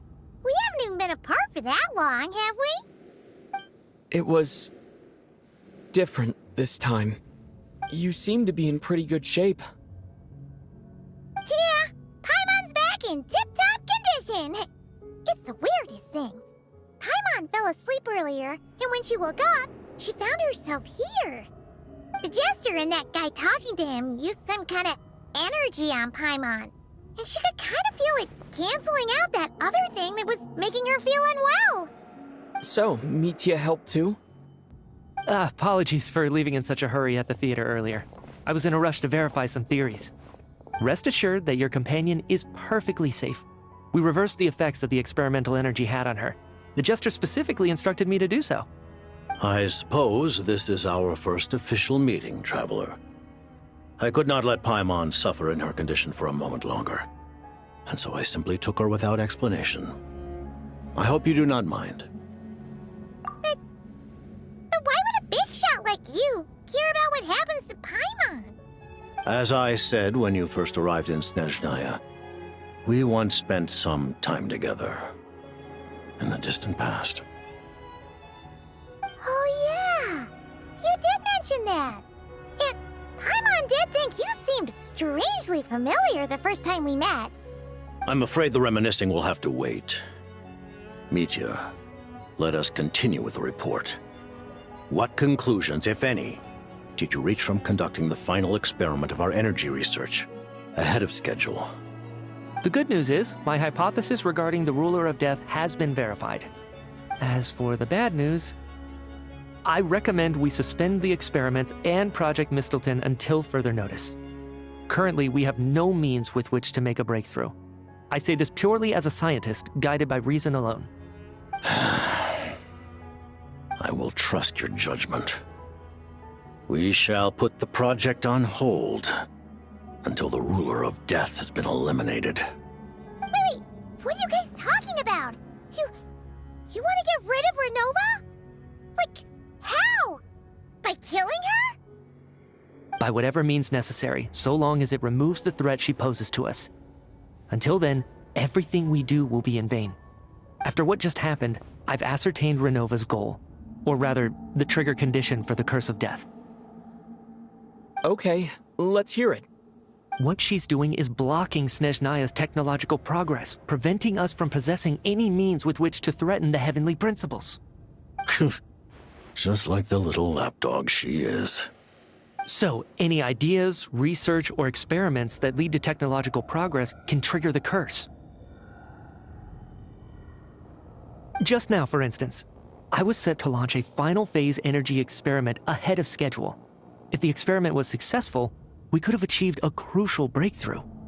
As expected, though, the moment the experiment began, all the researchers, technicians, and witnesses died from the curse. All that effort, not to mention the energy and materials we relied on Project Stuja to gather for us, went to waste.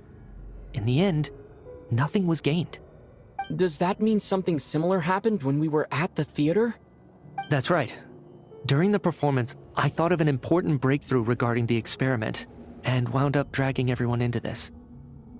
So the nature of the curse seems to be something like, when moments of technological progress occur, all life in the vicinity is taken away.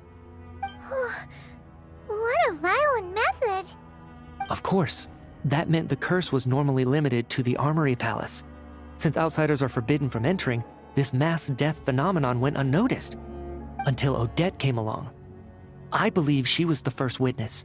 The Curse of Death was triggered just before she infiltrated the Armory Palace that day. But you mentioned something about a final stage experiment. Doesn't that mean you've actually made some progress? That's right. Even with the gods locking certain key components out of reach, humanity can still advance technology in incremental steps accumulated over time. But, as I'm sure Renova anticipated, even incremental progress has its limits, a point where the truth you're seeking must be put to the test in an experiment. You mean, the experiment you were just about to do? Yes, we were at a critical juncture, a moment where the quantitative was about to translate into fundamental qualitative change. With this single experiment, we could have brought everything we've worked for to fruition. But now, after already being forced to fumble around in the dark all this time, it feels like we've truly hit an impenetrable wall. As long as Renova's Curse of Death persists, we won't be able to advance the experiment or obtain any results. And with Project Stuja having been in effect all this time, at our nation's current strength, repeated trial and error is simply unsustainable. Only by eliminating Renova first will it be possible to continue advancing our plans. But she's the ruler of death! She can just kill whoever she wants, right? That's gotta be the scariest power ever! Is it even possible to beat her? We'll see. But one thing's for sure. She definitely can't just do whatever she wants. The best proof of that is me, standing here, very much alive. You're saying... Wouldn't it be easier to just kill all of us researchers for good? Why resurrect us over and over again? Why let us advance our technology to this point?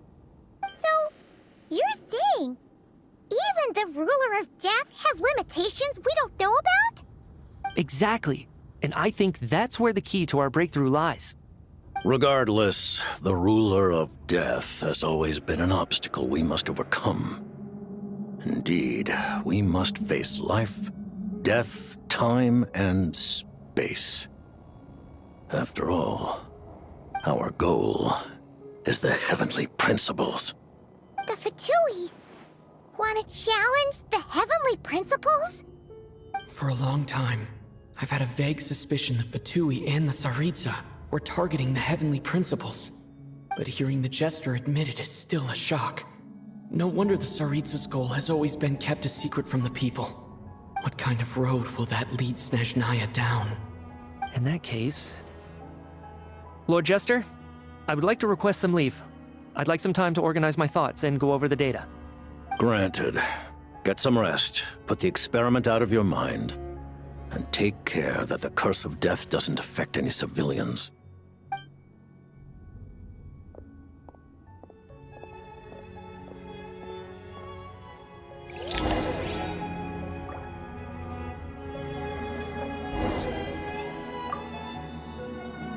While there is yet time, allow me to offer you my hospitality, honored guest of Snezhnaya. Is there anything you wish to know?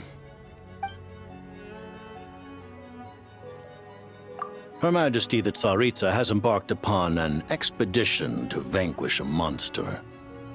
Were it not for this, I imagine she would have been delighted to grant you an audience. Seems like the powers that be in Snezhnaya don't intend to hold my past conflicts with the Fatui against me. The Harbingers have been granted significant autonomy in retrieving the Gnosis. But by the same token, they do not completely represent Snezhnaya's official stance. You read my mind. Speaking of the Gnosis, Paimon's been dying to ask this question since forever. Why exactly does the Tsaritsa want to collect them? Is it something to do with the fight against the Heavenly Principles? The Gnosis will undoubtedly serve as a key bargaining chip when she confronts the Heavenly Principles. Beyond that, you had best ask the Tsaritsa herself. I am not sure if this information is mine to disclose. What do you mean, not sure? Don't you make the rules? You're the highest-ranking Harbinger! Ugh, never mind. Taking on the Heavenly Principles is something most people wouldn't even entertain in their wildest fantasies. Why is the Tsaritsa so fixated on this? In Tevat today, civilization is nothing but an illusion. Something whose very existence can be negated at any moment. Our civilization may very well be destroyed in the struggle, but as things stand, the Heavenly Principles could choose to negate our existence on a passing whim. And we must not sit back and accept that fate. Only by changing the state of affairs, only by overthrowing the Heavenly Principles, can our civilization truly be said to have taken root. Otherwise, the fate of the people of Conria and Hyperborea is a cycle doomed to repeat itself.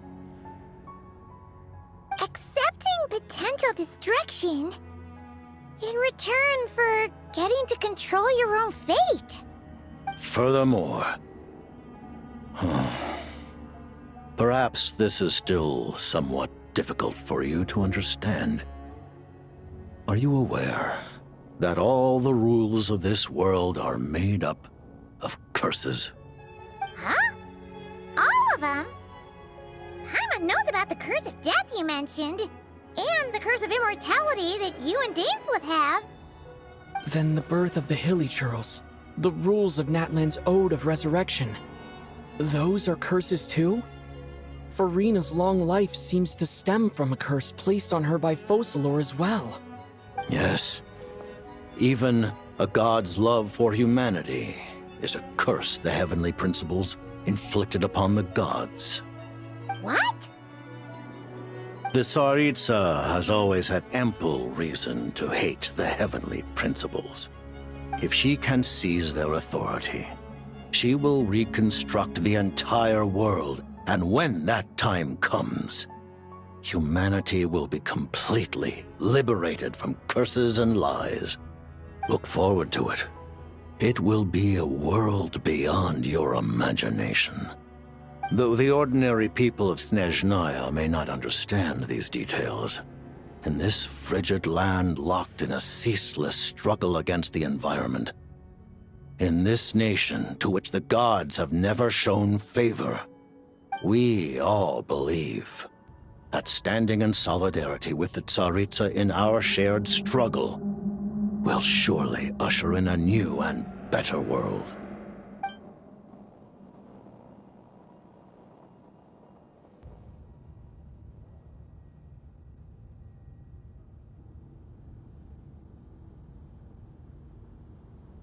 I remember hearing the term Mistleton from Columbina. Yeah! Paimon wanted to ask about that when the name came up just now. What is it? Paimon's heard of Project Stuja, but not this one. As you know, Project Stuja is a series of measures enacted to consolidate our nation's resources, the greater purpose of which is to serve Project Mistleton.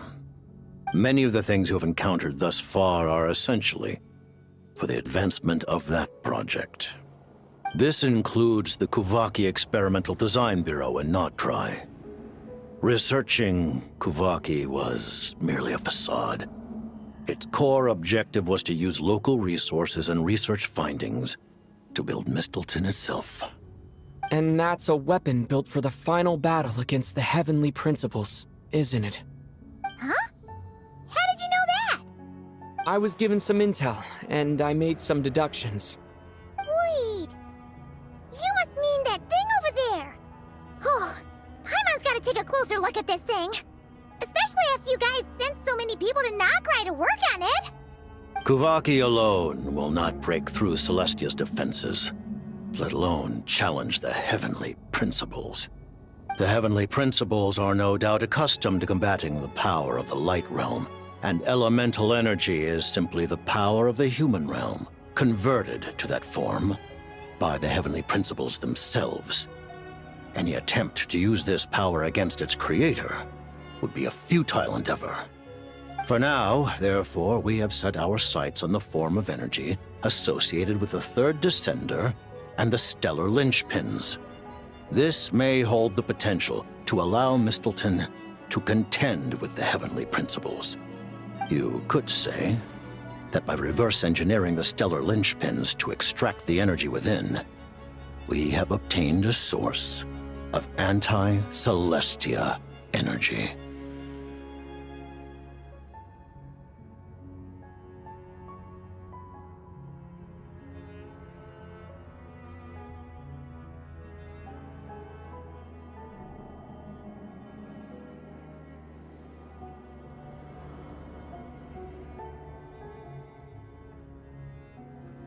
The Kuvaki Experimental Design Bureau, Project Stuja, and the new energy experiments. Huh. So, Project Mistleton is what ties it all together. And it looks like your plan is almost complete. No wonder the Ruler of Death came after you.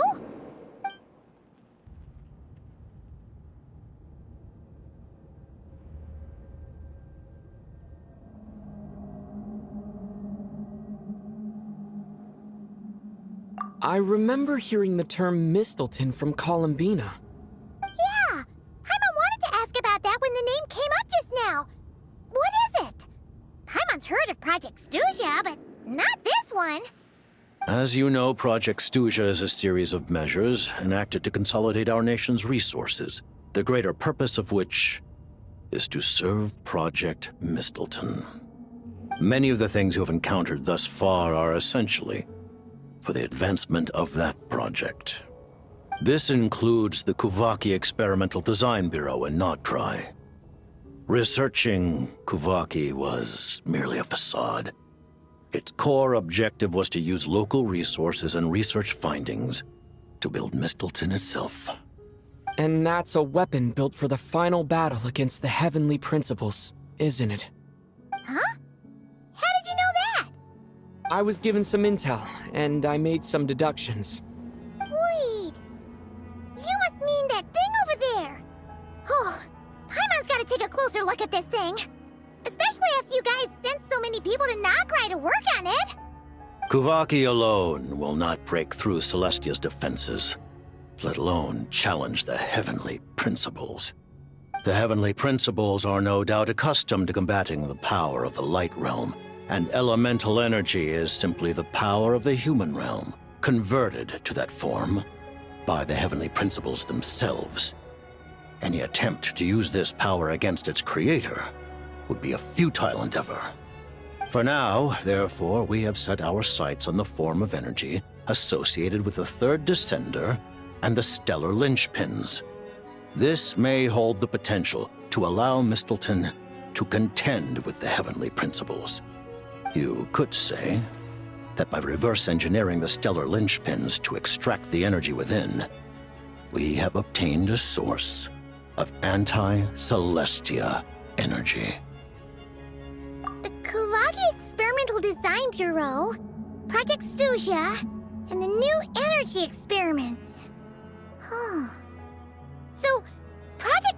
Mistleton is what ties it all together. And it looks like your plan is almost complete. No wonder the Ruler of Death came after you.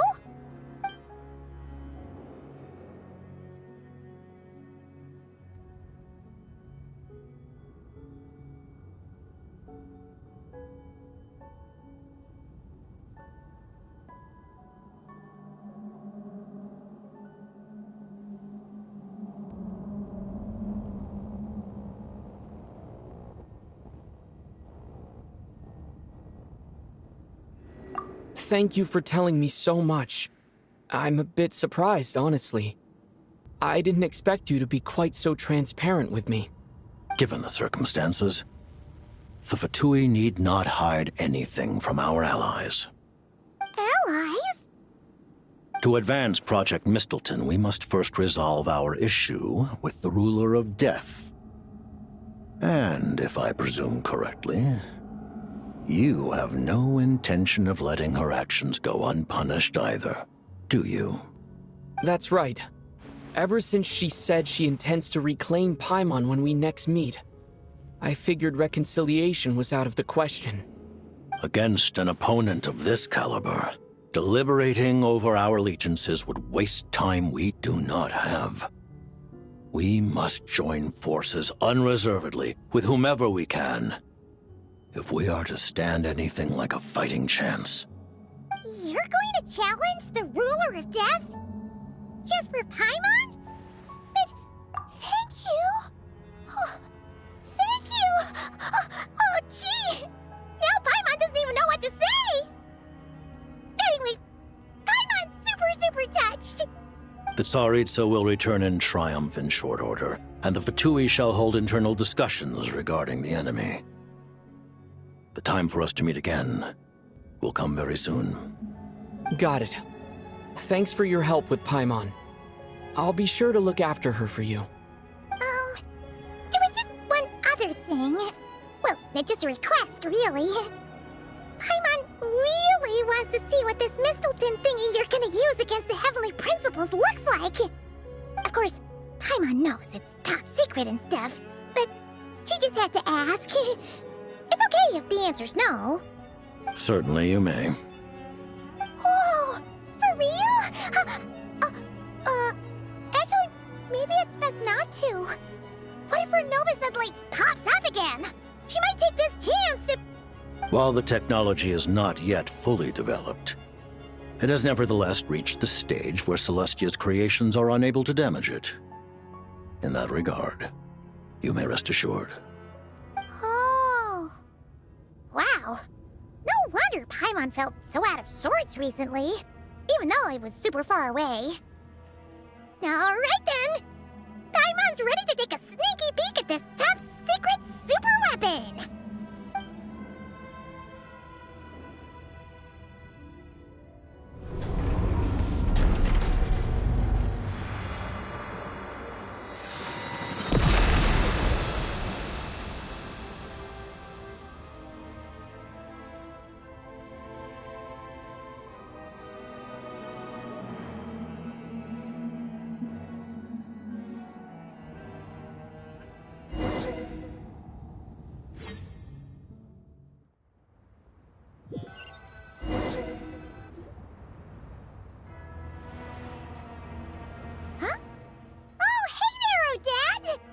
Paimon? You're okay. Thank goodness. You look well. Have you recovered? Long story short, yep, Paimon's all better. What are you doing here? Were you waiting for us? That's right. When I woke up, I wanted to go in after you, but the guards had woken up as well. It would have been tough to take them on alone, and there was no easy way to sneak past them. So I returned the way I came and waited for you here. It was thanks to you that my soul found its way back to my body so quickly. Thank you. Huh. That actually worked? Nice. I just figured I'd try my luck when that ominous feeling struck me. Really, you should be thanking this thing instead. Anyway, and now that things here are all taken care of, I have other things I should get back to.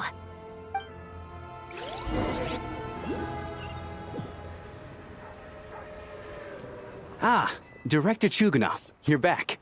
We just received notice that Project Stuja has been suspended, so we've convened an emergency meeting. This is the preliminary plan. In addition to expanding production capacity, we've also discussed feasible layoff plans to optimize revenue and expenditure structure. Our calculations indicate that the factory's profits will increase by at least 30%. Just give the word, Director. That won't be necessary. Leave the energy for those who need it. Whether they use it just to get by or to run a business, that's up to them. Start preparing to halt production and lay off the staff. Make sure the workers are able to land on their feet and that they are duly compensated. Thank you all for your hard work during this time. Am I hearing you right? Why? After all the tough times we made it through, now is exactly when we should start to turn a profit. I just suddenly don't want to do this anymore. Huh. Does there have to be a reason? Iskra, it's time to rest. Dear esteemed members of the Rokot, given the effects of Lelik's radical actions upon our organization's reputation and social stability, a decision has been made to permanently withdraw this codename from use. Considering that Lelik did what they did for the benefit of the people, the Rokot has nevertheless negotiated with the authorities, ultimately securing a waiver for all penalties due to them. Lelik will be suspended for a period of time. Depending on their future performance, they may be allowed to adopt a new codename and continue acting as part of the Rokot. The purpose of this notice is to remind everyone once again that motives and methods are equally important when one operates in the shadows. Even with Project Stuja's suspension and our interim operational victory, we must guard against complacency and rashness and work to consolidate the progress we have made so far. We act only for the greater glory and solidarity of our nation. May the aurora shine ever on, and the tundra always stand firm. We act only for the greater glory and solidarity of our nation. May the aurora shine ever on, and the tundra always stand firm. Looks like it's finally over. You mean for us? Just thinking out loud. I've never seen the Snezhna Gradvecha so lively before. I never once thought I'd come here. But I understand everything now, Rosaline.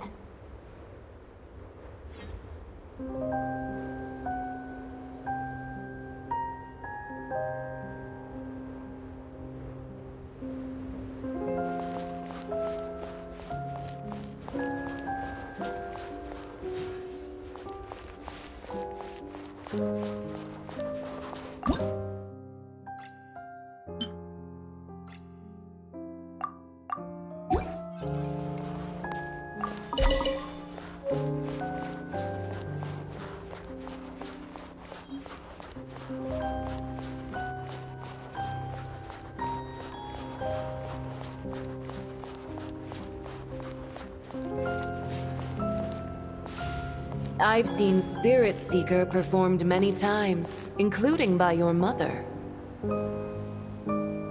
Why do you bring that up all of a sudden? Even though the choreography is always identical, every dancer finds a way to make it her own.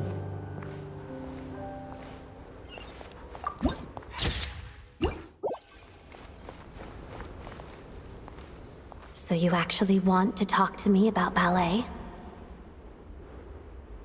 I just think it would be a pity if the dance was lost to history. She didn't teach it to you, did she? That was an unusually subtle taunt for you.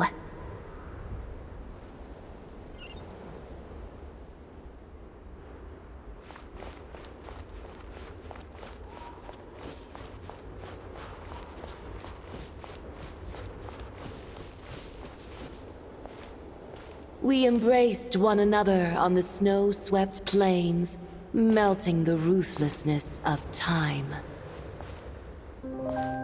But when our bodies, in pieces, are cast to the winds, What if our love will remain behind?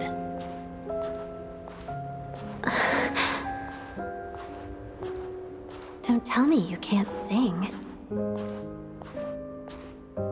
Shush.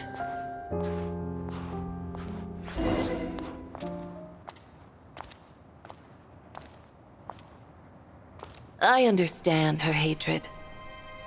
The Fatui robbed her of the life she should have had. I never opposed her dancing. Yet still I became an enemy of her ballet. I'll just keep my distance. Many despise me. I'm used to it. You're certainly not one to shy away from confrontation. But children, they need a different approach. I'm hardly the most maternal figure. Yet, she is a child. In my experience, while a father commands authority, he must still yield to love. You should tell her what you think about her dancing.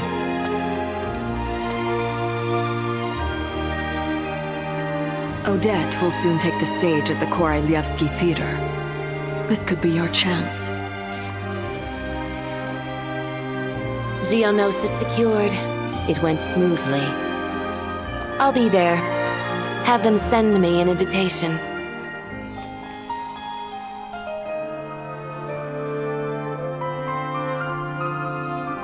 Sadly, things didn't work out. Her final words are inside that block of ice. This? Aren't these for monitoring her subordinates? Not yours. This one isn't her witch's flame, but my two worlds' flames. The two worlds' flames can burn away memories. It was my parting gift to Rosaline.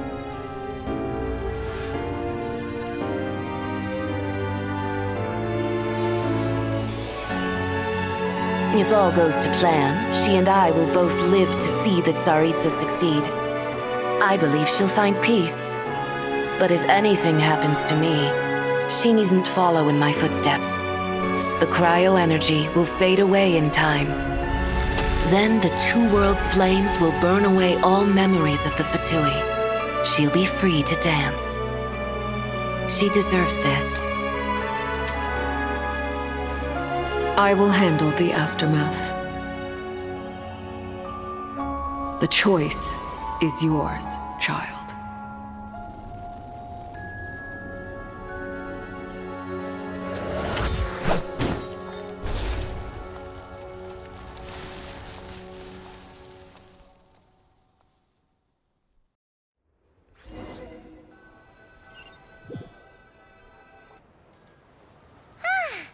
Fresh air at last! Paimon's head isn't spinning anymore, and the fever's all gone. Paimon's finally free to fly! Oh, it's nice to finally know where Paimon came from, too. It did make Paimon a little nervous at first, but it's such a relief now. Like, who cares if Paimon's a creation of Celestia? She's probably not anyone that important. Probably just the fairy of food and fun or something. And like you said, this doesn't have to change anything between us. You're not gonna just... Hey! Hurry up! Why are you walking so slowly? You've spent the last few days lying in bed and stuffing your face. I didn't think you'd be able to fly this fast. Says who? Paimon's as agile as ever. They don't call her White Floaty for nothing. Paimon originally wanted to check out the bookstores in Snezhnograd, but she's more in the mood for flying around right now, so let's save that for later. Wait, they've got light novels from Yai Publishing House here too. Huh? And this is Paimon's favorite mystery story from Fontaine! Wow! It got a sequel! The local Snezhnayan books look pretty interesting too, but also kinda heavy. Not the easiest things to look around. I thought you were in the mood for flying around. Paimon can read while she flies. Hey! Look at these two domes! Which do you like better? Alright! Boss, we'll take both! Paimon will have the other one. Oh, I thought we were only getting one. All right, fine. I'll pay. There you are. Thanks for visiting. Paimon will grab this and then... Huh? Huh? Huh? How many layers does this thing have? And what are you laughing at? You knew all along, didn't you? A whole bunch of people are gathered over by the plaza. Hey, look! That looks like Tartaglia! Hey, Tartaglia! I know that voice. Of course. If it isn't Paimon and my old comrade. You're looking well, Paimon. All better? Yeah! The Jester knew I was wrong and fixed Paimon right up! Thanks for sending someone to keep Paimon safe, too. Oh, yeah. About that. That was... kind of embarrassing. Who could have known that our director would go looking for you in person? So sorry for the misunderstanding. Oh, right. Let me introduce you. This is my little sister, Tonya. Hello, Tonya! Hello. Firstly, I'm really sorry about my brother. Sounds like he's caused you no end of trouble. Hey now, why'd you have to start with that? Not that it isn't true, of course. So she's the real Tonya. She said you two didn't manage to meet up at the theater. She waited ages for me, and when I didn't show, she got a little worried and went outside.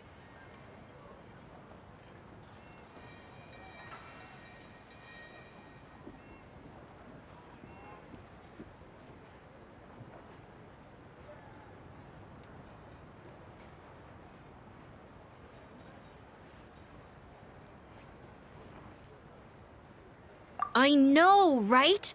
He didn't bother to say a word to me. I searched up and down the city for him, and he only told me about it when I finally caught him at the gates of Glupov. I've been rushed off my feet lately, so I didn't get the chance to go home. I just figured the Traveler would fill you in when he got there. Well, the snow was bad, and you're never late. So I was really worried about you. How was I supposed to know that you'd stood me up? I'm sorry, Tonya. I really am. I'll make it up to you somehow. Just... please don't tell Mom and Dad.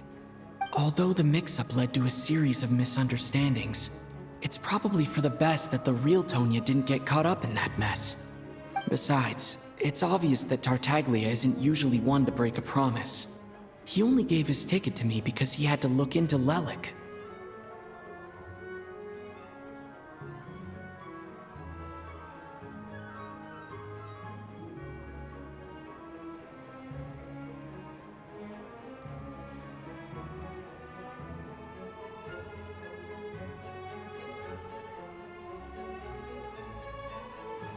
No, it's fine. It just meant I didn't get to see the show in the end. By the way, what did you think? You were one of the first people to see it, you know? I would say... the best is yet to come. Huh? What kind of review is that?